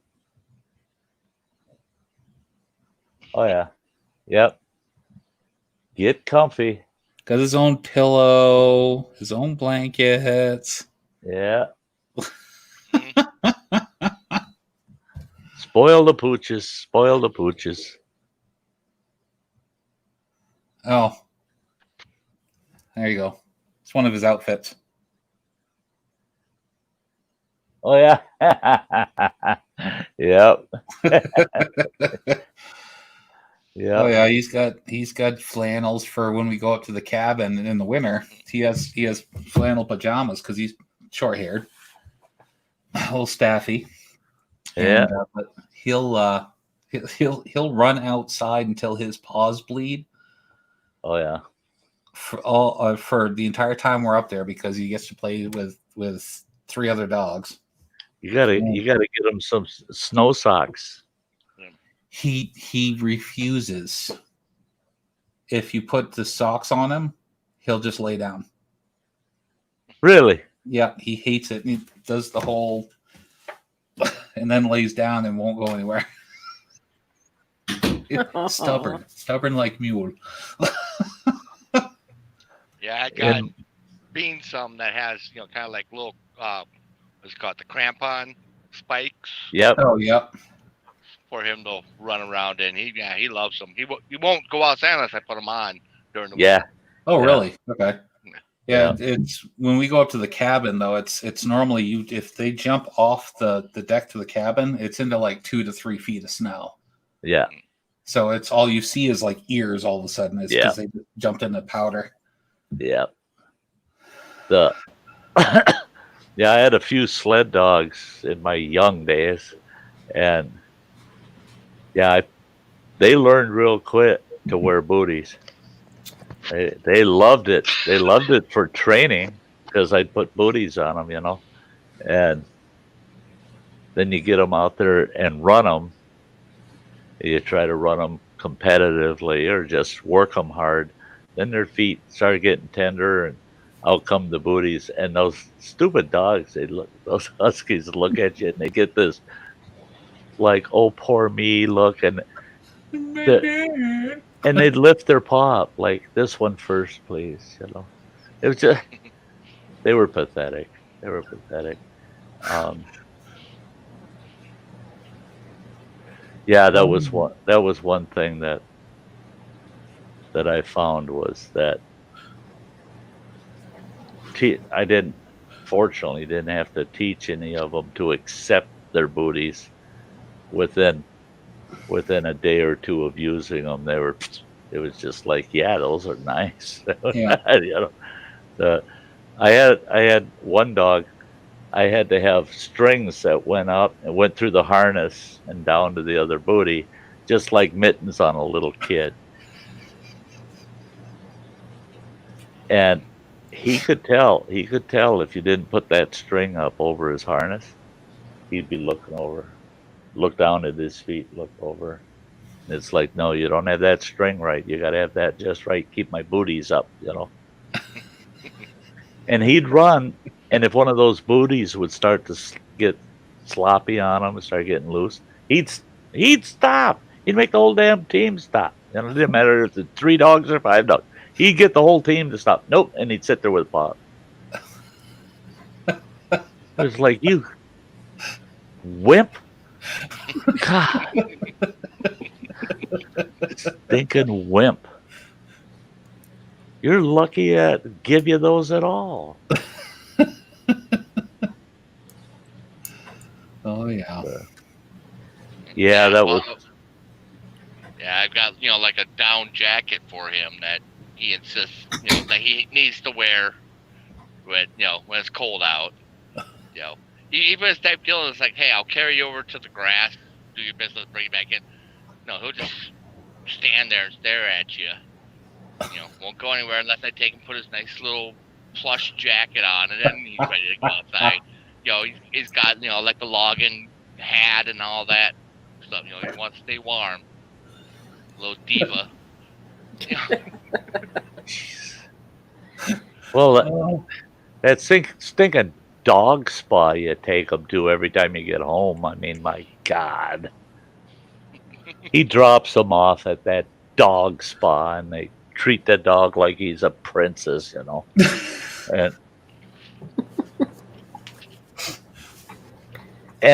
I mean, God, his hair is that freaking long, and they shampoo the hell out of him and do his nails, pretty him all up, and then off he goes on the road again.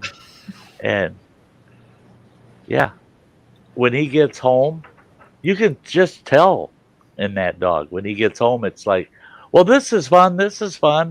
And then it's like, Dad, when are we going to the spa? He's got that dog so freaking spoiled.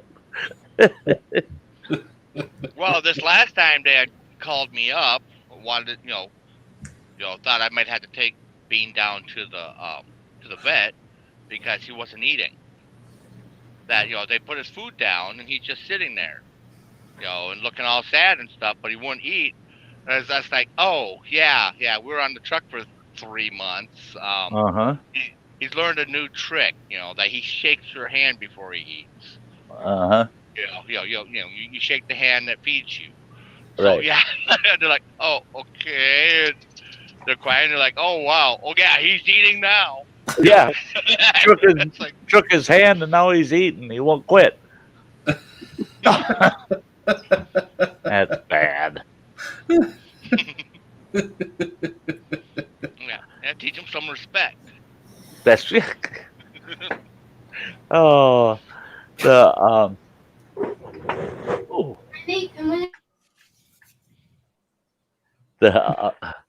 yeah, the way dogs act.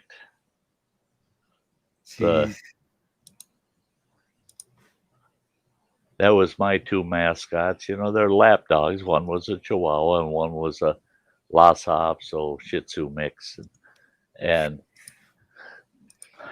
each one of them, I only had them together before I moved out in the woods. When I moved out in the woods, I had each one of them individually, one for a little over a year and then the other one for a year. But both of them, boy, they don't forget nothing, man. They come live with me out at the shack. Got their nice bed for them and their blankies and their toys and stuff. And I tell them, yeah, time to hit the bunk. And both of them did the same thing. I'd say it's time to hit the bunk. They hit right for their bed, dive in, and they're making their bed, and they get it all comfy, and they lay down, and they act like they go to sleep instantly, of course, Bullshit. They wait till I get in my bunk, and I just get comfortable and start falling asleep, and all of a sudden I can feel that dog jumping on the bunk. And here he comes, walking up my leg and all the way up, and they got to lay on my rib cage, all stretched out. And then their legs spread like that, and they go, ah. And it's like, Jesus Christ. I got a 15-pound dog sleeping on my rib cage. What the hell? Try doing that with a 68-pound dog. Yeah. Yeah. See, I could never understand. I had a couple of dogs over the years that they'd go camping with me and they'd lay right beside me, when we're out there camping in the backcountry. But they never crowded me really. And then I had so many friends that had big dogs, and they go, yeah, here's my bed. That's where I sleep. That's where the wife sleeps. That's the dog spot. What? Your damn dog's as big as a horse. Oh yeah, tell us about it. Yeah. Yeah. And if you can put up with a dog, big dog, yeah, go for it. Well, he didn't Hey, start fishing with Christina. Good to see you. Yeah, he started out that big. I mean, I could fit him in the Uh-huh. pouch of my hoodie, and I did that. I brought him on one of my odd days off. I brought him into work inside my hoodie. Yeah. And well, he got used to that. Yeah. Now if he tries to crawl in the pouch of your hoodie, good luck. He just goes in there digging for snacks. Yeah, Rooting around like a pig for a truffle. Yeah. What you got in that pouch? If you say the nice circular round food that has dough and cheese and pepperoni on top, if you say that word, he will go to my window right here and whine until that delivery driver shows up. He knows what's coming. There are certain words you don't say. Mm-hmm. That's right. That's right. Some things you're better off keeping to yourself. You just wait. Just let the person show up. No. That's my Lhasa Apso mix. Oh God, the Chihuahua loved my sausage and cheese when I'd have a sausage and cheese plate, for a snack. Yeah. While I'm doing editing or shit, I'd sit there and snack on sausage and cheese. And she'd just sit there and look and just look and look, waiting for me to finally cave in, give her a piece. The other one, the Lhasa Apso mix, she'd sit there and she'd always have this pathetic look on her face, like, you starved me. And she was so fat. And she'd just sit there, oh, I'm so starved. You starved me, Sty. And all I had to do was look at her and go, isn't life rough? And for the next 10 minutes, if I looked at her, she'd go, and it sounded like the word, not like a dog sound, rough. Rough. I'd look away and she wouldn't make a sound. Turn and look at her and she'd go, and pathetic look, rough. After I make her say rough about 10 times, I give her a piece. And then I just look at her and I go, isn't life rough? And she'd rough.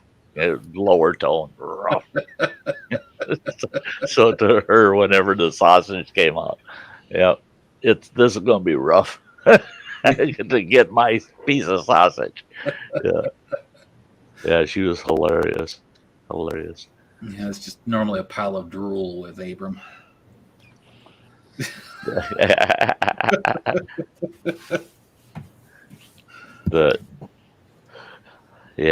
I'll never forget growing up, we had a St. Bernard in the neighborhood that at first us kids were nervous that big ass dog was in the neighborhood, and you could see him over at the neighbors chained up about 4 houses down from us. You could see him in the backyard. They're chained up.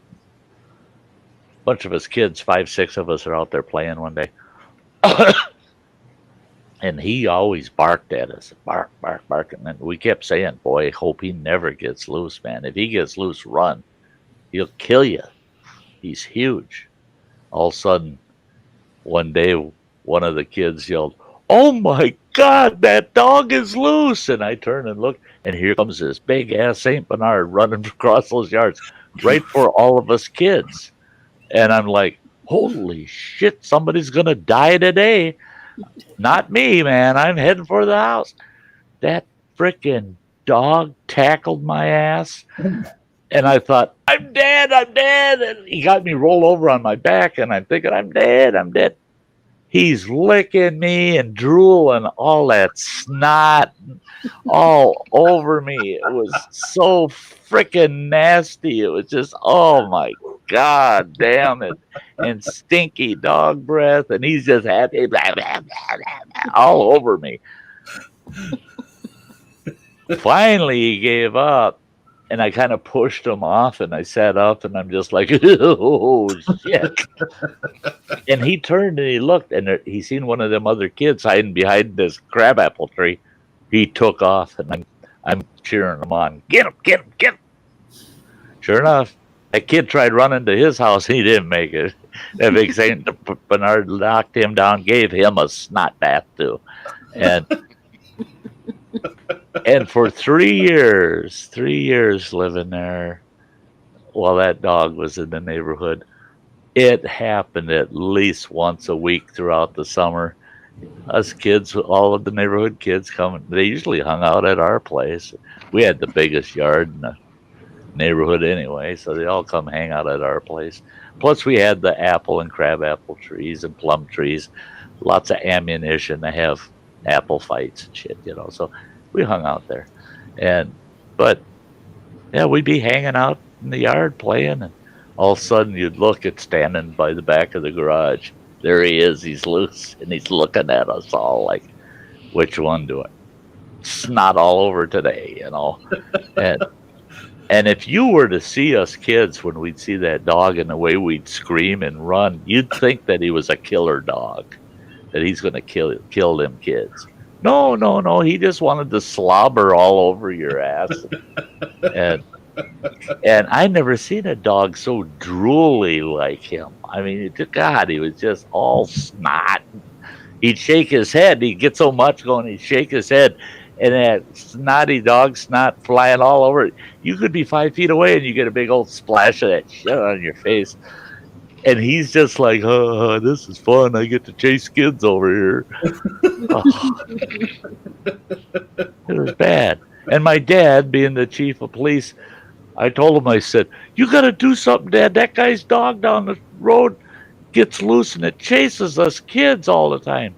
And he goes, has he bit anybody? And I said, no, he just slobbers on you and snots you all up, and then he runs off back home. My dad, you know what he said? I got to see this. Thanks, Dad. So my dad tells me, call Harold and Ricky over here and get Pam and Christy over here. And you guys just play in the backyard. I want to see if that dog comes over. I said, I can't do that to my friends. He goes, do it. And don't you tell them why. You just get your friends over here and play. Get out there and play. Okay. Sure as shit, that dog's loose, and here he comes. And I was smart that time. I was by one of the lower crabapple trees. I jumped up, climbed up in that fucking tree. I'm staying here till that dog goes home. And that dog nailed Christy Towner. I'll never forget. He nailed her and drooling all over her. She had snot running down her face. And up in that crabapple tree, I could see my dad looking out the dining room window, just laughing his ass off. He's just laughing his ass off, watching us kids get all pounced on by the St. Bernard and drooled on. And the dumb dog never even scratched us, knocking us down or nothing. He was actually pretty gentle about catching you and knocking you down. He was he'd kind of hold you there so he could lick you, And where the heck that guy found that dog, I don't know. And that guy didn't have no kids. He didn't have any kids at all, so he moves that dog into a neighborhood that's got lots of kids for the dog to spit all over. Right? Yeah. And the guy that owned the dog was kind of an ornery bugger. I think if my dad would have told him, "Hey, you got to tie up your dog because it's licking the shit out of my kids," that guy would have said, "No, you tie up your kids. Tell them to stay away from my dog." Yeah, I have a Sty story about a dog. Doggone it. Doggone it. I don't know if I should swap that story out with tomorrow night's. Maybe I'll just save it for down the road. But I got a dog Sty story that's kind of funny. It's pretty damn funny. Another one of those killer dogs that couldn't hurt anybody. Yeah. But yeah, that's a good. I always liked that story because I liked that event in my life. It was fun. It was funny. That dog was a hoot. Yeah. Maybe I'll do that one tomorrow night. Damn it. It's hard when you got a list of Sty stories and then you draw one and then you think of one that you'd rather tell, you know. Got to put it back in the list and pull that one out.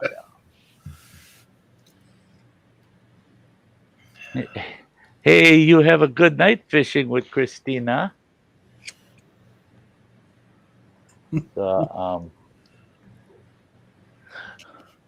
Yeah, this is ridiculous. Sty's just out here. Yeah, you know, this wasn't supposed to be. Maybe an hour. You know, let's just BS on Friday night. We're at 4.5 hours. But, Well, that sounds like my my one this morning. did it go long? It was just supposed to be a little bit, and it ended up going to a full 2 hours. Oh yeah. Oh, but hey, I tell you what, when I first started streaming, Samantha probably remembers them. My typical stream was 4 hours. And a lot of them went 6 or 8. Jeez. Yeah, no shit. it was, yeah, back when I started live streaming, it was ridiculous, man. I'd get on here and at 4 hours, I'd say, we're going to shut her down in 20 minutes. Hour later, I'd say, that's it, guys. We're shutting her down. We're going to shut her down another 15 minutes. Bottom of the hour, we're shutting her down. Another hour goes by. Well, we missed that one. So you guys, half hour, we're out of here. We're out of here. That half hour would blow by. And it would get to the point where I tell people, I don't have a choice, man. I gotta shut down. That was back in the day. I can't remember how long it was, but if you were doing a live stream, at a certain point, you'd get that YouTube warning that you've reached your limit, and that anything from that point on, you could keep streaming, but it's not recording it. So I didn't know there was such a thing. Yeah, I think it was like 8 hours was really there. I'm pretty sure that's what I'm thinking. I'm pretty sure it was the 8 hour mark because I remember, yeah, you'd be getting close to 8 hours. I tell everybody, hey, we got 5 minutes and YouTube's going to shut us down. We won't have a choice here, you know. So let's say goodbye during this 5 minutes, you know. And it's pretty bad when you get that YouTube warning and you're going, there's no way I've been up here for 8 hours. I was just getting my second wind. What the hell are you doing? Yeah. That's why Christmas Day, last year, I was actually, that's the only thing I was nervous about for Christmas Day, really, was can I sit here for 8 hours of Christmas stream and then cut it off and go take an hour break and then go for another 4 hours. And I didn't cut it off, and I'm trying to remember how long it was. I think we did 12 hours. take a quick peek. Maybe it'll tell me.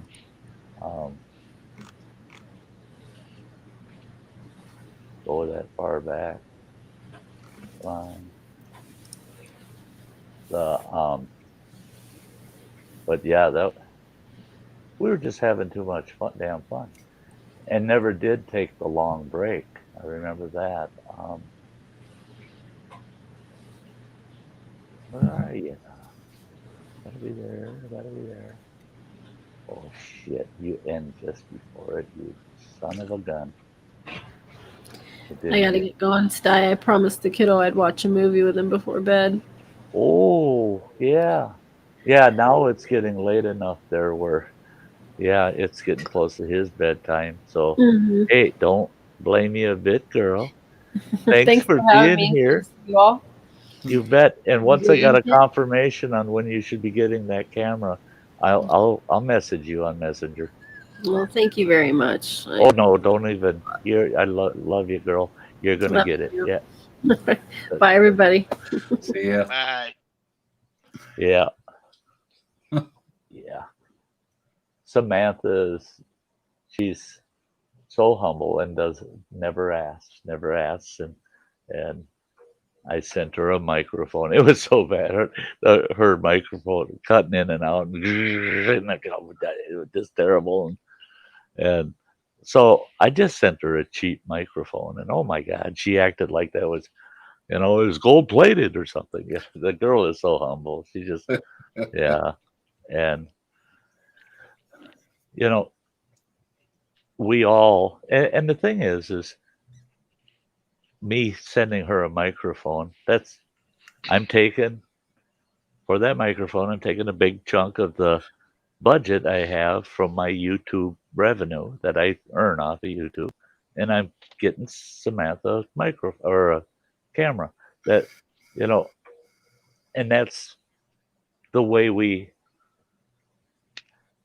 kind of do a payback, Yeah. that people help me, I can help somebody right now, I'm going to do that. And then it's on here, it's always been coming and going around, and it's, Yeah, I've got a package I'm sending the Hef TV.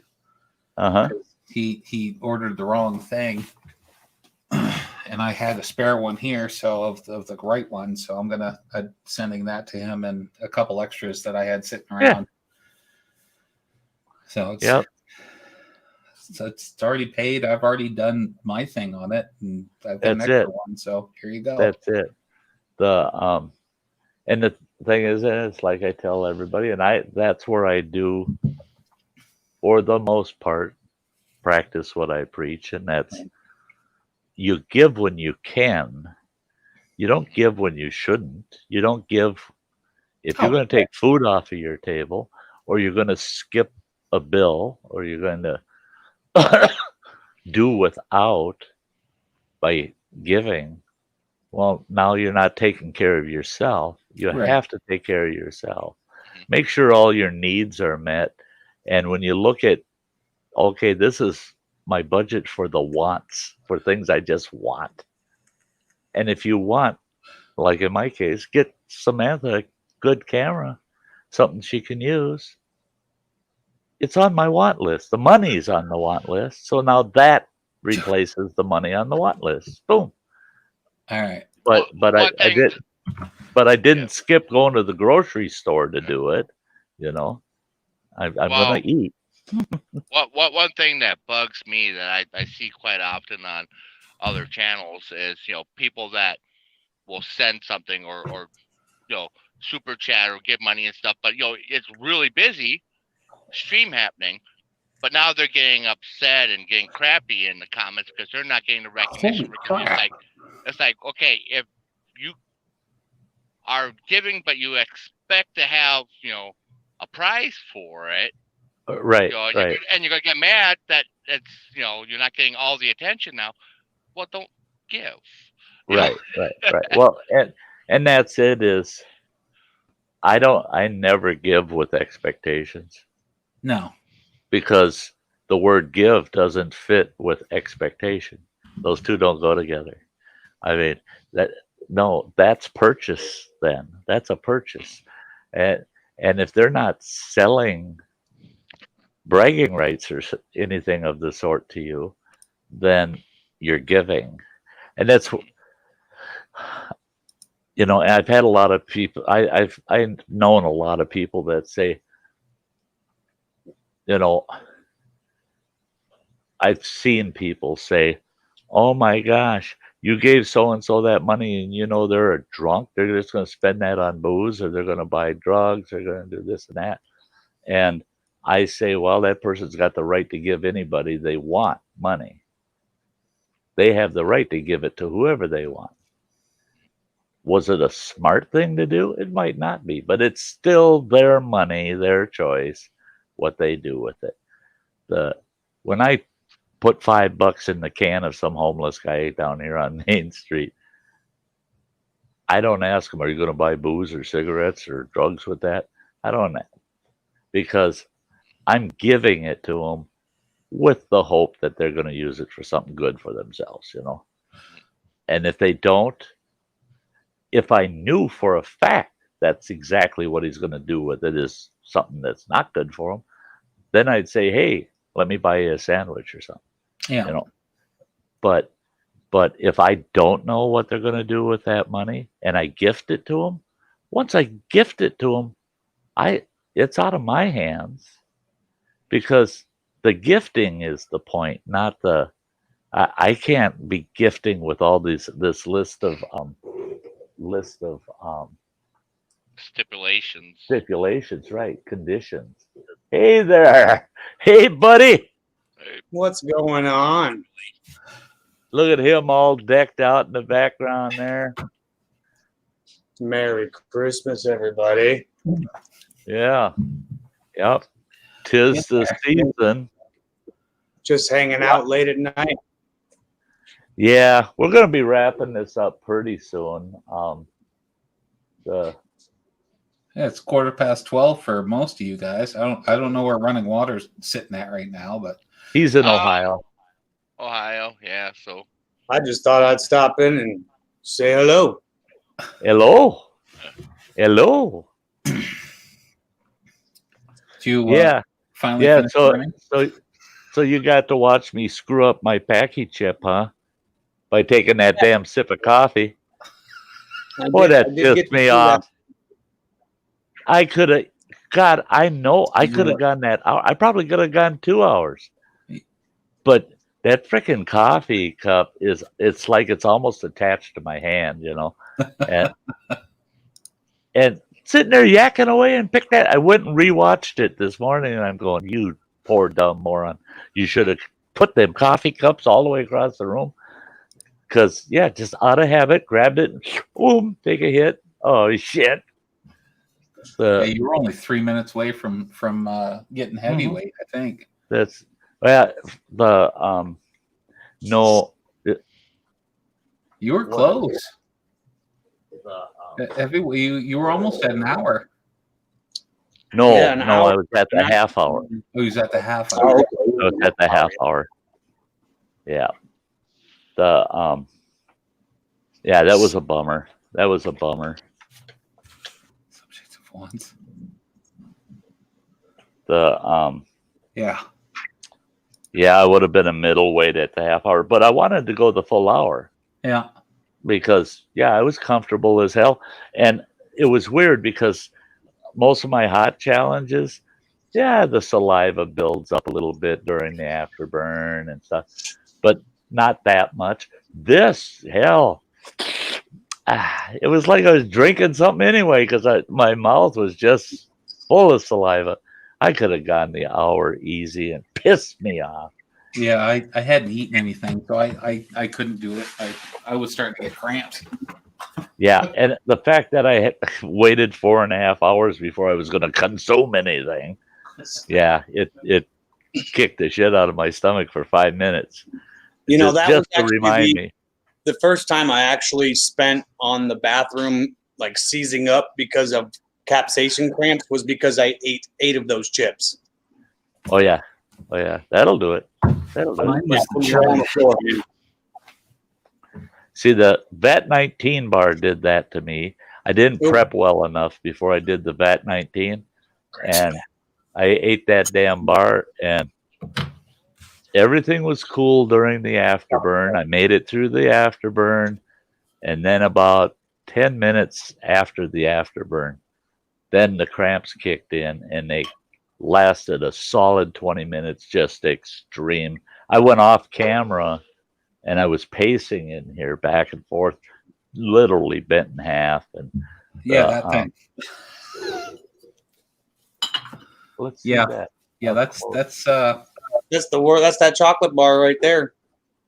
Oh yeah, that's the little devil. yeah. It's got 12. It's got 12 little pieces in it, and Yeah. I got called out. Someone called me out to do this, and I haven't done it yet, so I'm kind of nervous.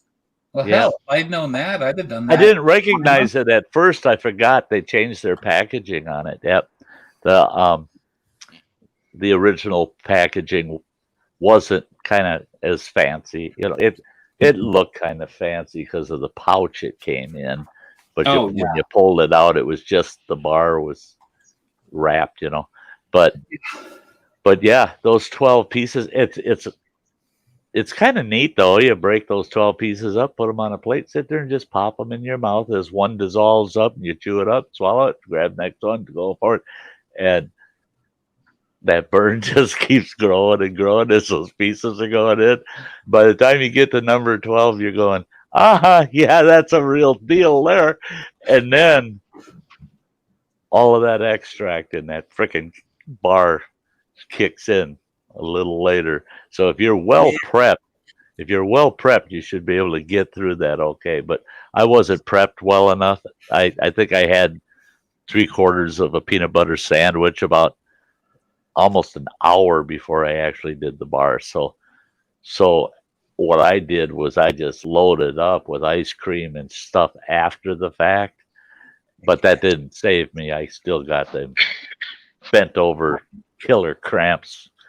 And it was weird because I'm pacing in here for 20 minutes and watching everybody talk on this panel and stuff while I'm in here pacing. They're wondering, is he okay? And I can hear them, bet he's in the can hurling that. No, I wasn't. I was just pacing in here. And then finally I'm going, that's it. I can't take this shit anymore. 20 minutes into this, I can't do it. I come around, got back in the studio, sat down, and I go, all right, folks. And I mean, I broke out in this cold sweat, and it was just terrible. And I go, that's it, folks. I got to shut it down. Love y'all. That's the best I can do. Bye. Shut it down, right? I got a hold of, called Ann about 10 minutes later, and I said, I'm pissed at myself. The minute I shut that stream down, literally as soon as it said stream ended, those cramps subsided and they went completely away. I could have just stayed on for 2-3 minutes and it would have been fine. I could have streamed for another 2 hours. But boy, that 20 minutes felt like 3 hours of death. Yeah, man. It's just the extract always does it to me too, man. There's just once that extract, and you know what? I just learned, Joe, this Killer Queen Chug has extract in it. I didn't know that. Oh, it does. It does. I didn't know that until about an hour and a half ago, and it has extract in it. Dude, really? It really does. I could have told you that before they even released it. Honestly, I didn't see it. Oh. It's 9 million extract. Yeah, it does. Oh yeah. Light you up. Light you up. I'm pretty nervous about tomorrow, man. So I just don't want to throw it up in front of her. You know, that'd be rude. 4 minutes. That'd be rude. 4 minutes and say, I have to take care of some personal business. Yeah. Yeah. You're not going to see me at 4:03. I'll tell you that. Yeah. Well, I've got 2 bottles of it here. Man, I'll let you know how it goes. I'm sure you'll see it, though. It's going to be crazy. Have you seen Stuart? You watched Stuart. Oh, yeah, man. He did 5. He's doing 5 of these, or he did 5 of these. He did 3. He wanted to do 5. He had 5, but he got through Crazy, 3. Man. Crazy. He got through 3, though.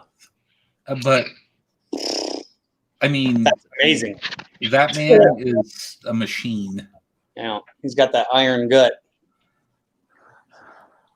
He's done a couple, like he did 2 of the version 2 chugs.